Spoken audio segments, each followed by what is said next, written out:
Is there any reason my neighbor thinks she can redesign my garden without asking me first? I'm Martin, 46, and I've been living in this suburban neighborhood for about 8 years now. My next-door neighbor is Clara, who I'd guess is somewhere in her early 50s, and she's one of those people who takes immense pride in how everything looks. Her yard is always perfectly manicured, her house paint never chips, and she's the type who notices if your mailbox is slightly crooked. For most of our time as neighbors, we'd been cordial but not particularly close. The occasional wave, small talk about the weather, that sort of thing. Now, I'll be honest about something that's probably going to make me sound pathetic. For the first several years I lived here, I didn't give a damn about how my house looked. The yard was functional at best, maybe some basic grass cutting when it got embarrassingly long, but that was about it. I was going through a rough patch in my life, dealing with a divorce and just generally not caring about much beyond getting through each day. My front yard reflected that attitude perfectly. It was bland, uninspiring, and frankly kind of depressing to look at. But about a year ago, things started turning around for me. I won't get into all the details, but I began taking better care of myself and started actually caring about my living situation again. That's when I decided I wanted to do something about my front yard. I'm not talking about anything crazy elaborate, just something that would make me feel good when I pulled into my driveway each day. I spent months researching plants that would work well in our climate and thinking about what I actually wanted. I'm not naturally gifted with this stuff, so I watched YouTube videos and read gardening forums until my eyes hurt. Eventually, I settled on a design that felt right for me. Roses as the centerpiece, because they reminded me of my grandmother's house. Lavender for the scent, and because I'd read they were relatively low maintenance. And some decorative stones to tie everything together and provide structure. The thing is, I knew I was in over my head trying to do the initial layout myself. I'd never done any real landscaping before, and I didn't want to mess it up after putting so much thought into it. So I saved up for a few months so I could see my little garden. I spent the next few months maintaining it carefully, watering schedules, pruning when necessary, replacing stones that had shifted. It became this weird source of peace for me, spending 20 minutes each evening just checking on everything and making sure it all looked good. Some of my neighbors even complimented it, which felt amazing since I'd gone from having the most neglected yard on the block to something people actually noticed in a positive way. Clara had mentioned it a few times when we ran into each other. She'd said nice things about how much better it made the whole street look, and I appreciated that. Her own garden was significantly more elaborate than mine, with seasonal flowers that she swapped out regularly and this complex arrangement of bushes and ornamental grasses that clearly required professional maintenance. But she seemed to approve of my modest effort, so I figured we were all good. Then came last Tuesday afternoon. I'd been at the grocery store, just a routine trip that took maybe an hour and a half, including the drive time. When I pulled into my driveway, I immediately noticed that something looked different about my front yard, but it took me a second to process what I was seeing. Clara was kneeling in my flower bed with a small shovel in her hand, and there were several of my plants sitting in a pile next to her. She'd already dug up about half of my roses and had apparently been working on relocating them to different spots. When she heard my car door slam, she looked up with this completely casual expression, like she'd been expecting me. I walked over, still trying to understand what was happening, and asked her what she was doing. She smiled and said she was helping me out by rearranging things because the way I had everything set up was clashing with her own garden design. She explained it like she was doing me this huge favor, mentioning how she'd noticed that my color scheme didn't really flow with hers, and that it would look so much better if we coordinated our front yards to create a more cohesive look for this part of the street. I stood there for probably 10 seconds just staring at her, trying to process the fact that my neighbor was casually redesigning my garden without asking me first. She kept talking, explaining her vision for how the roses would look better in different spots, and how she thought the lavender should be moved to create better symmetry with her own plantings, and that I liked my garden exactly the way it was. I pointed out that these were my plants, on my property, and she needed to put everything back the way she'd found it. Clara's whole demeanor changed. She got this look like I'd just said something completely unreasonable. She told me I was overreacting, and that she was just trying to make the street look nicer for everyone. She kept emphasizing that word, everyone, like my garden was somehow a community asset, rather than my personal project. I repeated that I wanted her to stop and to put my plants back where they belonged. She actually rolled her eyes at me and said that I was being ridiculous, that she was obviously making improvements, and I should be grateful someone with her experience was willing to help. She gestured toward her own elaborate garden as evidence of her expertise. At that point, Mrs. Henderson from across the street had come out to see what was going on, probably because our voices were getting raised. Within a few minutes, there were 3 or 4 neighbors standing around watching this whole scene unfold. Clara immediately started explaining to them how she was trying to improve the appearance of our block, and how I was being difficult about accepting her help. The worst part was that some of them actually seemed to agree with her. Mrs. Henderson nodded along when Clara talked about creating a more coordinated look, and Mr. Peterson from 2 houses down mentioned how nice it was that Clara cared so much about the neighborhood's appearance. I felt like I was taking crazy pills. I demanded again that Clara put my plants back and stay out of my yard. She refused, saying she'd already made improvements and wasn't going to undo good work just because I couldn't see the bigger picture.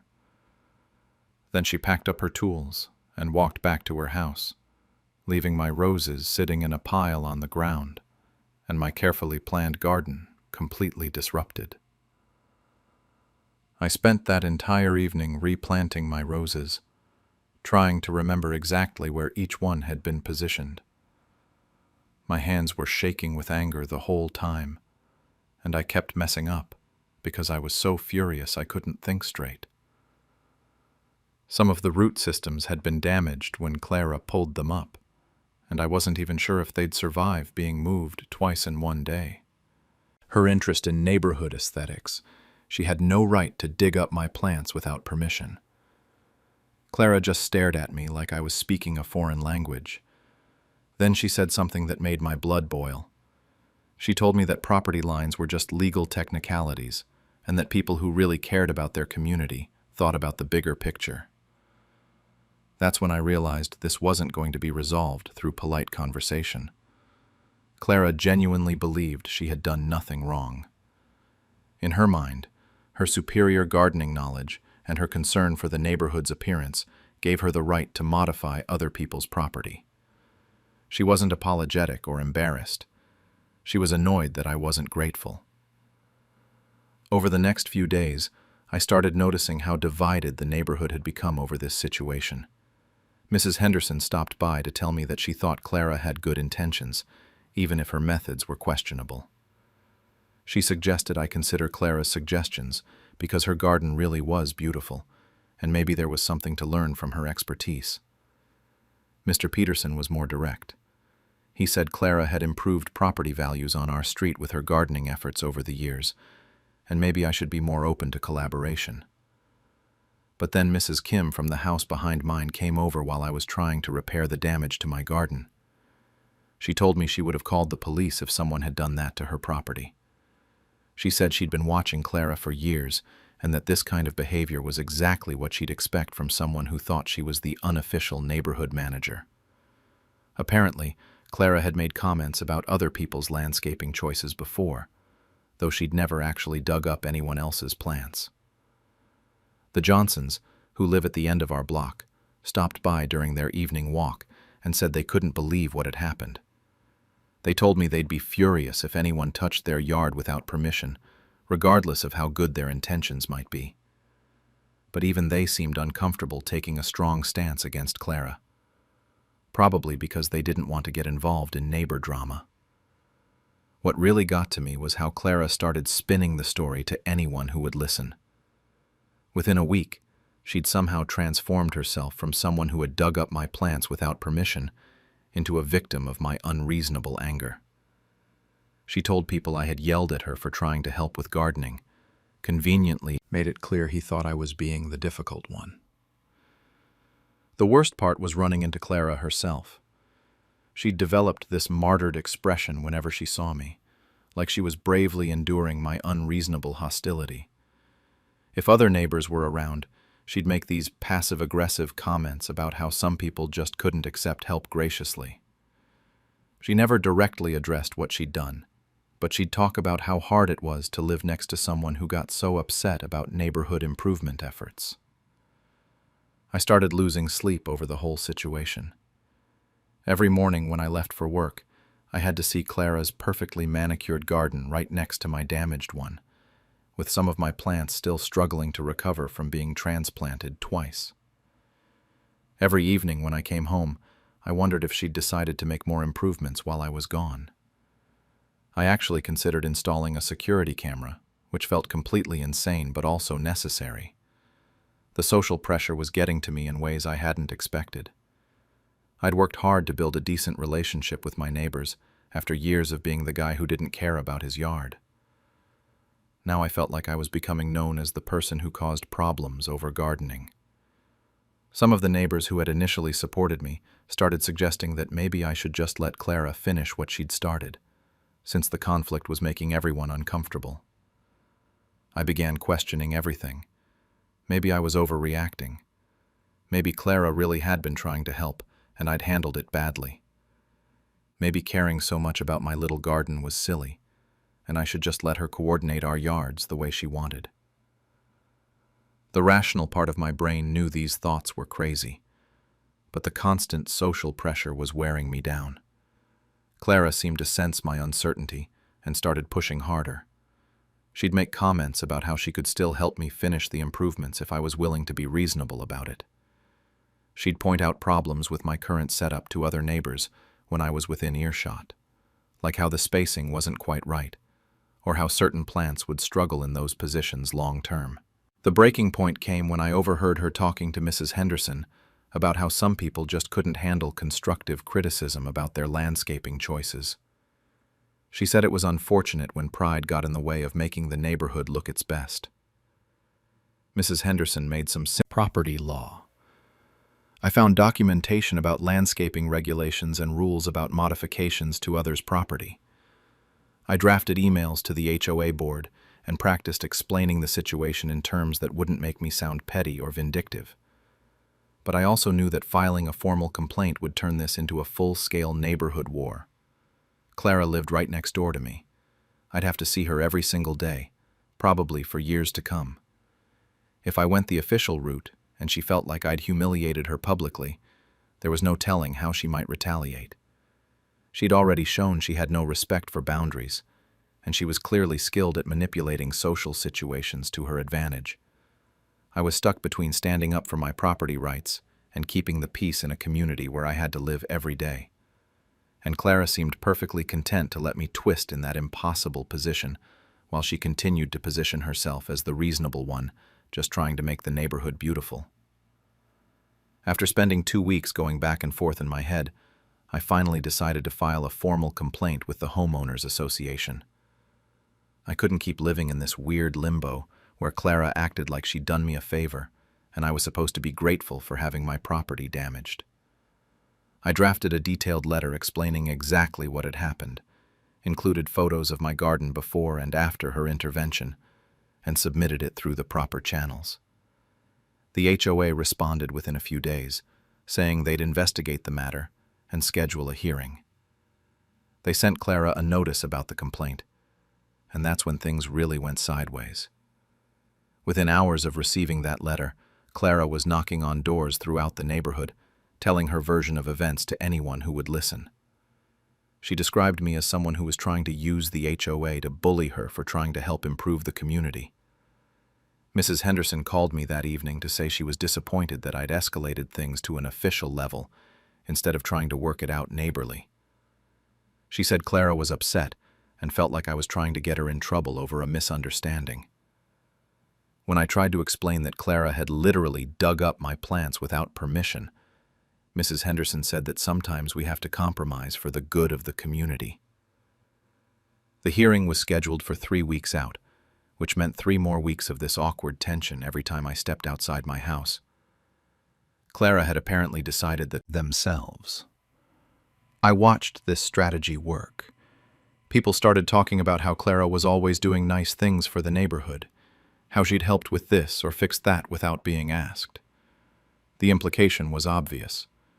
She was the helpful neighbor, and I was the one causing problems by complaining about her community spirit.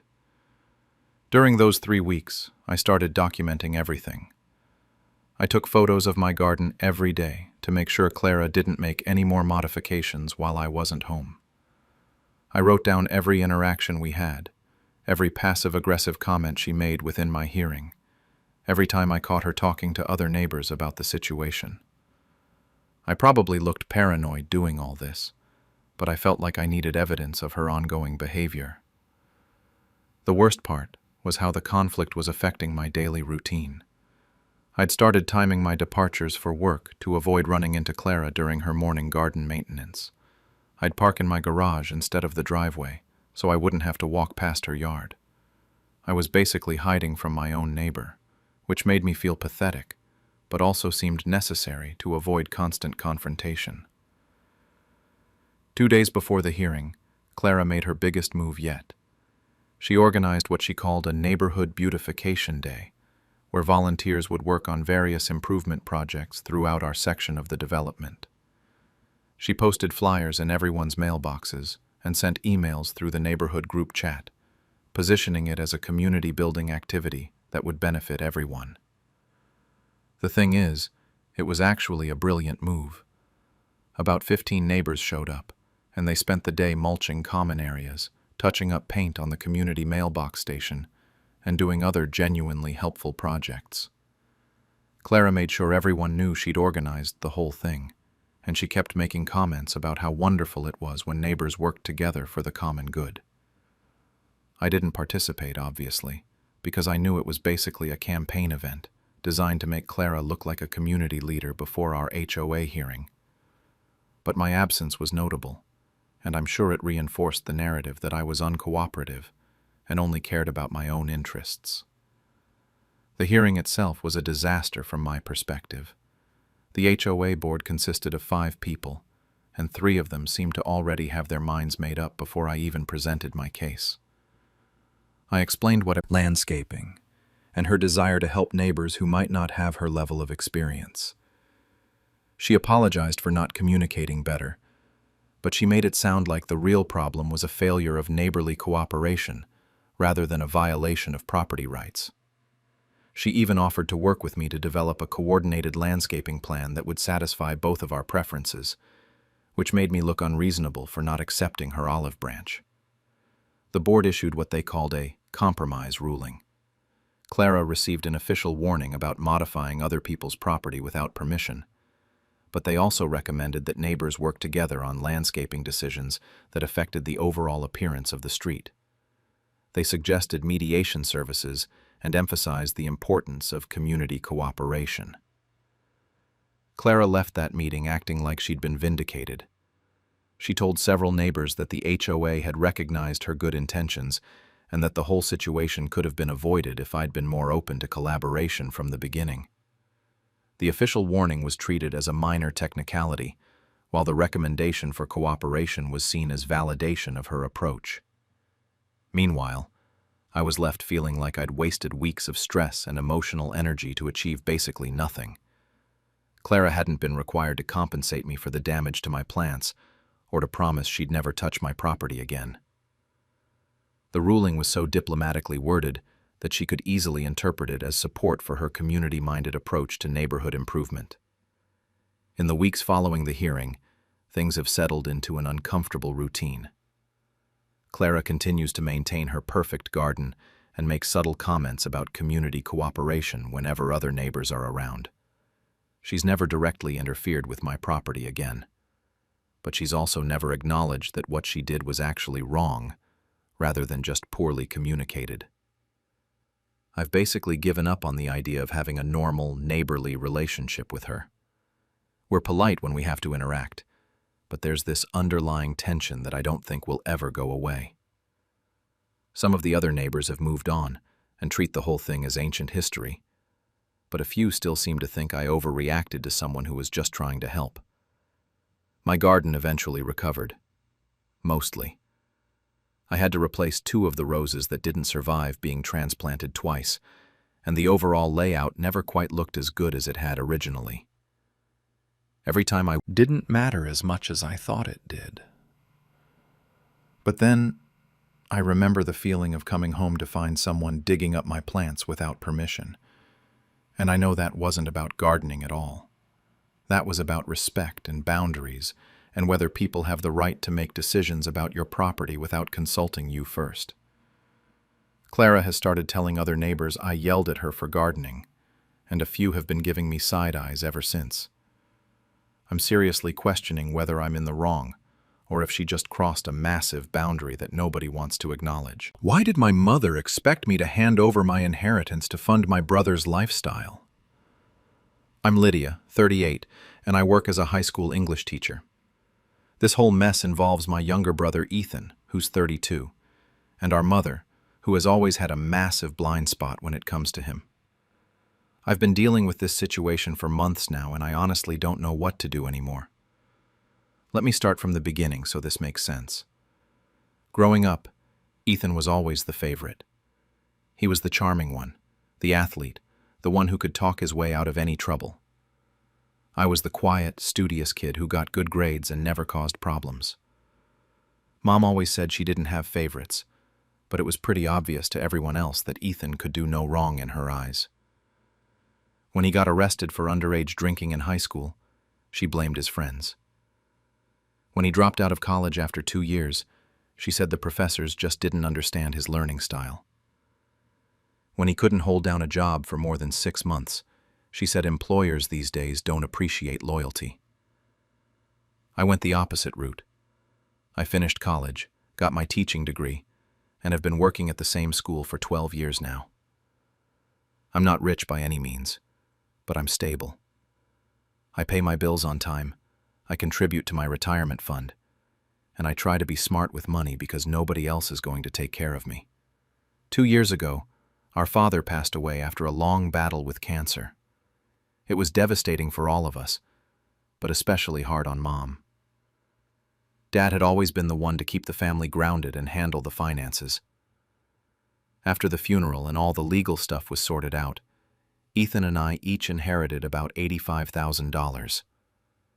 It wasn't a fortune, but it was a significant amount of money that could really make a difference in our lives if used wisely. I knew exactly what I wanted to do with mine.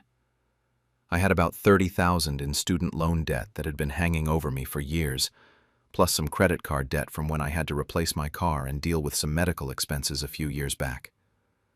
I paid all of that off immediately. The relief of being debt-free was incredible. I put most of the remaining money into a high-yield savings account and invested a small portion in some conservative mutual funds. My plan was to eventually use it. Tried not to judge.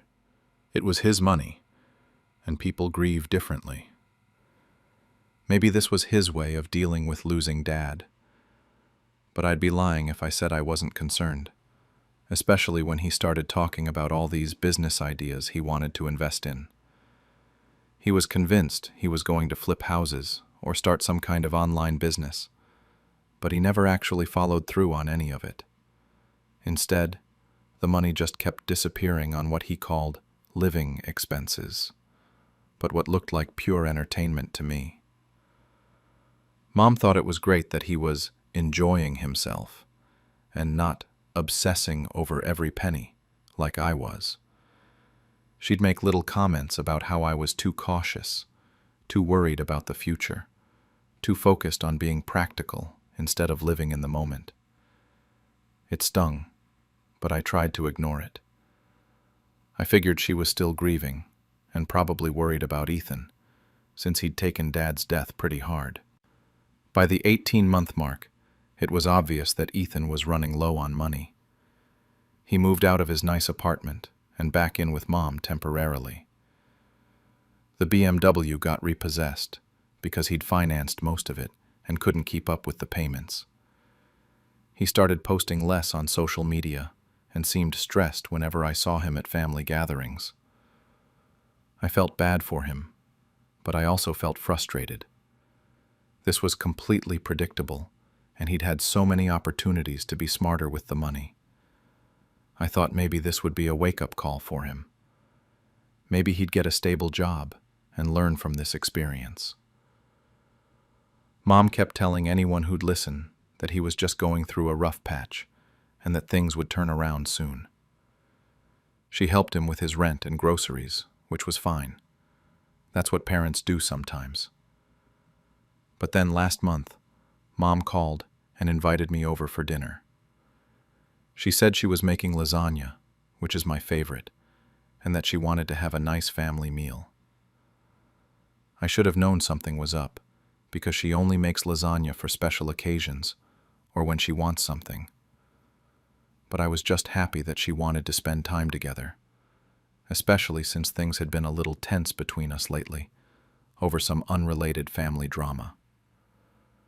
I showed up on Sunday afternoon, and everything seemed normal. Different people handle money differently, and how some people are naturally more cautious, while others are more spontaneous.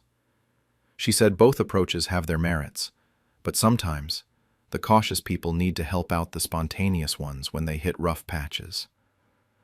I was starting to get a bad feeling about where this was going. Finally, she just came out with it. She said that Ethan was going through some financial difficulties, and that she thought it would be appropriate for me to help him out, since I'd been more stable with my inheritance. She said it was only fair, because family members should support each other, and since I clearly didn't need all that money right away, I should share some of it with my brother who was struggling. I literally choked on the sip of wine I'd just taken. I couldn't believe what I was hearing. She wanted me to give Ethan money from my inheritance because he'd blown through his. I sat there for a moment, trying to process what she'd just said. And when I looked at Ethan, he was nodding along like this was a perfectly reasonable request. I told her I couldn't just hand over money that I'd worked hard to manage responsibly. I tried to explain that I had plans for that money, that I'd already used it to pay off debts, and was saving the rest for important things, like buying a house. But she wasn't really listening to my explanation. She just kept saying that family comes first, and that this was what Dad would have wanted. The whole dinner suddenly made sense. The lasagna, the wine, the family bonding talk. This had all been a setup to get me to agree to bail out Ethan. I felt manipulated and angry, but also guilty because Mom was clearly upset, and Ethan looked desperate. The room went completely silent after I refused, and I knew this was just the beginning of a much bigger problem. The silence after I refused to give Ethan money lasted maybe 10 seconds, but it felt like an eternity. Then Mom's face started turning red, and I knew I was in for it. She launched into this whole speech about how selfish I was being and how disappointed she was in me. She said that family is supposed to stick together through thick and thin, and that Dad would be rolling over in his grave if he knew I was refusing to help my own brother. I tried to stay calm and explain my position again, but she wasn't having it. She kept interrupting me. He got back on his feet. He'd pay me back with interest. But the way he said it, it was clear he felt entitled to my money, rather than grateful for any potential help. What really got to me was when he said that, since I was just a teacher, it wasn't like I needed all that money for anything really important anyway. He said teachers have job security and good benefits, so I didn't have the same financial pressures he was facing. That comment hit me like a punch to the gut. Here I was, working my ass off every day, dealing with difficult students and parents, staying late to grade papers and plan lessons, and he was basically dismissing my entire career as unimportant. I snapped back that my job and my financial goals were just as valid as his, and that being a teacher didn't mean I deserved less financial security than anyone else. But Mom sided with him immediately, saying that I was being defensive and missing the point. She said the point was that I had the means to help and was choosing not to, which made me selfish. The argument escalated from there. Ethan started listing all the ways his life was falling apart and how he just needed a little help to get back on track. He talked about how embarrassing it was to move back in with Mom at his age, how he couldn't afford to date anyone or go out with friends, how he felt like a failure. Part of me felt bad for him, but another part of me was furious that he was trying to guilt-trip me into fixing problems he'd created for himself. Mom kept piling on, saying that I was being stubborn and prideful, and that my attachment to money was unhealthy. She said that hoarding wealth while watching family members struggle was morally wrong, and that she'd raised me better than that. She brought up how generous Dad had always been, and how he would have given the shirt off his back to help family members in need.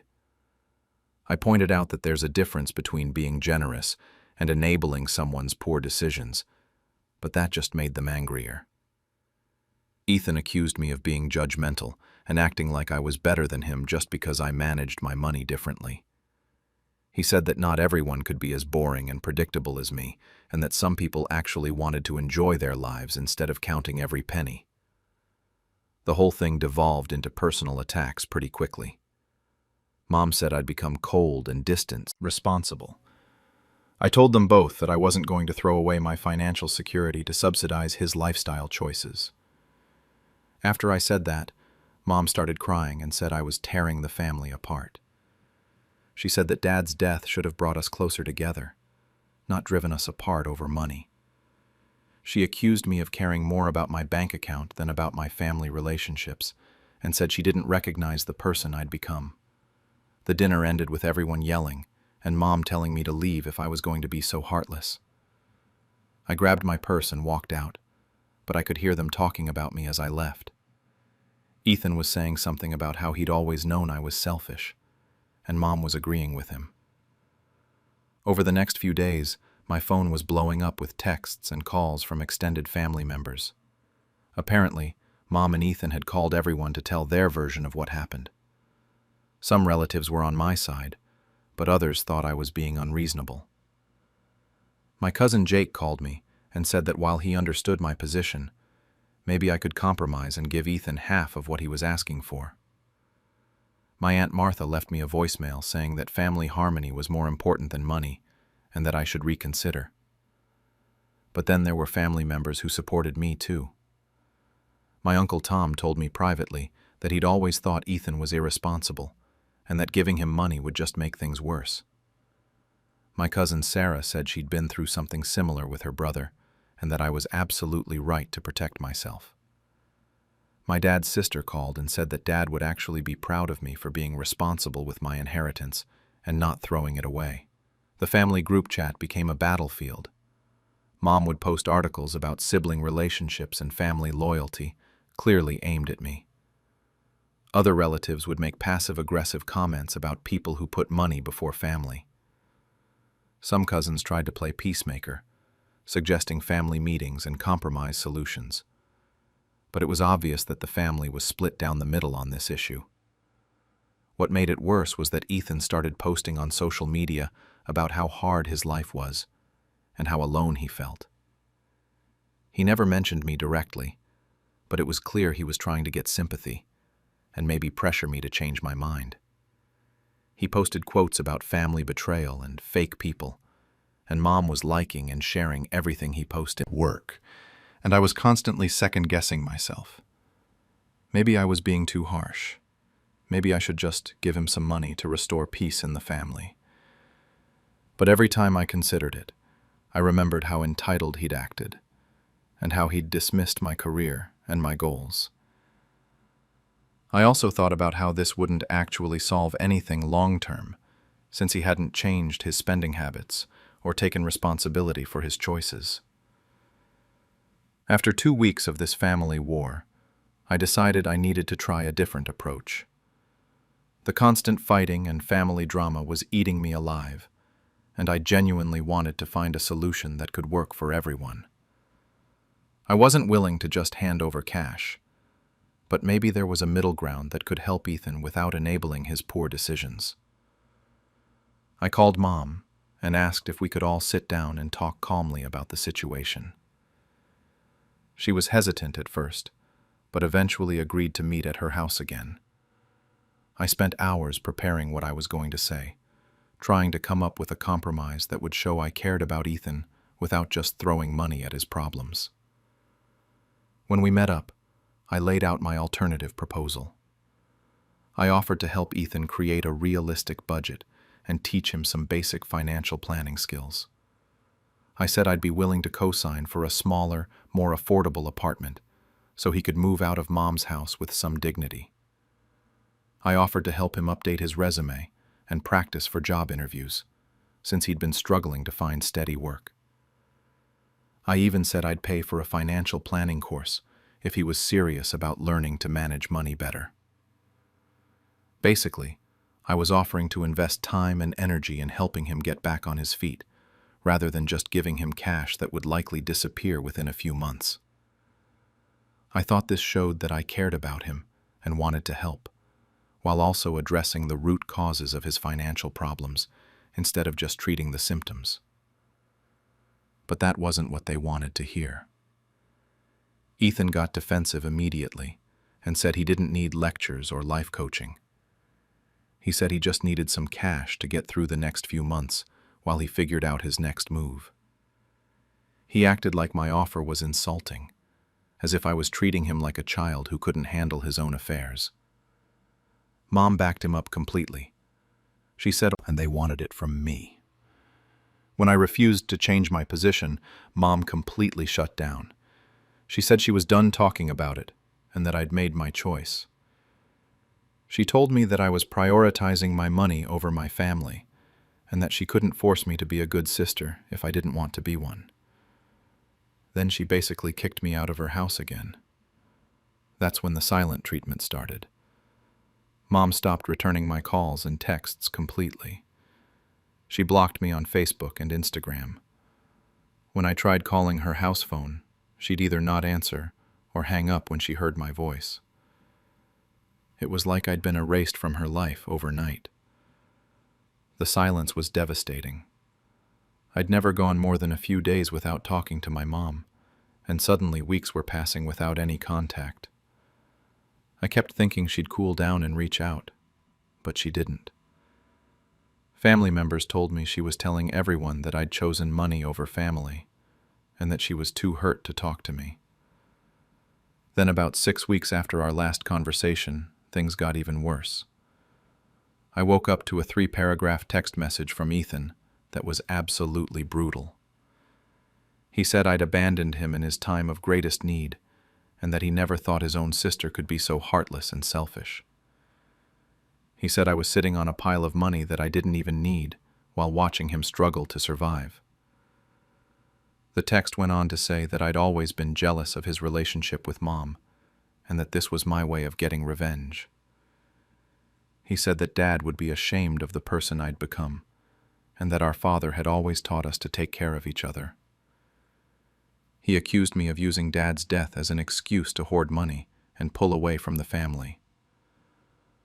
The worst part was the end, where he said he'd never ask me for anything ever again, and that he was done having a sister who cared more about her bank account than her own brother. He said he hoped my money kept me warm at night, since it was apparently more important to me than family relationships. I was devastated after reading that text. I sat in my kitchen crying for an hour, wondering if maybe I really was being too harsh. Maybe I should have just given him some money to prevent all this pain and family destruction. The guilt was overwhelming. Within an hour, members.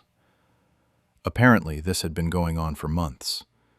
Ethan had been systematically asking different relatives for money, and when they said no, he'd move on to the next person. The family dinner where Mom ambushed me wasn't his first attempt to get financial help. I was just the next target on his list. Sarah also told me that she'd heard through the family grapevine that Mom had already given Ethan several $1,000s over the past few months, supposedly just for basic expenses. But somehow he was still broke, and still asking everyone for more money. This made me realize that giving him my inheritance money wouldn't actually solve anything. It would just be more money for him to burn through while he continued his irresponsible lifestyle. Sarah said she admired me for standing my ground, and that she wished she'd been as strong when her own brother had tried to guilt her into funding his poor choices years ago. She said that enabling someone's bad behavior isn't actually helping them, even when it's family. Her call made me feel a little better, but I was still dealing with the aftermath of Ethan's brutal text message and Mom's continued silent treatment.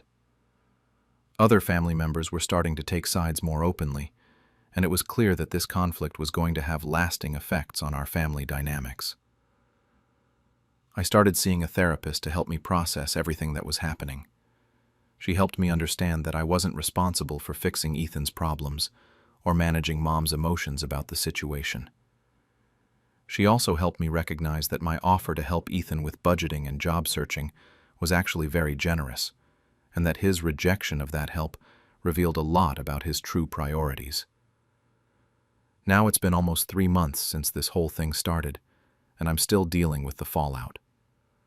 Some days I feel confident that I made the right choice, and other days I'm consumed with guilt and wondering if I should have just given him the money to keep the peace. I've lost my relationship with my mom and my brother, but I've also learned a lot about family dynamics and enabling behavior. The hardest part is not knowing if this rift will ever heal or if I've permanently damaged my family relationships by refusing to fund my brother's lifestyle. I keep hoping that eventually they'll understand my position, but I'm starting to accept that might never happen. How is it fair that my roommate thinks I should pay half the rent for a bedroom I can barely use? I'm Noah, 26, grad student, and I've been living with my roommate Kyle for about 8 months now. When we first started looking for places together, I honestly thought I'd hit the jackpot with roommate situations. Kyle seemed super chill, kept his stuff clean, paid his bills on time, and we got along great during our apartment hunt. We found this decent 2-bedroom place where both rooms were basically the same size. Maybe mine was even slightly smaller, and we agreed to split the $1,600 rent right down the middle. $800 each seemed totally fair. The first few months were honestly perfect. Kyle did his thing, I did mine. We'd occasionally watch a movie together or grab beers, but mostly we just coexisted peacefully. I was deep into my thesis research and he was working his marketing job, so we were both pretty busy. I thought I'd finally found that ideal roommate situation where you're friendly, but not up in each other's business all the time. Then winter rolled around and things started changing, but so gradually that I didn't really notice at first. Kyle asked if he could hang some of his winter coats in my closet, because his was apparently stuffed full. I mean, sure, whatever. It was just a few coats and I had some extra space. Being a good roommate means being flexible, right? I didn't think twice about it.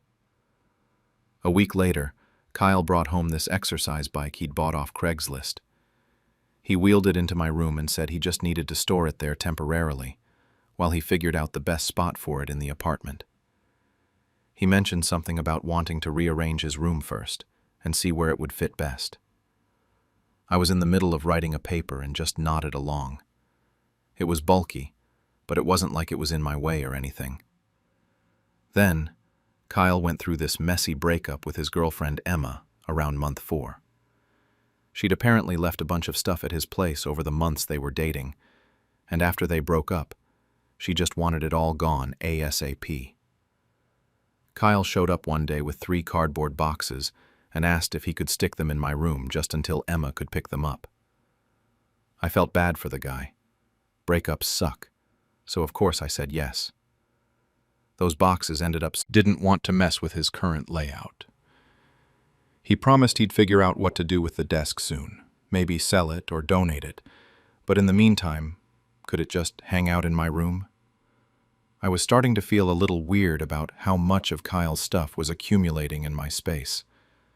But I didn't want to be that uptight roommate who freaks out over every little thing. Plus, Kyle was always really apologetic about it and kept saying everything was temporary. I convinced myself I was just being a good friend by helping him out during what seemed like a stressful time with family stuff and the breakup. But then came the weights. Kyle decided he wanted to get serious about working out at home, so he bought this whole set of dumbbells and a weight bench. Guess where they ended up? He said his room didn't have enough floor space, and he needed somewhere to store them when he wasn't using them. My room was apparently the most logical choice, since it was right next to the living room where he planned to actually work out. By this point, I was starting to feel uncomfortable in my own bedroom. The exercise bike was still parked next to my dresser. Emma's boxes were still stacked in the corner. The desk took up a huge chunk of floor space. Now there were weights scattered around, and this bench that I had to navigate around every time I wanted to get to my bed or closet. I could barely open my closet door all the way because of Kyle's desk. I started bringing it up casually whenever I saw Kyle. Nothing confrontational, just little comments like, "Hey, any word on when Emma's picking up those boxes?" Or, "Have you thought about where you want to put that desk permanently?" Kyle would always respond with something like, "Oh yeah, I need to deal with that." Or, "She's supposed to text me this weekend about pickup." But nothing ever happened. Weeks would go by and I'd bring it up again. Same response. The worst part was that I was paying $800 a month to feel like a guest in my own room. I'd calculate in my head sometimes. The exercise bike, the desk, the boxes, the weights, all of it probably took up about a third of my floor space. I literally couldn't walk around my bed properly anymore. I had to do this weird sideways shuffle to get from my door to my bed because of how Kyle's stuff was positioned. Anymore. I found Kyle in the kitchen and asked him about the new additions. He acted like it was no big deal, said his friend had given him the mirror and he thought the bookshelf might be useful for both of us. When I pointed out that my room was getting pretty crowded, he just shrugged and said he'd figure something out eventually. Same response he'd been giving me for months. That night I sat in my cramped room looking around at all of Kyle's stuff and realized he had no intention of moving any of it. This wasn't temporary storage anymore. This was just how things were going to be. Kyle had basically annexed a third of my bedroom, and I was still paying full rent like I had complete use of my space. I was paying $800 a month for what felt like a really expensive storage unit that happened to have my bed in it. I spent the next few days thinking about how to approach Kyle about this whole situation. I didn't want to come across as some crazy roommate who suddenly lost it over nothing, but I also couldn't keep pretending this was okay. I actually sat down and wrote out talking points, like I was preparing for a presentation, which probably sounds ridiculous, but I wanted to make sure I stayed calm and reasonable. My plan was simple. I'd explain to Kyle that his stuff had taken over way too much of my room, and I'd give him two options. Either move everything out so I could actually use the space I was paying for, or we needed to adjust the rent split to reflect the fact that I was basically renting a partial bedroom. It seemed completely fair to me. I waited until a Saturday morning when we were both home and relaxed. Kyle was making coffee in the kitchen, so I figured it was a good time to talk. I started by saying I wanted to discuss the stuff in my room, and that I thought we needed to figure out a more permanent solution. Kyle immediately got this defensive look on his face, like I was attacking him personally. He said he thought we'd already talked about this, and everything was fine. When I explained that nothing had actually moved, and my room was more crowded than ever, he acted genuinely surprised, like he had no idea his stuff was still there. It was weird because we'd had multiple conversations about it over the past few months. I laid out my two options as calmly as I could. Either he needed to find somewhere else, helped me out, like the 2 times he let me borrow his car when mine was in the shop, and how he always split groceries fairly, like those things were somehow equivalent to taking over a third of my bedroom permanently. I tried explaining that borrowing his car a couple times was totally different from having my living space permanently reduced, but Kyle just kept calling me dramatic. He said I was acting like he'd moved into my room or something, when really it was just some storage that wasn't hurting anyone. At one point, he actually said that I should be grateful he chose my room instead of cluttering up our shared spaces. What really got to me was when Kyle started questioning whether I was cut out for having roommates at all. He said maybe I needed to live alone if I was going to be this high maintenance about sharing space. It felt like he was trying to make me seem like the unreasonable one, when all I wanted was to be able to use the room I was paying full rent for. The whole thing probably lasted about an hour, and we kept going in circles. Kyle would not acknowledge that there was anything wrong with the current situation. In his mind, he was being a perfectly reasonable roommate, and I was the one creating problems. He kept minimizing how much space his stuff actually took up, even though I'd literally measured and it was over a third of my floor area. I ended up getting so frustrated that I told Kyle he had 2 weeks to move everything out or we were going to have a problem. I said I'd start looking for a new place if we couldn't figure this out, because I wasn't going to keep paying full rent for a storage unit. That's when Kyle really exploded. He started yelling about how I was being impossible to live with and threatening him over nothing. He said he'd never had these kinds of problems with previous roommates, and maybe he should be the one looking for someone new to live with. Kyle actually used the phrase, "less dramatic roommate," which honestly stung because I'd been putting up with this situation for months without saying anything major. The worst part was Kyle acting like I was trying to scam him or something. He kept talking about how rent splits are rent splits, and you can't just change them whenever you feel like it. But the thing is, our rent split was based on us each having our own bedroom of equal size. Kyle had basically moved into part of my bedroom without us ever discussing changing our arrangement. After Kyle stormed off to his room and slammed, she couldn't believe I'd put up with it for so long. But then Jake said that living with roommates meant dealing with some inconveniences, and maybe I should just accept that this was how things were now. The really frustrating part was finding out that Kyle had apparently been complaining to our mutual friends about me for weeks. Emma, who's friends with both of us, mentioned that Kyle had told her I was being petty and high maintenance about some storage issues. Hearing that Kyle had been painting me as the difficult one, when he was the one who'd taken over my space without asking, made me even more angry. A few other friends had varying opinions.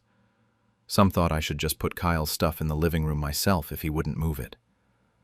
Others said roommate drama wasn't worth the stress, and I should just deal with it until our lease was up. One friend even suggested I was being too confrontational and should have handled it more diplomatically, which made me wonder if I'd approached the whole thing wrong. The 2 weeks I'd given Kyle started ticking by, and nothing changed. He gave me the silent treatment for the first few days, then started acting like our conversation had never happened. His stuff remained exactly where it was. The exercise bike, the boxes, the desk, the weights, the mirror, the bookshelf, everything stayed put. Kyle would walk past me in the kitchen or living room like everything was totally normal. I found myself getting more and more anxious as the deadline approached. I'd lie in bed at night, staring at all of Kyle's belongings scattered around my room, feeling angry and powerless. I was paying $800 a month to feel uncomfortable in my own bedroom, and Kyle seemed to think that was perfectly fine. By the end of the 2 weeks, I realized Kyle was calling my bluff. He probably figured I wouldn't actually do anything and would just eventually drop the whole thing. But I was starting to feel like I had to follow through on my ultimatum, or I'd never be able to respect myself as someone who stands up for what's fair. The 2-week deadline came and went, and Kyle acted like absolutely nothing had happened. I woke up that morning and looked around my room at all his stuff still scattered everywhere.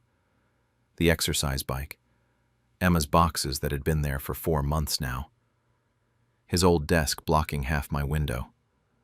Confrontational.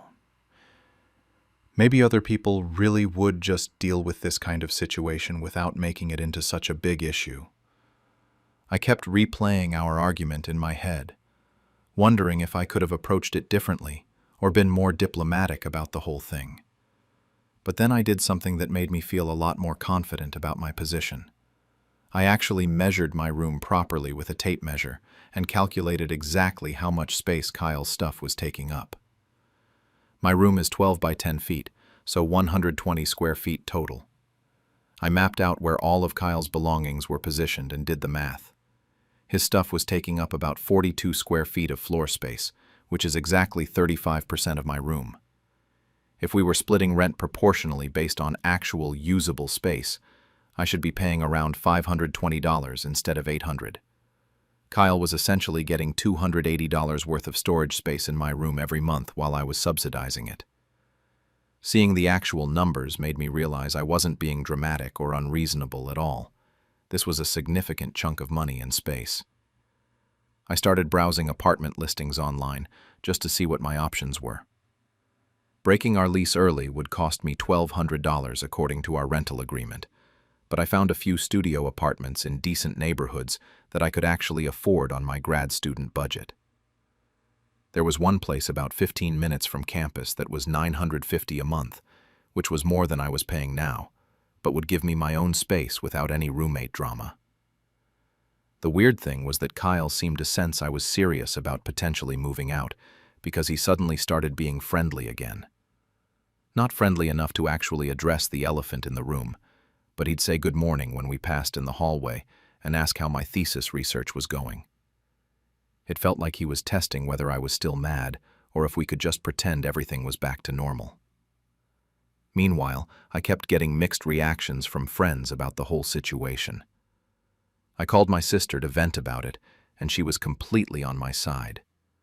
She said Kyle was taking advantage of me and that I should have moved out months ago. She kept asking why I was even questioning myself when it was so obvious that Kyle was being a selfish roommate. But then I talked to David, this friend from my graduate program, and he had a totally different perspective. Whole apartment like shared storage space. It was definitely tempting, but I knew that would just escalate things into a full-blown war. The most frustrating part was that Kyle had somehow made the situation even worse while completely ignoring our conversation. A few days after the deadline passed, I came home to find he'd added a small folding table with his gaming setup on it, right next to the exercise bike. Now he was apparently using my room as an extension of his gaming space too. I couldn't concentrate on my thesis anymore, because every time I was in my room, I felt this constant, low-level irritation about the whole situation. I'd be trying to read academic papers, and instead find myself mentally calculating how much money Kyle was saving by using my room as his personal storage unit. It was affecting my sleep, my productivity, everything. 3 weeks after the deadline had passed, I finally found an apartment that seemed perfect. A studio in a building with good reviews, close to campus, within my budget even with the lease-breaking fee. I filled out the application, but didn't submit it, because I still wasn't completely sure this was the right move. Part of me worried I was overreacting to what might just be a normal roommate annoyance. I decided to get one more outside perspective, so I called my cousin Jenny, who's had tons of roommate experiences over the years. She listened to the whole story and said she thought Kyle was being completely unreasonable. But she also warned me that finding good roommate situations was harder than I might think. She'd had roommates who were way worse than Kyle in other ways. People who didn't clean, didn't pay bills on time, brought strangers home constantly. But Jenny also said something that stuck with me. She told me that respect was the most important thing in any roommate relationship. And it sounded like Kyle had stopped respecting my space and my feelings about the situation. Even if his behavior wasn't the worst roommate behavior in the world, the fact that he couldn't acknowledge my concerns or work toward a compromise was a bigger red flag than the actual storage issue. I'm still sitting on that apartment application. Every day I go back and forth between submitting it and just accepting that this is essentially getting $280 worth of free storage space every month while I'm subsidizing it. Over the next 4 months, that's more than $1,000. Maybe breaking the lease early would actually save me money in the long run, not even counting the value of having my own space back and not dealing with this constant background stress. Update. It's been 3 weeks now, and Kyle acts like I never said anything. I found a studio apartment I could afford, but breaking the lease early would cost me $1,200. Some friends think I'm totally justified. Others think I'm making this bigger than it needs to be. I honestly can't tell anymore if I'm being reasonable or if I've lost perspective on this whole thing. What gave my boss the right to publicly announce my pregnancy before I was ready to share it? I'm Clara, 30 years old, and I work as a marketing coordinator at a mid-sized tech company downtown. I've been there for almost 3 years now, and honestly, I thought I had a pretty good relationship with my boss, David. He's 45, been the marketing director for 8 years, and he's one of those overly enthusiastic managers who gets excited about everything, from quarterly reports to office birthday parties. Sometimes his energy is exhausting, but I always figured it was better than having a boss who didn't care. My coworkers are pretty standard office people. There's Sarah from graphic design, who's always stressed about deadlines, Mike from content, who thinks he's funnier than he actually is, and Jessica from social media, who knows everyone's business before they do. We all sit in the same open concept area, so privacy is basically non-existent unless you book a conference room. 2 weeks ago, my whole world shifted when I found out I was pregnant. My husband and I had been trying for about 6 months, so it wasn't a surprise. But seeing those 2 lines on the test still felt surreal. We spent the weekend just processing it, looking up due dates, and trying to wrap our heads around the fact that we were actually going to be parents. The thing is, I'm a planner. I research everything. I knew from all the articles and forums I'd been reading that miscarriage rates are highest in the first trimester, and I wasn't ready to deal with having to untell people if something went wrong. My plan was to wait until after my 12-week appointment to start sharing the news. Maybe tell family first, then close friends, then work. I wanted to control the narrative and the timeline. But I also knew I'd need some accommodations at work pretty soon. I had my first OB appointment scheduled, and I knew there would be more frequent appointments coming up. David is generally flexible about time off, but I've always been the type to give him a heads up about scheduling conflicts, rather than just disappearing mysteriously. So last Monday, I asked David if we could chat privately. We went into his office, and I closed the door behind me. I told him I was pregnant, but that I wanted to keep it quiet for now. I was really clear about department might need to start thinking about, quote, backup plans for various projects. Once, when we were discussing summer campaign timelines, he made some comment about how we should prepare for potential staffing changes. Every time he did it, I felt my stomach drop. Sarah and Jessica would glance at each other like they were trying to figure out what he was talking about. Mike, oblivious as always, never seemed to notice.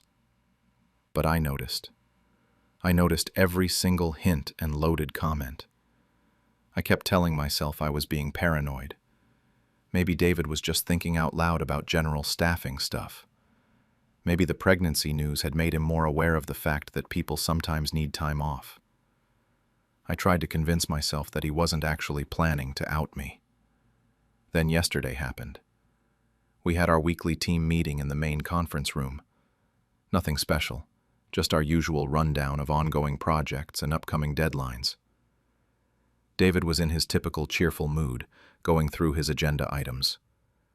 We covered the social media metrics, discussed the new client onboarding process, reviewed the budget allocations for next quarter. Everything was completely normal until about 20 minutes in. David was wrapping up a section about project timelines when he suddenly stopped mid-sentence, got this huge grin on his face, and stood up from his chair. He looked directly at me and said, "Actually, before we continue, I think we should congratulate Clara on her exciting news. This is wonderful for her and her husband, and we should probably start thinking about coverage for her upcoming leave." The room went completely silent. I'm talking dead silence. I could hear the air conditioning humming and someone's coffee mug being set down too hard on the table. Everyone was staring at me, and I felt my face get hot. My heart was pounding so hard I was sure people could hear it. Sarah looked genuinely confused, tilting her head like she was trying to process what was happening. Jessica's mouth actually fell open a little bit. Mike, bless his oblivious heart, looked around the room and then asked, "What news?" And David just kept standing there with that proud smile, like he'd just announced I'd won an award or something. Like he'd done this wonderful, supportive thing. I sat there frozen. I literally could not move, he said. I kept thinking about how I hadn't even told my parents yet. I was planning to tell them this weekend when we drove up to visit. I hadn't told my sister, who I talk to almost every day. I hadn't posted anything on social media. I hadn't even figured out how I wanted to share the news. And now it was just out there. The meeting dragged on for another 15 minutes. People kept glancing at me, and I could practically see the wheels turning in their heads. I knew they were wondering how far along I was, when I was due, whether this would affect the projects we were working on together. When David finally dismissed everyone, I stayed in my seat while the others filed out. Jessica lingered for a second and whispered, "I thought you weren't ready to tell people yet," which just confirmed that my reaction had been obvious to everyone. After the room cleared out, it was just me and David. He was gathering up his papers, still looking pleased with himself. I knew I had to say something, but I was shaking and trying not to cry. This was my workplace, and I needed to keep it together. I finally managed to stand up and walk over to where he was standing by the whiteboard. My voice came out quieter than I intended, but I said, "David, I specifically asked you not to say anything yet." He looked genuinely surprised, like it had never occurred to him that I might be upset. That reaction somehow made it even worse. David just stared at me for a second with this confused expression, like he genuinely couldn't understand why I was upset. He set his papers down on the table and crossed his arms, and I could already tell this wasn't going to go the way I hoped. He said something about how he thought he was being supportive, that he wanted the team to know so they could be excited for me too. When I reminded him that I'd specifically asked him to keep it private, he got this defensive tone and said maybe I should have been clearer about the timeline. Like somehow this was my fault for not being explicit enough about basic privacy. I tried to explain that I hadn't even told my parents yet, that I was waiting until after my first trimester, that this was my news to share when I was personal information. The rest of that day was absolutely miserable. I couldn't concentrate on anything. Every time someone walked past my desk, I wondered if they were thinking about the pregnancy announcement. Sarah stopped by around 3 p.m. to ask if I was okay, and I just said I was tired. Jessica sent me a Slack message saying she was there if I needed to talk, which was sweet, but also reminded me that everyone now knew something I wasn't ready to share. When I got home that night, my husband took one look at my face and knew something was wrong. I told him everything, and he was furious. He kept pacing around our kitchen, saying he couldn't believe my boss had done that it was completely inappropriate, that I should report him to HR immediately. His anger actually made me feel a little better because it confirmed that I wasn't overreacting. But I also felt scared about making waves at work. I've always been the reliable one, the one who doesn't cause drama or complain about things. The idea of filing some kind of complaint against my boss felt massive and terrifying. I barely slept that night. I kept replaying the meeting in my head, thinking about David's face when he made the announcement, wondering if there was something I could have done differently. The next morning was even worse. I walked into the office dreading every interaction. Mike was the first person I saw, and he immediately grinned and asked how I was feeling. When I said fine, he made some joke about morning sickness that made me want to crawl under my desk. Around 10 a.m., Sarah pulled me aside near the coffee machine. She said people were talking, and not just about the pregnancy itself. Apparently, there was already speculation about whether I'd still be in line for the senior coordinator promotion that was supposed to be announced next month. I'd been working toward that promotion for over a year, staying late on projects, taking on extra responsibilities, proving that I could handle more complex campaigns. Sarah tried to be reassuring, saying she was sure it wouldn't affect anything, but I could tell she was worried too. The fact that people were already connecting my pregnancy to my career prospects made me feel sick. Then Mike made everything worse. We were in a client meeting that afternoon, and I forgot to CC someone on a follow-up email. It was a tiny mistake. Instead of being one of those bosses who treats pregnant employees badly, she told me about her sister's boss, who made her life miserable when she was pregnant, implying that I should be grateful for David's enthusiasm. But that conversation made me feel worse, not better. It felt like she was saying I should be thankful for having my privacy violated, because it could have been worse.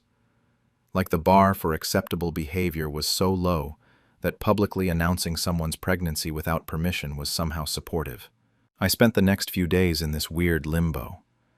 People would congratulate me in the hallway, and I'd have to smile and say thank you, while internally screaming that I wasn't ready for any of this.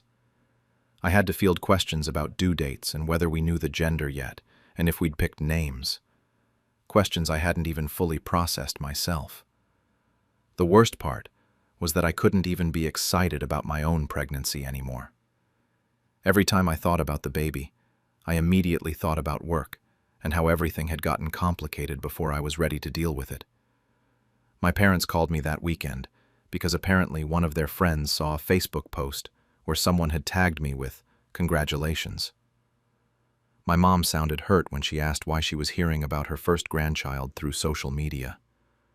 I had to explain the whole situation, and she was furious on my behalf, but the damage was already done. The special moment I'd been planning to tell them in person was gone. By Monday of the following week, I realized I couldn't just let this go.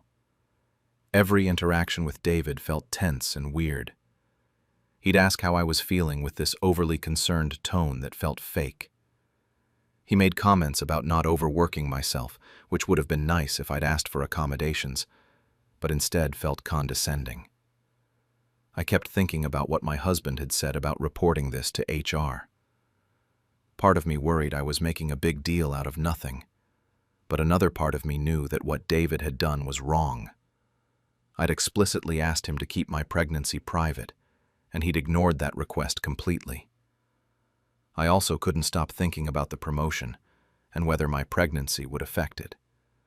If people were already speculating about my commitment and reliability, I needed to document what had happened.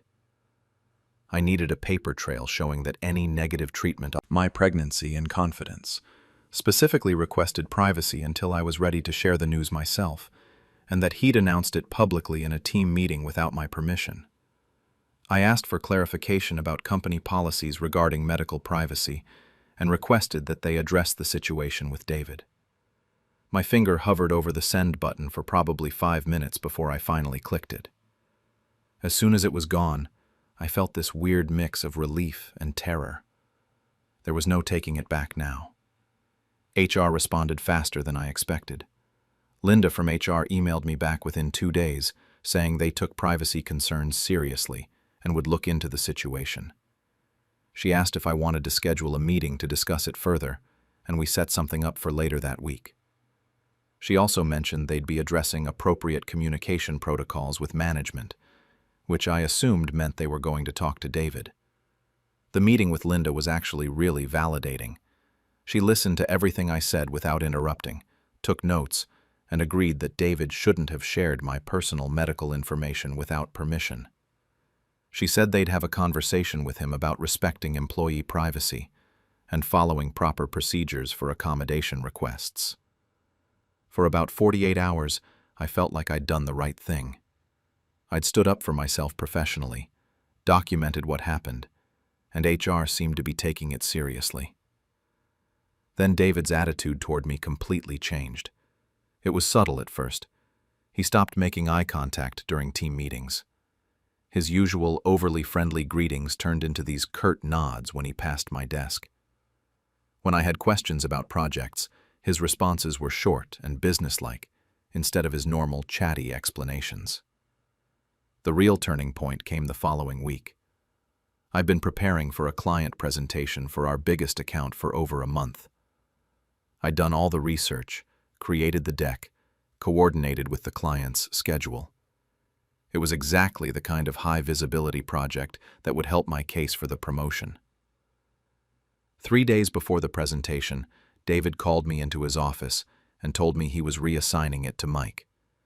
He said he wanted to reduce my stress levels and that Mike could handle it from here. When I pointed out that I'd been leading the project and knew all the details, David just said the decision was final and that I should focus on less demanding, handle big accounts, even while pregnant. Around this time, Jessica started hearing things. She came to me quietly one afternoon and said she'd overheard 2 department managers talking about me in the break room. Apparently, one of them said I was causing drama over nothing, and the other responded that pregnant women get too emotional about workplace issues. They were questioning whether I could handle the stress of bigger responsibilities if I was going to HR over every little thing. That conversation haunted me. These were people who would potentially have input on my promotion decision, and they were already writing me off as the difficult pregnant employee who couldn't handle normal workplace interactions. The gossip spread beyond just my department, too. I started noticing looks from other managers when I walked through the office. Conversations would stop when I approached groups of people. Sarah told me she'd heard someone from sales asking if I was the one who'd filed a complaint against my boss over pregnancy discrimination. The worst part was how it was being framed. People weren't saying David had violated my privacy or acted inappropriately. They were saying I'd overreacted to my boss being excited about my pregnancy. The narrative became that I was ungrateful and dramatic, not that David had crossed professional boundaries. My relationship with David continued to deteriorate. He stopped including me in strategy meetings for major campaigns. He started assigning me smaller, less visible projects that felt like busy work. When I tried to voice concerns about my workload or ask for clarity on priorities, he'd respond with fake concern about whether I was feeling overwhelmed. The promotion I'd been working toward was officially posted, and David didn't even mention it to me. When I asked him about applying, he said he wasn't sure it would be the right fit given my upcoming life changes. He suggested I might want to focus on establishing work-life balance before taking on additional responsibilities. I knew this was exactly the kind of discrimination that HR policies are supposed to prevent. But I also knew that documenting it would mean more complaints, more meetings, more evidence that I was a problem employee. David was being careful to frame everything as concern for my well-being, rather than punishment for going to HR.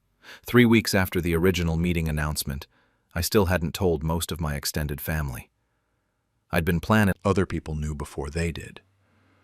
The special moments I'd imagined sharing my pregnancy news were gone, replaced by awkward phone calls and hurt feelings. The physical pregnancy symptoms didn't help either. I was exhausted most days, and dealing with morning sickness that lasted well into the afternoon. Under normal circumstances, I would have appreciated having an understanding boss who knew what was going on and could be flexible with my schedule. But now every accommodation I needed felt like further evidence that I couldn't handle my job. When I had to leave early for a doctor's appointment, David would make comments about hoping everything was okay, with this concerned expression that felt performative. When I looked tired in meetings, he'd suggest I take things easy. but in a way that felt like he was documenting my limitations rather than being supportive. I'm now 8 weeks along, and I feel like I'm walking on eggshells every day at work. I don't regret going to HR, because what David did was wrong. But I'm terrified about the long-term consequences. I can see my career trajectory changing already, and I'm not even showing yet. The colleague who told me about the gossip also mentioned that some people think I should have just been grateful David was supportive instead of hostile about my pregnancy. But nobody seems to understand that being excited about my pregnancy doesn't give him the right to announce it without my permission. I'm still processing whether I made the right choice by escalating this to HR. But I also can't imagine just letting David's boundary violations slide without any consequences. At what point did it become acceptable for my best friend to propose at my birthday party without asking me first? I'm Sophia, 25, and I'm a graduate student who honestly doesn't ask for much. My best friend Chloe is also 25, and we've been tight since college. Her boyfriend Jake is probably around 26 or 27, and they've been dating for about 2 years. I need to get this whole mess off my chest because I'm still processing what happened at my birthday dinner last week. Look, I'm not someone who makes a huge deal about birthdays usually. Most years I just grab drinks with a few people, or maybe do a low-key dinner. But this year felt different. I've been drowning in my thesis work, pulling all-nighters in the library, living off coffee and stress for months. My advisor has been breathing down my neck. My stipend barely covers rent, and I've been feeling pretty isolated. I decided I deserved one nice evening where I could actually feel good about myself and celebrate making it through another year of this chaos. So I planned this dinner at Marcello's, this Italian place downtown that I'd been wanting to try forever, but could never justify the expense. I made the reservation 3 weeks in advance for 10 people, which was basically all my closest friends. I even coordinated with the restaurant staff to do a special dessert thing with candles. I bought a new dress, actually did my hair properly, the whole 9 yards. This was going to be my night to feel special for once. The guest list was me, Chloe, Jake, and 7 other friends from grad school and college. I specifically chose people who I knew would make the evening fun and supportive. Marcus, who's been my friend since freshman year. Ashley from my program, who always makes me laugh. A few others who I genuinely enjoy spending time with. I wanted it to be intimate and meaningful, not some huge party where I'd end up talking to acquaintances all night. The day of the dinner, I was actually excited for the first time in months. I got to the restaurant early to make sure everything was set up right. The table looked perfect, and I had this moment where I thought, maybe I was finally getting better at prioritizing my own happiness. The first few people arrived, and everyone seemed genuinely excited to be there. We ordered wine, started catching, and then suddenly jump back in with this overly enthusiastic energy. I noticed her and Jake exchanging these looks across the table, but I figured they were just being their usual coupley selves. Chloe has always been dramatic, so I didn't think too much of it. The first hour or so was actually really great. We ordered appetizers, everyone was laughing, and I was feeling genuinely relaxed for the first time in weeks. Marcus was telling this story about his disastrous Tinder date. Ashley was complaining about our professor's latest impossible assignment, and I was just enjoying being present with my friends, instead of thinking about my thesis for 5 minutes. Jake kept fidgeting, though. He barely touched his food, and every time someone made a toast or raised their glass, he'd get this panicked look like he was about to say something but then didn't. At one point, he excused himself to the bathroom and was gone for like 15 minutes. When he came back, his face was red like he'd been splashing water on it. About halfway through our main courses, right when I was in the middle of telling everyone about this ridiculous encounter I'd had with my thesis advisor, Jake suddenly stood up. He grabbed his wine glass and started tapping it with his knife. My first thought was that he was going to give a birthday toast, which would have been sweet. I actually smiled at him and felt grateful that he was making an effort to acknowledge the occasion. But then he started talking, and it became immediately clear that this had nothing to do with my birthday. He launched into this whole speech about love and finding your person, and how he'd known from their first date that Chloe was the one. I'm sitting there with a fork halfway to my mouth, slowly realizing what's happening, and I can feel my stomach dropping. Then he got down on one knee right there next to our table. Right next to my birthday table, with my birthday decorations, in the middle of my carefully planned birthday dinner.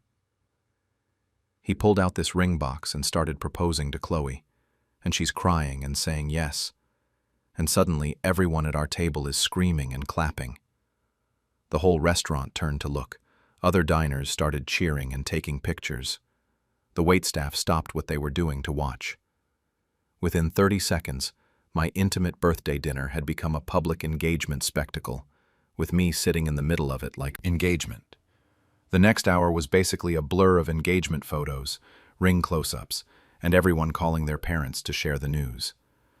My birthday cake sat there getting melted wax all over it while people used it as a backdrop for engagement pictures. Every conversation became about wedding planning and how romantic the proposal was. I just sat there smiling and nodding, trying to look happy while watching my birthday dinner transform into someone else's engagement party. At one point, the waiter came over and quietly asked if we still wanted to sing Happy Birthday. Before I could answer, Chloe jumped in and said maybe later. She wanted to call her mom first. So I watched my own birthday cake sit there ignored while my best friend spent 20 minutes on FaceTime with her family, showing off her ring with my birthday decorations in the background. I kept thinking, maybe this was just the initial excitement and things would settle back to normal. But they didn't. Every single person at that table was completely absorbed in the engagement. Even my friends who barely knew Jake were asking detailed questions about the proposal planning and wedding timeline. It was like my birthday had been completely erased and replaced with their engagement party. That's when I realized I wasn't just disappointed. I was genuinely hurt. This was supposed to be my one special night, and it had been completely hijacked without anyone even asking if that was okay with me. The worst part was watching everyone else navigate the awkwardness while pretending everything was normal. I could see it in their faces. My friends kept glancing at me with these uncertain expressions, like they knew something was off but didn't want to be the ones to address it.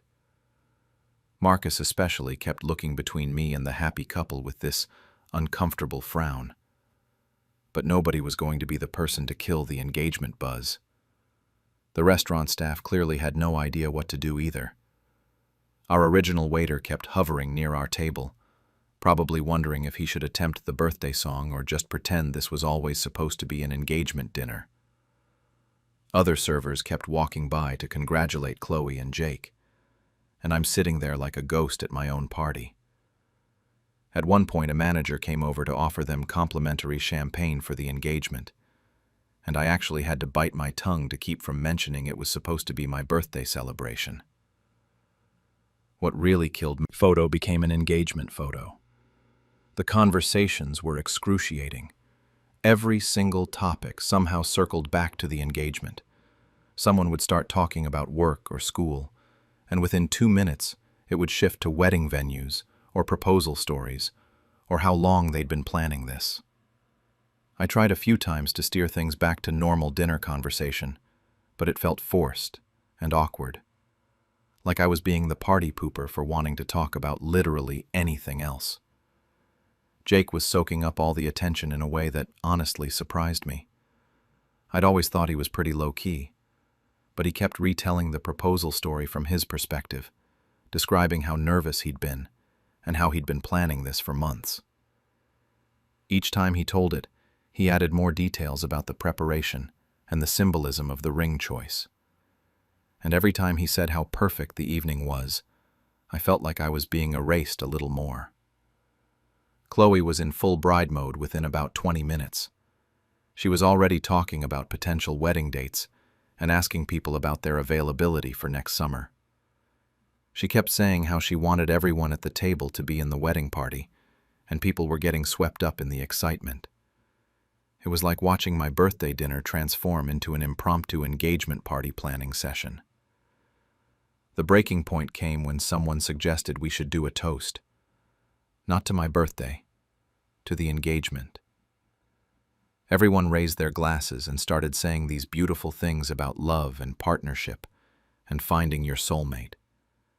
And I'm sitting there holding up my wine glass, trying to look enthusiastic about toasting my best friend's engagement at what was supposed to be my birthday dinner.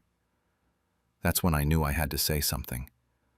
Not to ruin their moment or cause a scene, but because I was genuinely hurting and needed Chloe to understand why. I waited until there was a natural lull in the conversation, when a few people had gotten up to use the bathroom or take calls. I caught Chloe's eye and suggested we step outside for some air. Walking to the restaurant's entrance, I was trying to figure out how to phrase this without sounding like a complete brat. I genuinely was happy for her. Chloe and Jake are good together, and I'd been expecting them to get engaged eventually. But the timing and location felt so inconsiderate, especially from someone who's her. She asked if I was seriously complaining about her engagement right now, and said she couldn't believe I was making this about me, when it was supposed to be the happiest moment of her life. I tried to clarify that I wasn't complaining about the engagement itself, just that I would have appreciated knowing it was going to happen at my birthday dinner. I said I would have been fine with it if she'd just asked first, or even given me a warning so I could mentally prepare for the evening to shift focus. But Chloe wasn't hearing any of that. She said I was being incredibly selfish, and that a real friend would be celebrating with her instead of complaining about timing. She pointed out that they couldn't control when the perfect moment would happen, and that I should be honored they wanted to share it with me and our friend group. I felt like I was talking to a completely different person. This is someone who's known me for years, who knows how much I struggle with feeling overlooked and unimportant. She's seen me have breakdowns about feeling invisible in social situations, and here she was calling me selfish for wanting my own birthday to actually be about me.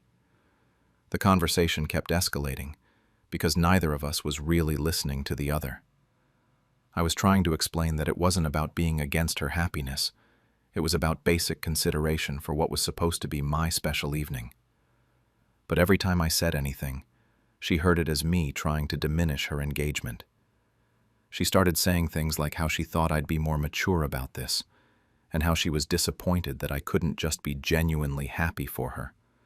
She said Jake had been planning this for months and had specifically wanted to do it surrounded by the people they care about most. She made it sound like I should feel grateful to be included in their special moment. What really stung was when she said that maybe this showed her who I really was as a friend. Like my hurt feelings were revealing some fundamental flaw in my character, rather than a natural response to having my birthday completely overshadowed. I started to feel like I was going crazy. Like maybe I really was being unreasonable for expecting my birthday dinner to be about my birthday. We ended up going back inside without really resolving anything. The energy between us was obviously tense, and I could tell people noticed. I tried to paste on a smile and get through the rest of the dinner, but everything felt forced and uncomfortable. Anymore. I told everyone I was getting a headache and needed to head home early. Most people were too caught up in engagement excitement to really notice me leaving. Chloe barely looked up from showing her ring to some strangers at the next table who had come over to congratulate them. Walking to my car, alone, leaving my own birthday party early, I felt completely defeated. This was supposed to be my one special night, and instead I felt more invisible and unimportant than ever. I drove home in complete silence, not even turning on music because I felt too emotionally drained to handle any additional stimulation. When I got to my apartment, I just sat in my car for a few minutes, trying to process what had just happened. Part of me was wondering if I'd overreacted, but mostly I felt this deep hurt that I couldn't shake. I'd been looking forward to that dinner for weeks, and it had turned into one of the most isolating experiences I'd had in a long time. Within an hour of getting home, my phone started buzzing with texts from people who'd been at the dinner. Marcus messaged me, asking if I was okay, and said he'd noticed I seemed upset when I left. Ashley sent a longer text, saying she felt bad about how the evening had gone, and that she'd wanted to say something, but didn't know how to handle the situation without making it weird. A couple other friends sent similar messages, basically acknowledging that the whole thing had been awkward, but expressing that they hadn't wanted to cause drama during someone's proposal. Reading those texts actually made me feel a little better, because it confirmed that I wasn't imagining things. Other people had noticed how uncomfortable the situation was, even if nobody had felt comfortable addressing it in the moment. But it also made me realize how isolated I'd felt sitting at that table, watching everyone pretend like nothing strange was happening. Then, around 11 that night, I got a text that completely blindsided me. It was from Jake, and it was not at all what I expected.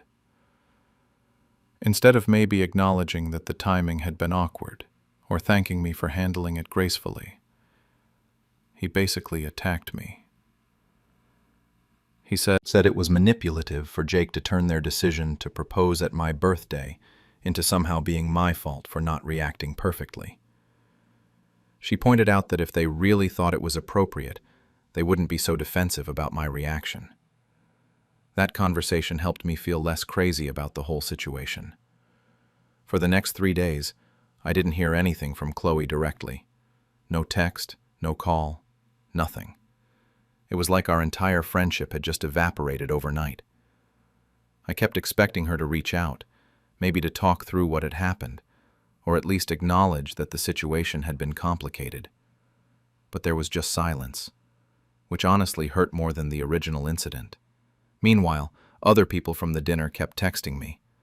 Marcus told me that after I left, Jake had made some comment about how I'd been jealous of their happiness, which made several people uncomfortable. Ashley said she'd tried to bring up my birthday again later in the evening, but Chloe had shut it down by saying they'd already celebrated enough, and she wanted to focus on calling family about the engagement. On the 3rd day after the dinner, I woke up to discover that Chloe had posted this massive Instagram story. It was a whole montage of photos from the proposal, including several that clearly showed my birthday cake and decorations in the background. But the caption was what really got to me. She wrote this long thing about knowing who your real friends are and how true friends support you during your biggest moments instead of making it about themselves. She didn't mention my name specifically, but it was obviously directed at me. The story was up for 24 hours, and I watched it get hundreds of likes and comments. People were congratulating her on the engagement and also responding to the implied drama with comments about fake friends and people who can't be happy for others. Seeing my birthday party reframed as this beautiful proposal story while I was being subtly dragged as a bad friend was surreal and painful. What made it worse was that mutual friends started liking and commenting on the post. People who had texted me privately about how awkward the situation was were publicly supporting Chloe's narrative. I understood they didn't want to get involved in drama, but it felt like I was being completely thrown under the bus. My DMs started filling up with mixed messages. Some people were supportive, saying I was okay. Explaining the whole situation to her actually helped me process it better. She was appalled that someone would propose at another person's birthday party without asking first, and said she couldn't believe Chloe was making me out to be the bad guy for having feelings about it. Marcus ended up telling me something that really put things in perspective. He said that apparently Jake had asked the group chat about romantic places to propose, but he'd done it in a chat that didn't include me. So other people had known this was potentially going to happen at my birthday dinner, but nobody had thought to give me a heads up or suggest that maybe my birthday wasn't the most appropriate venue. That revelation honestly made me more upset than anything else. It meant this wasn't just a spontaneous moment that got out of hand. It was a planned decision to use my birthday celebration as their proposal backdrop, and they'd specifically kept me out of the planning conversations. It felt like such a betrayal from people I'd considered close friends. Ashley also admitted that when Jake had brought up the proposal idea in the group chat, she'd felt uncomfortable about it being at my birthday, but hadn't wanted to be the one to speak up and potentially ruin their plans. She said she'd hoped someone else would say something, or that they'd decide against it on their own. A week after the birthday dinner, I was still getting mixed messages from friends about the whole situation. Some people thought I should be the bigger person and reach out to Chloe to repair the friendship.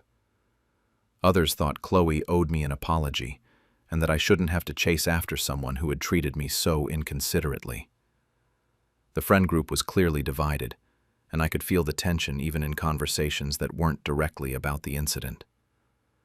I found myself staring at Chloe's contact info on my phone multiple times, drafted messages that I never sent, and went back and forth about whether I should try to salvage things or just let the friendship die. Part of me missed her and wanted to find a way past this, but another part of me was starting to wonder if her reaction had shown me something about who she really was as a person and a friend. The whole experience had made me question not just my friendship with Chloe, but also my expectations in relationships, and whether I was asking for too much when I wanted basic consideration from people who claimed to care about me. Who decided it was okay for my neighbor to cut down the tree in my yard without even asking me? I'm Gavin, 42, and I've been living in this quiet suburban neighborhood for about 8 years now. My neighbor Paul is in his mid-50s and lives right next door with his wife Carol. For the most part, we've always gotten along fine. Nothing too deep, but we'd wave when we saw each other, make small talk about the weather, or complain about property taxes. Normal neighbor stuff. I never thought we had any real problems. When I first moved into this house, one of the first things my late father and I did together was plant a maple tree in my front yard. Dad was big on that kind of thing. He always said a house wasn't really a home until you planted something that would outlast you. We spent a whole Saturday digging the hole, mixing in compost, making sure we got it just right. Dad passed away 3 years ago from cancer, and honestly, that tree became really important to me after that. It was like having a piece of him still there, you know? Over the years, that maple grew into this beautiful, massive tree. It provided incredible shade for my house during the summer, which definitely helped with the electric bill. The whole street looked better because of it. At least I thought so. Sure, it dropped leaves in the fall like every other tree on the planet, but that's just what trees do. I never thought it was a big deal. Paul started making little comments about the leaves maybe 2 years ago. At first it was just casual stuff when we'd run into each other getting the mail or whatever. He'd mention having to sweep his driveway more often, or make jokes about my tree keeping him busy on the weekends. I always just laughed it off because I figured he was just making conversation. I even offered to help him rake his side of the property line a couple times, but he always said no thanks. Looking back now, I should have paid more attention to how his tone was changing. The comments went from casual jokes to more pointed complaints. He started saying things like how my tree was really becoming a problem for him, how he was spending every weekend cleaning up after it. I told him multiple times that I was happy to trim any branches that were actually hanging over his property line, but he'd just kind of grumble and walk away. I thought I was being reasonable. The complaints definitely ramped up. Completely unrelated stuff. Like, we'd be discussing the neighborhood's new speed bumps, and somehow Paul would work in a comment about how at least the speed bumps don't create a mess in everyone's yard twice a year. It was getting weird and obsessive, but I figured he'd eventually get over it. Carol, his wife, seemed embarrassed by his complaints. A few times when Paul was going on about the tree, she'd try to change the subject or make excuses for him. She'd say stuff about how he just liked things neat and tidy, or how he'd been stressed about work. I appreciated that she at least seemed to recognize her husband was being unreasonable, but she never actually told him to stop. The whole thing came to a head last Tuesday.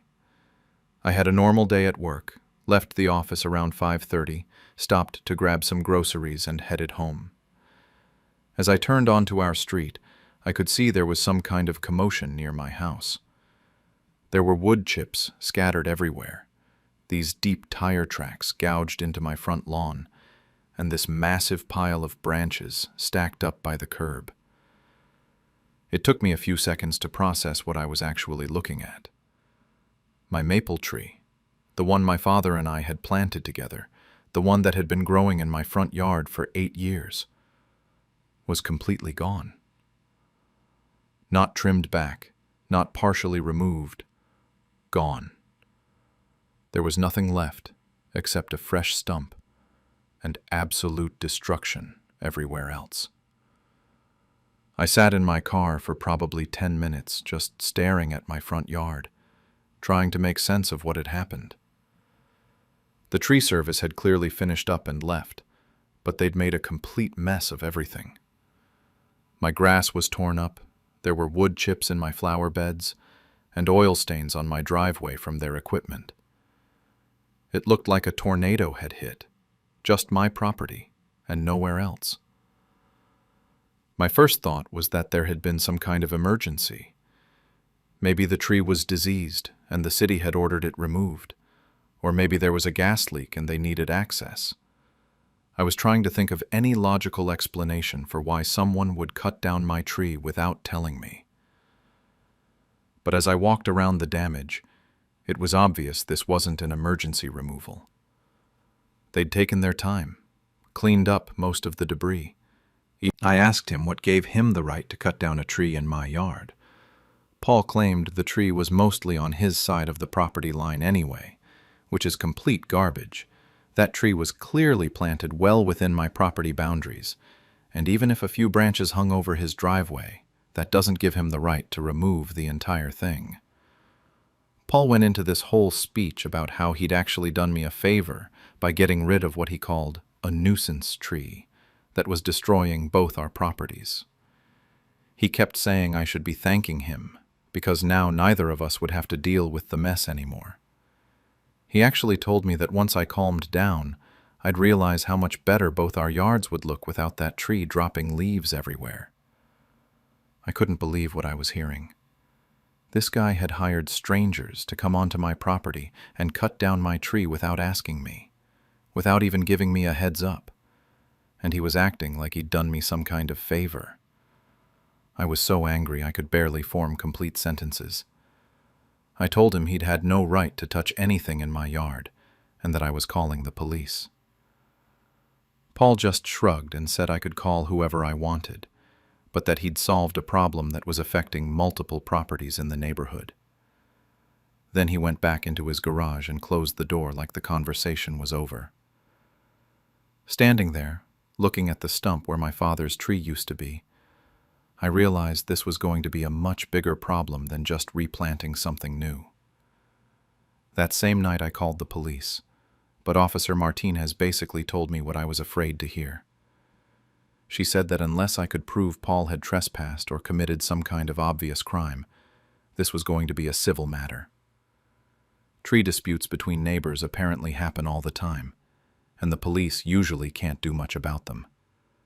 She did suggest I document everything and contact a lawyer, which wasn't exactly the immediate justice I was hoping for.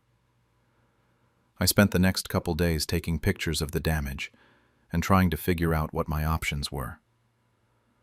The whole time I kept thinking about how Paul had just casually told me he'd solved the problem, like cutting down someone else's tree was the most normal thing in the world. I couldn't wrap my head around the level of entitlement it takes to make that kind of decision for another person. Being kind of relieved because the tree did drop a lot of leaves that would blow into their yard too. They didn't come right out and say Paul was justified, but they made it clear they weren't exactly upset about what had happened. Mr. Johnson mentioned something about how it would be easier to keep all our yards looking neat now. The Chens, who lived 2 houses down, seemed to be staying completely out of it. When I ran into Mrs. Chen at the mailbox, she just gave me this sympathetic look and said she was sorry about my tree. but she didn't offer any support beyond that. I got the impression that a lot of neighbors were picking sides quietly and didn't want to get involved in what was obviously going to become a bigger conflict. What really got to me was how divided people were about something that seemed so obviously wrong to me. I mean, regardless of how anyone felt about the tree dropping leaves, Paul had made a decision about my property without asking me. But some people seemed to think that if the tree was bothering multiple neighbors, then maybe he had some kind of right to take action. It was like they were weighing the inconvenience of raking leaves against basic property rights. I started calling lawyers that week, and let me tell you, that was a wake-up call. 2 different attorneys wanted $300 just for a consultation to tell me whether I even had a case. One lawyer I spoke to on the phone warned me that tree disputes can drag on for years and cost thousands of dollars, especially if there are any questions about property lines or whether the tree was actually causing damage. The legal reality was way more complicated than I'd expected. Apparently, there are all these laws about trees that cross property lines, and what constitutes damage, and whether a neighbor can trim branches that hang over their yard. But even the lawyer I talked to said that hiring a crew to remove an entire tree from someone else's property without permission was definitely not legal, regardless of where the branches were hanging. My family had mixed reactions when I told them what was happening. My brother thought I should just let it go and plant a new tree somewhere else in the yard. He kept saying it wasn't worth the stress and money to fight about it, and that I could probably was definitely angry about what Paul had done, and she understood why I was so upset. But she was also worried about what it would be like to live next door to someone we were suing. She kept asking if this was really the hill I wanted to die on, and whether it was worth potentially years of legal battles and bad feelings in the neighborhood. But then this past weekend was the neighborhood annual BBQ, and Paul showed up acting like nothing had happened. Worse than that, he was actually bragging about what he'd done. I watched him telling other neighbors about how he'd taken initiative and solved a problem that was affecting multiple properties. He was talking about it like he'd done some kind of community service. Paul was going on about how sometimes you have to make tough decisions for the good of the neighborhood, and how he'd researched tree removal companies to make sure the job was done properly. He even mentioned that he'd made sure they cleaned up most of the debris so it wouldn't be an eyesore. The whole time he's talking about this, I'm standing maybe 20 feet away watching him act proud about cutting down my father's tree. What made it even worse was that some of the neighbors were actually agreeing with him. A few people were nodding along and saying things about how the tree had been getting pretty big, and how it was nice not to have to worry about the leaves anymore. It was like they'd all collectively decided that Paul had done the right thing, and I was the unreasonable one for being upset about it. Mrs. Henderson came over to me during the BBQ and quietly said she couldn't believe how Paul was talking about it. She told me that a couple other neighbors had mentioned they'd be willing to testify if this thing went to court, but that they didn't want to make a big scene at a neighborhood gathering. I appreciated the support, but it was frustrating that people were only willing to back me up in private. After listening to Paul brag for about an hour, I decided I couldn't stay at the barbecue anymore. Watching him act like he'd done something admirable while I was looking at the stump of my tree every day was making me furious. I went home and called one of those lawyers back to schedule a consultation. That night I couldn't sleep because I kept thinking about Paul's satisfied expression when I'd first confronted him, and how he'd acted at the barbecue like he was some kind of neighborhood hero. The more I thought about it, the more I realized the consultation fee was steep, but I figured I needed to at least understand what my options were. He told me that what Paul did was definitely illegal. You can't hire people to remove trees from someone else's property without permission, period. But he also warned me that proving damages and actually collecting money could be complicated and expensive. The lawyer explained that I'd need to get the tree appraised to determine its value, which apparently is a whole specialized field. Mature trees can be worth thousands of dollars, especially if they're healthy and well-established like mine was. He said I'd also need to document all the property damage from the removal, get estimates for lawn repair, and potentially hire an expert to testify about proper tree care practices. All of this was going to cost money up front, with no guarantee I'd ever see any of it back even if I won. The lawyer was honest about the fact that neighbor disputes can drag on forever, especially when one party is stubborn about admitting they were wrong. He asked me point blank if I was prepared for what could be years of legal back and forth, and whether the money and stress would be worth it. I scheduled consultations with 2 other attorneys just to get different perspectives. One of them was way more aggressive and wanted to file for damages immediately, claiming we could get Paul for trespassing, property destruction, and emotional distress. The other lawyer was more cautious and suggested trying mediation first, saying that sometimes the threat of legal action is enough to get people to settle reasonably. While I was dealing with lawyers, I also called the tree service company whose business card had been stuck in my door. The guy I talked to seemed genuinely surprised when I explained that Paul wasn't authorized to have my tree removed. He said Paul had presented himself as the property owner and seemed to know what he was talking about, so they didn't think to verify ownership. The tree service offered to plant a replacement tree for free, which was nice of them but completely missed the point. A new sapling wasn't going to replace decades of growth, and it definitely wasn't going to bring back the sentimental value of the tree my father and I had planted together. Still, I appreciated that they were trying to make it right, unlike Paul, who was still acting like he'd done nothing wrong. My family kept weighing in on what I should do, and honestly, their advice the future. She pointed out that if the roles were reversed, Paul would definitely be suing me. My mom was still giving me grief about making a big deal out of what she called a tree disagreement. She kept saying that neighbors should work things out peacefully, and that getting lawyers involved would just make everything worse for everyone. The fact that she couldn't understand why this mattered so much to me was really frustrating. My wife was probably the most helpful in thinking through the actual consequences of different choices. She pointed out that if I sued Paul and won, we'd still have to live next door to someone who resented us. But if I didn't do anything, we'd be living next door to someone who thought he could make decisions about our property whenever he felt like it.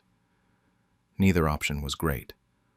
The more I thought about it, the more I realized that Paul had put me in an impossible position. If I pursued legal action, I'd be the neighborhood troublemaker who couldn't let things go. If I didn't, I'd be the pushover who let his neighbor walk all over him. There wasn't really a good way out of this situation that Paul had created. About 2 weeks after the BBQ, I was talking to Mrs. Chen while we were both getting our mail, and she mentioned something that really caught my attention.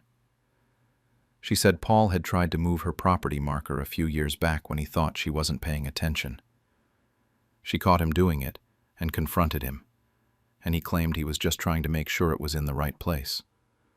But she had it surveyed afterward and found out he'd been trying to grab about 6 inches of her yard. This made me wonder what other boundary-pushing stuff Paul had done over the years that I didn't know about. Mrs. Chen said she'd never reported it because it seemed like too much trouble for such a small amount of land, but now she was regretting not documenting it. She offered to write a statement about what had happened if it would help my case against Paul. I also found out from Mrs. Henderson that Paul had complained to the city about another neighbor's fence height a couple years ago, claiming it was blocking his view. The complaint didn't go anywhere because the fence was perfectly legal, but it showed a pattern of Paul trying to control things beyond his own property. Meanwhile, Paul was completely avoiding me. If he saw me in the yard, he'd go inside. If we ended up at I'd look at that stump and remember how proud my dad was of that tree. And I'd get angry all over again. I finally decided to move forward with a lawsuit after I found out something that changed everything for me. When I called the tree service back to get more details about exactly what Paul had told them, the owner mentioned that Paul had specifically said I'd agreed to the removal, but was out of town and couldn't be there to oversee it. That was a complete lie, and it meant Paul had deliberately deceived them to get around any questions they might have had about authorization. This wasn't just a case of Paul making a bad decision about a tree that was bothering him. He'd actively lied to the tree service to make them think they had permission to cut down my tree. That felt like fraud on top of everything else, and it made me realize that Paul knew exactly what he was doing when he had my tree removed. So here I am, meeting with lawyers and trying to decide how far to take this thing. Part of me wants to sue Paul for everything I can get, just to make sure he faces some real consequences for what he did. But another part of me wonders if I'm just making my life more complicated and expensive over something that's already done and can't be undone. The worst part is that I still don't know if this is the right choice. But I'm pretty sure letting Paul get away with lying to tree service companies so he can remove other people's trees isn't the right choice either. Why was it considered rude when I refused to give my cousin my wedding dress for free? I'm Emily, 32, and I just got married a few weeks ago. This whole situation has been eating at me, and I honestly don't know if I'm in the wrong here or if my family has lost their minds. My cousin Haley is about 5 years younger than me and recently got engaged. We've always been close growing up, or at least I thought we were until this whole mess started. Let me back up a bit. When I was planning my wedding, I saved for months to afford my dress. I'm talking about putting aside money from every paycheck, skipping dinners out, the whole deal. It wasn't like I was buying some crazy expensive designer gown, but it was still a significant purchase for me. I had this vision from the beginning that I wanted to preserve it afterward as a keepsake. Call me sentimental, but I figured it would be something special to hold on to from what was supposed to be one of the most important days of my life. The wedding went great, and I felt absolutely beautiful in that dress. I remember catching Haley looking at it throughout the entire reception. She'd stare at the beadwork during dinner, touch the fabric when she hugged me, and I even saw her taking photos of just the dress when she thought I wasn't looking. At the time, I thought it was sweet that she was so interested. She kept saying how gorgeous it was and how perfect it looked on me. But beyond those compliments, she didn't really say much else about it. My mom had helped me research preservation methods before the wedding even happened. We looked into those special boxes and cleaning services that are supposed to keep wedding dresses in perfect condition for decades. I was already mentally preparing to take it in the week after our honeymoon. The whole plan was set in motion before I even walked down the aisle. About 3 weeks after the wedding, I was still riding that post-wedding high. My husband and I had just gotten back from our honeymoon, and I was finally getting around to dealing with all the wedding aftermath stuff. You know how it is after a big event like that. Thank you cards, returning rental items, getting the dress preserved.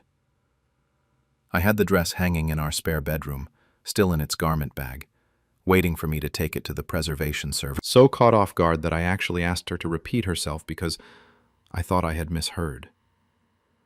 When she said it again, I felt this weird knot form in my stomach.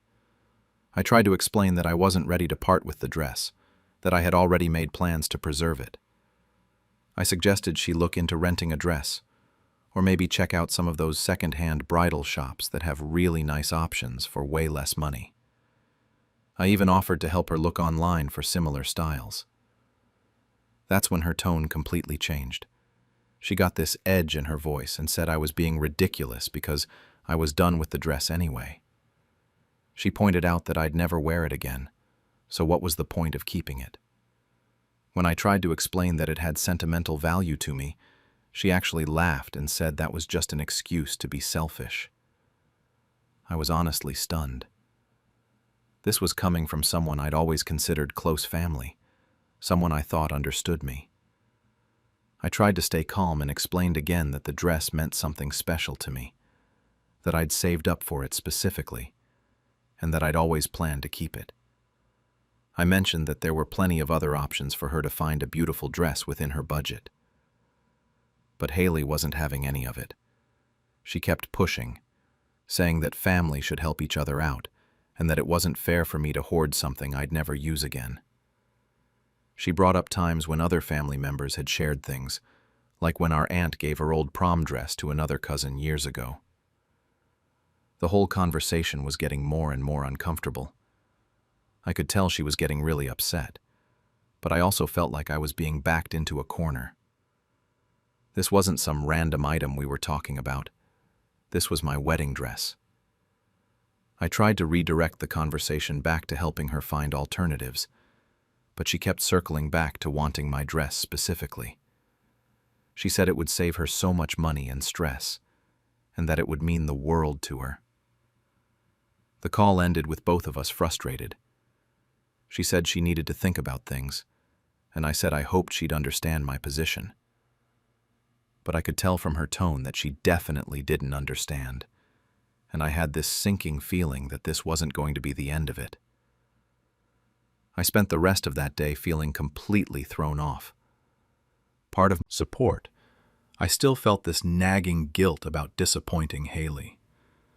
Looking back now, I should have known that one awkward phone call wasn't going to be the end of it.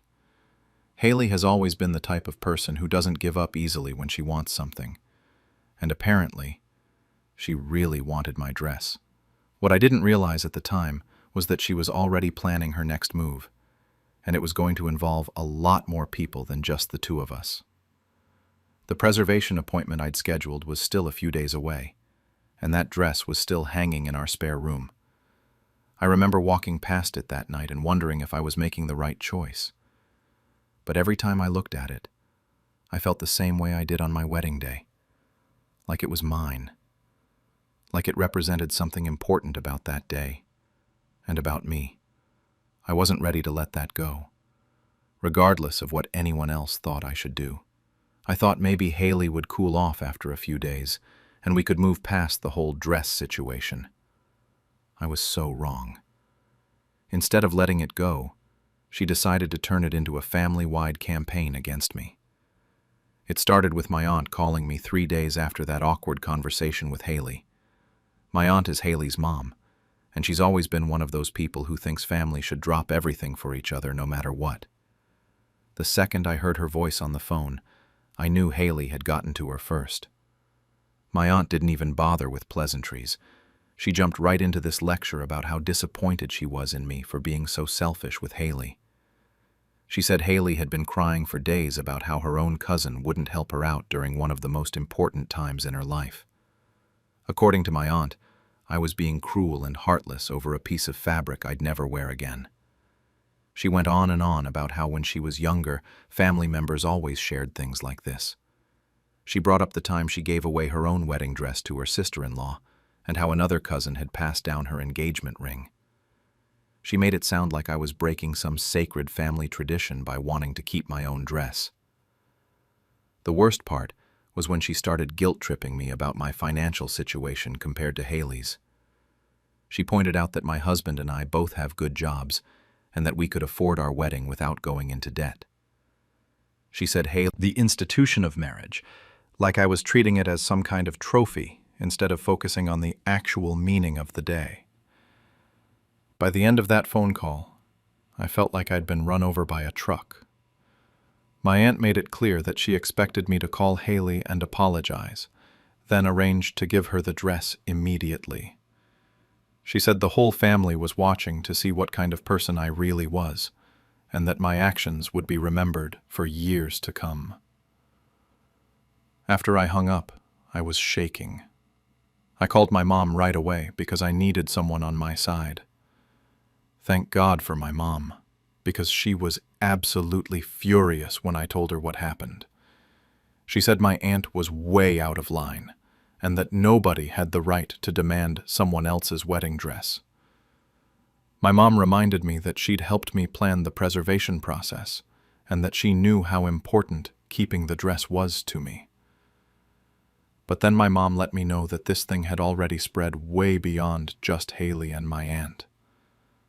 Apparently, Haley had been calling other family members and telling them her version of the story. She was painting me as this heartless person who cared more about a dress than her own cousin's happiness. She'd been emphasizing how much money it would save her, how perfect the dress would be for her, and how devastated she was that I wouldn't share.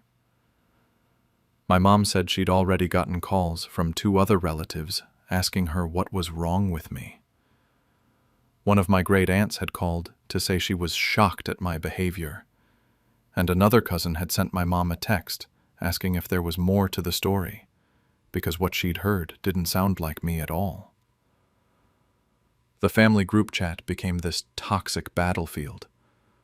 I wasn't even in that particular chat. It was one that Haley's side of the family used. But my mom was filling me in on what was happening. People were taking sides, and it was getting nasty. Some relatives were saying I should just give Haley the dress to keep peace in the family. Others were pointing out that it was weird for someone to ask for a wedding dress in the first place. My aunt was the most vocal one in the chat, apparently. She kept posting these long messages about family values and how disappointed she was in the younger generation's selfishness. Text messages from relatives I barely talked to. Some were supportive, telling me that my aunt and Haley were being ridiculous, but others were clearly on Haley's side. One of my older cousins sent me this long message about how family should always come before material possessions, and how she was surprised I didn't understand that basic principle. The pressure was getting to me. I started second-guessing myself constantly. Maybe I was being selfish. Maybe the dress really wasn't that important in the grand scheme of things. Maybe I should just give it to Haley and avoid all this family drama. But then I'd think about how hard I worked for that dress, and how excited I'd been about preserving it. I'd remember how beautiful I felt wearing it, and how it represented not just my wedding day, but also my independence, and my ability to achieve the things I wanted in life. The idea of just handing it over because people were pressuring me felt wrong on a fundamental level. My husband was getting frustrated with the whole situation too. He couldn't believe that my family was putting this much energy into harassing me over a personal decision. He pointed out that nobody had asked us if we wanted to give away the dress. They were just demanding it, and then acting offended when we said no. The breaking point came when my aunt called my mom directly, and they had a huge fight. My mom told me later that my aunt had accused her of raising me to be selfish and materialistic. My aunt said that she was embarrassed to be related to someone who would choose a dress over family relationships. She threatened to uninvite us from upcoming family events if I didn't change my mind about the dress. My mom completely lost it at that point. She told my aunt that she was proud of me for standing up for myself, and that it was inappropriate for anyone to be making demands about my personal property. She said if my aunt wanted to exclude us from family events over something so ridiculous, that said more about her than it did about us. After that fight, the battle lines were clearly drawn. It wasn't just about the dress anymore. It had become this huge referendum on family loyalty, personal boundaries, and what we owed each other as relatives. I felt like I was stuck in the middle of a war that I never wanted to start, all because I wanted to keep my own wedding dress. After all the family drama exploded, I realized I needed to try a different approach. Dress. I absolutely wanted to help her find something beautiful for her own wedding. I had done some research beforehand, so I came prepared with actual suggestions. I found 3 different bridal consignment shops within driving distance that had great reviews and reasonable prices. I'd even looked at their websites and found several dresses that were similar to mine in style and would look gorgeous on her. I offered to go shopping with her, help her try things on, and even offered to pay for alterations if we found something that needed adjustments. I thought this was a pretty generous offer. I was willing to spend my time and some money to help her find a dress, just not willing to give up mine. But Haley's reaction was not what I hoped for at all. She got quiet when I started explaining about the consignment shops, and I could tell she wasn't interested. When I finished laying out my plan to help her, she said it wasn't the same thing at all. She said she didn't want just any dress. She wanted my dress specifically. She'd been picturing herself in it ever since my wedding, and nothing else would make her feel as beautiful as she knew my dress would. Then she accused me of missing the point entirely. According to her, my offer to help her shop was just another way of being selfish, because I was trying to make myself feel better about saying no without actually giving her what she really wanted. She said if I truly cared about her happiness, I would understand that she had her heart set on my dress, and nothing else would do. That conversation ended even worse than our first one. Haley told me I was being unsupportive, and that she was disappointed in who I'd become. She said she never thought her own cousin would prioritize a piece of fabric over their relationship. Before she hung up, she said she needed space to figure out how she felt about me as a person. I was devastated. I genuinely tried to find a solution that would work for both of us, but apparently, there was no compromise possible. It was either give her my dress or be labeled as a terrible cousin forever. The next few days were when things got really ugly. Haley blocked me on Instagram, Facebook, and Snapchat. I found out when I tried to send her a message apologizing for how our phone call went, and discovered I couldn't reach her on any platform. At first I thought maybe she'd just To give her the dress, and that she couldn't even look at other dresses anymore because she was so fixated on mine. He said I had no idea how much damage I'd done to her emotional state, and that he was reconsidering whether he wanted someone like me in their lives long term. The message really got to me because he made it sound like I'd deliberately set out to hurt Haley, when all I'd done was say no to giving away something that belonged to me.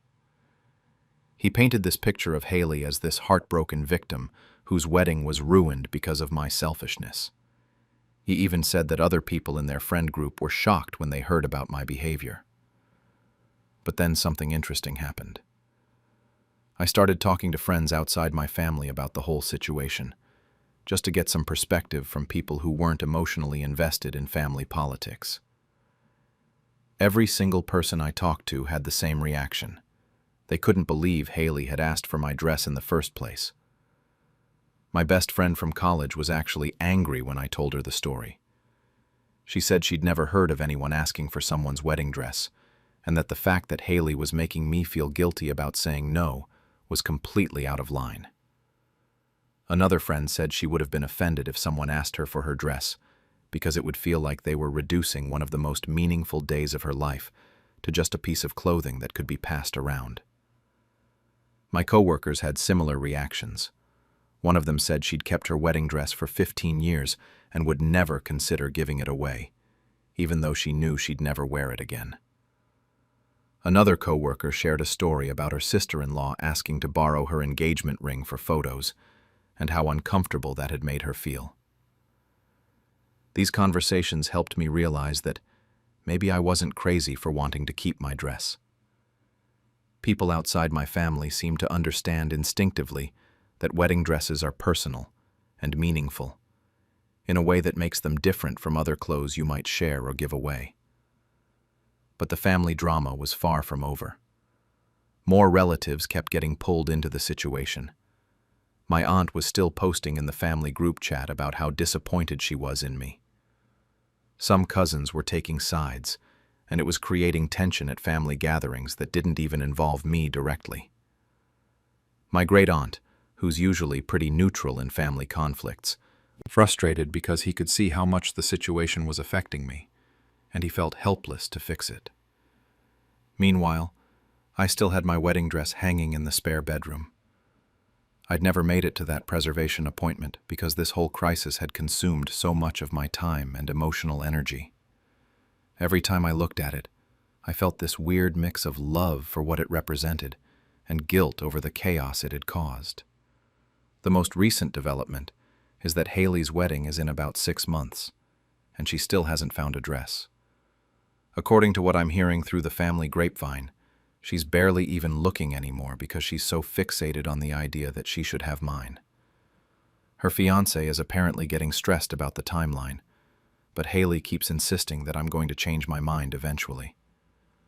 So here I am, months after this all started, still getting guilt trips from relatives, and still holding on to my wedding dress. The family is divided. Haley and I aren't speaking, and I honestly don't know if our relationship will ever recover. Part of me wonders if I should have just given her the dress from the beginning to avoid all this drama. But another part of me feels like giving in now would just teach everyone that they can bully me into doing whatever they want if they make enough noise about it. Since when is it acceptable for my teenager's coach to criticize my parenting in front of the whole team? I'm Rachel, 40, and I've been raising my son Eli, 15, on my own for the past 8 years. Eli's always been passionate about basketball, and honestly, it's been one of the few things that's kept us connected during these difficult teenage years.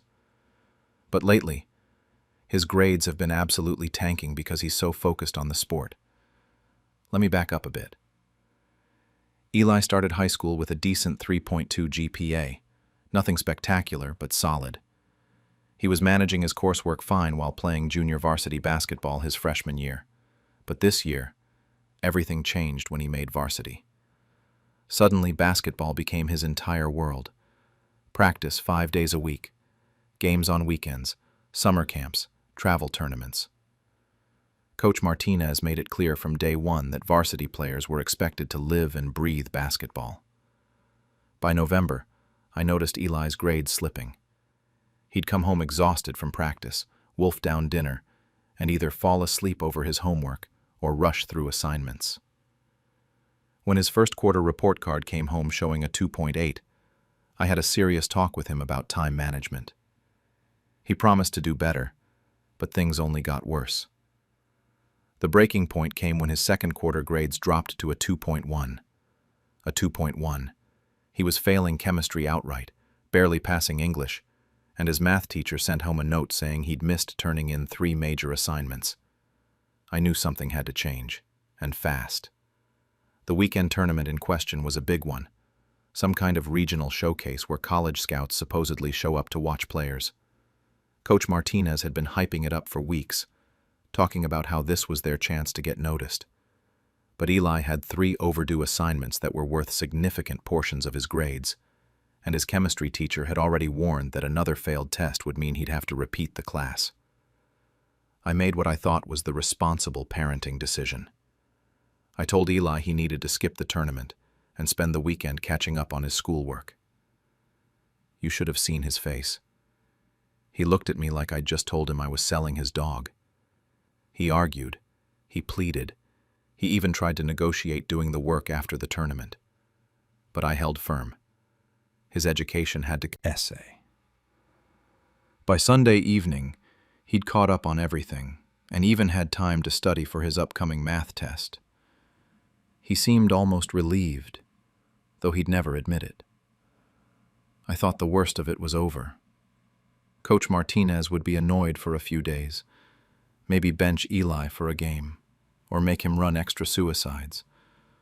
But eventually things would settle back to normal. I was wrong. Tuesday came, and I showed up to the gym like always to pick up Eli after practice. Usually I just wait in the car, but that day I needed to talk to another parent about carpooling arrangements, so I went inside. The practice was winding down, and most of the parents had gathered in the bleachers to wait for their kids. That's when Coach Martinez decided to address everyone. He called the team over and had them sit on the bleachers while he stood in front of all of us.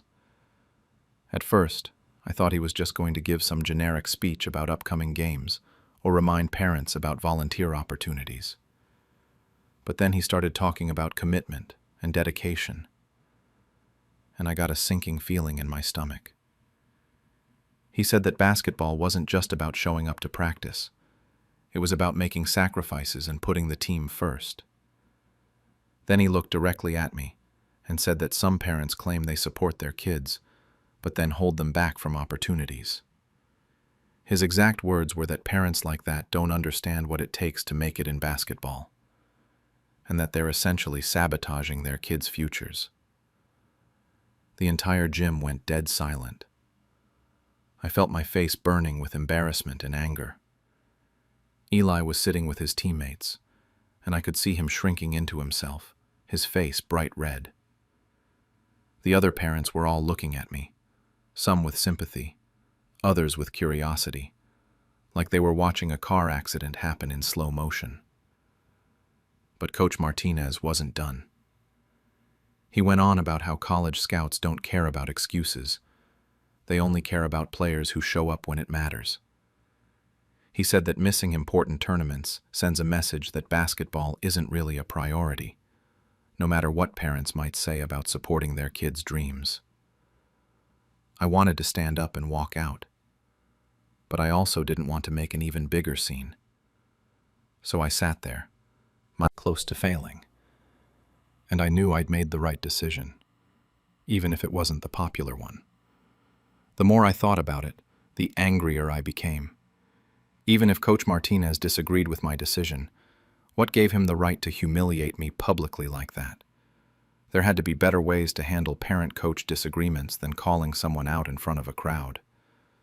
This wasn't about basketball anymore. This was about respect, boundaries, and whether coaches should be allowed to shame parents for making what they believe are responsible choices. I realized I had a decision to make.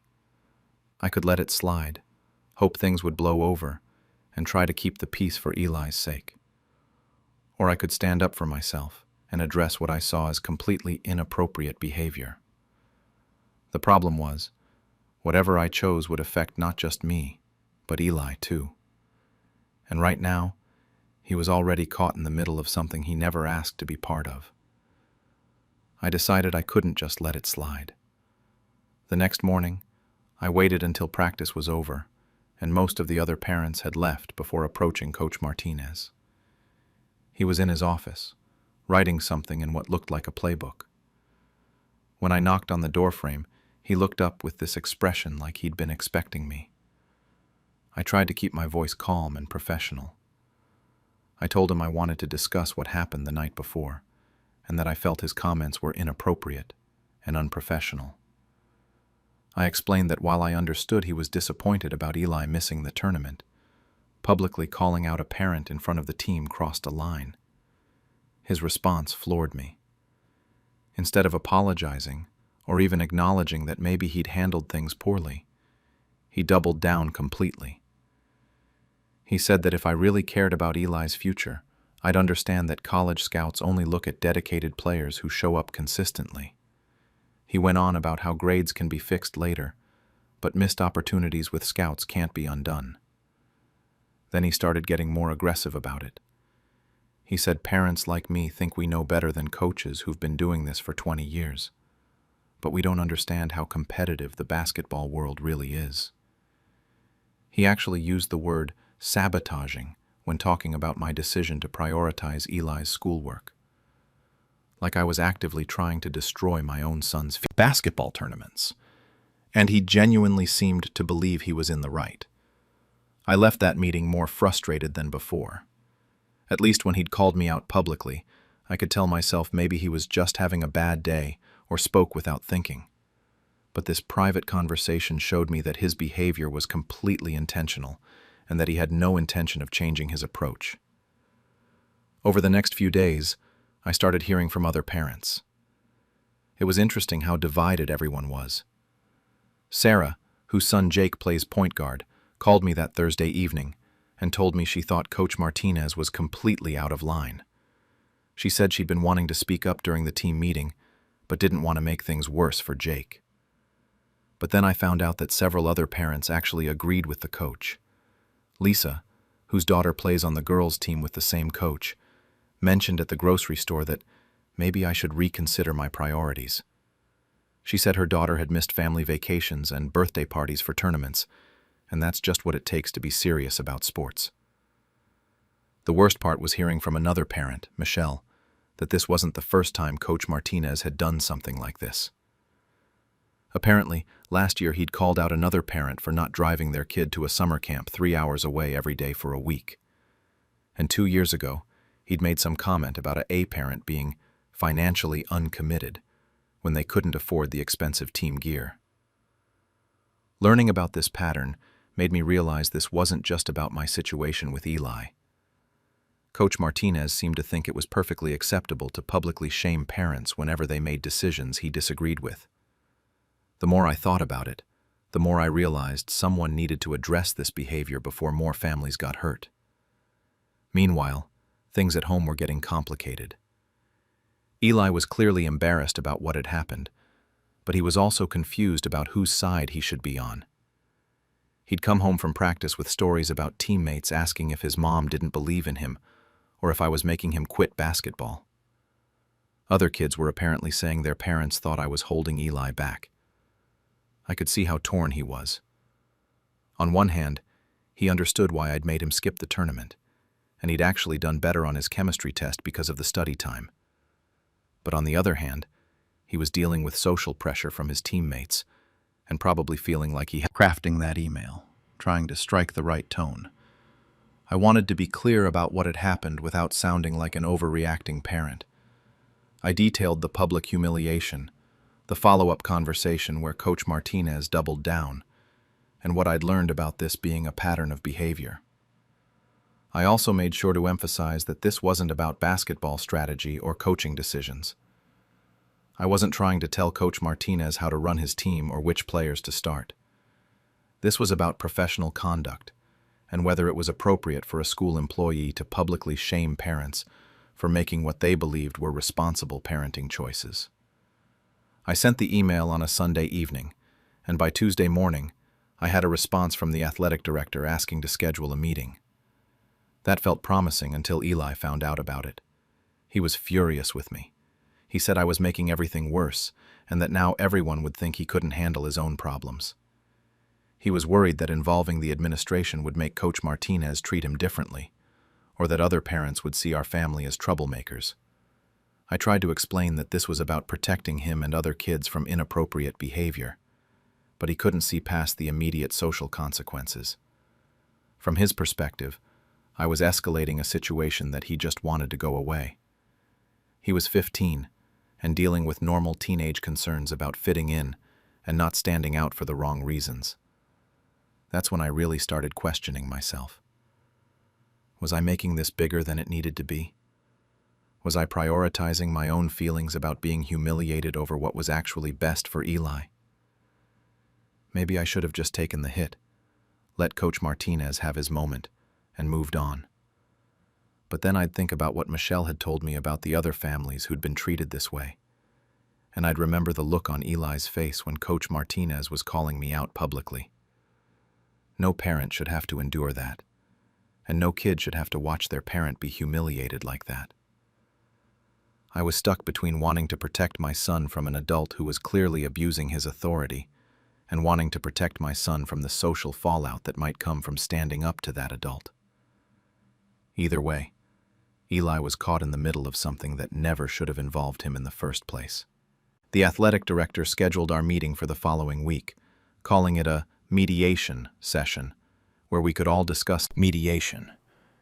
And I immediately felt my heart sink. A mediation implied that this was some kind of dispute between two equal parties who just needed to work out their differences. But this wasn't a disagreement about basketball strategy or playing time. This was about a school employee publicly humiliating a parent for making what I considered a responsible parenting decision. The fact that the administration was framing it as something that needed to be mediated told me they were more interested in smoothing things over than actually addressing the problem. I agreed to the meeting anyway, hoping that maybe once Mr. Peterson heard the full story, he'd understand why this was about professional conduct, not just hurt feelings. We scheduled it for the following Tuesday after school, which gave me almost a week to prepare and worry about what would happen. During that week, the parent community became even more divided. Word had gotten out that I'd contacted the administration, and suddenly, everyone had an opinion about it. Some parents started questioning other things Coach Martinez had done over the years. Sarah mentioned that her son Jake had told her about times when the coach had made players run extra laps for missing practice due to family obligations or doctor appointments.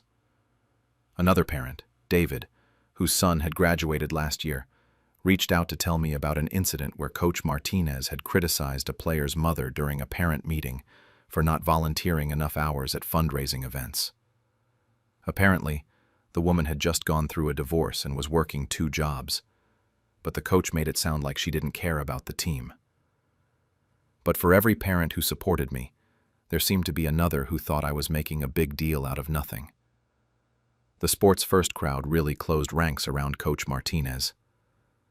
Lisa continued to make comments about how competitive sports require sacrifices and how maybe I just wasn't cut out for the intensity of varsity athletics. The worst part was watching how this affected Eli. He was becoming increasingly distant and resentful toward me. He'd come home from practice barely speaking, just grab something from the fridge and disappear into his room. When I tried to talk to him about how he was feeling, he'd just say everything was fine, but I could tell it wasn't. One evening, he finally exploded. He said I was ruining basketball for him and that he was thinking about quitting. Families had experienced similar treatment, and the fundamental inappropriateness of a coach publicly shaming parents. The meeting itself was even worse than I'd expected. Mr. Peterson had set it up in his office, with the 3 of us sitting around his desk like we were working out a business deal.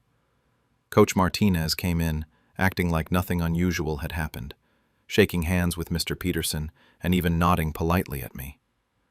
Mr. Peterson started by saying he wanted to hear both sides of the story and find a way for everyone to move forward positively. He asked me to explain my concerns, so I went through the whole thing again. The public humiliation, the follow-up conversation where Coach Martinez doubled down, the pattern of behavior with other families. When it was Coach Martinez's turn, he basically dismissed everything I'd said. He claimed he was just trying to motivate the team and teach them about commitment. He said that sometimes parents need to hear difficult truths about what it takes to succeed in competitive athletics. He actually suggested that maybe I'd misinterpreted his comments because I wasn't familiar with how serious high school basketball really is. The most frustrating part was how Mr. Peterson responded to all of this. Instead of addressing whether Coach Martinez's behavior was appropriate, he kept talking about communication and understanding different perspectives. He suggested that maybe we could establish better channels for discussing concerns about player availability in the future. It became clear that the administration's main goal was to make this problem go away with minimal disruption. Mr. Peterson talked about the importance of maintaining team unity and not letting misunderstandings affect the players.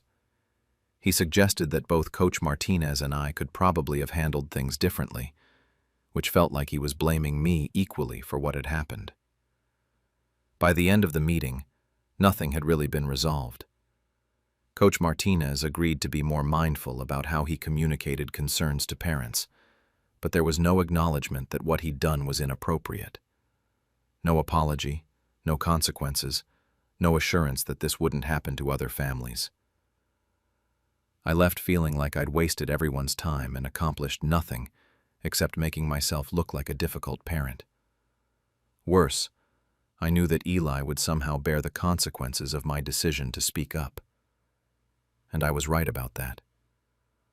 I approached, and I'd catch people looking at me and whispering. I started to feel like I was the problem, like maybe I really had blown this whole thing out of proportion. The breaking point came when Eli told me he was seriously considering quitting basketball. He said he felt like everyone was watching him differently now, waiting to see if he'd have another incident with his mom interfering. He felt like he couldn't just be a player anymore. He was the kid whose mother had caused drama with the coach. That's when I really started questioning everything I'd done. Had I been protecting Eli's future by insisting on academic priorities, or had I been undermining his confidence and love for the game? Was I right to push back against Coach Martinez's behavior, or should I have just taken the hit and moved on? The hardest part is that I still don't know the answers to those questions. I'm sitting here now, Months later, and Eli is still playing basketball, but our relationship hasn't fully recovered. He's doing better academically, which I tell myself was worth the conflict, but he's never quite looked at basketball the same way since all this happened. Some of the other parents have started pushing back against Coach Martinez's behavior more, which makes me think maybe speaking up did accomplish something. But I'm not sure that's worth what it cost my relationship with my son. So here I am, still wondering if I made the right choices. The mediation meeting accomplished exactly nothing. Eli thinks I ruined basketball for him, and I'm stuck between feeling like I stood up for what was right and feeling like I destroyed something my son loved over my own wounded pride. What made my brother think it was fine to announce his engagement during my graduation party?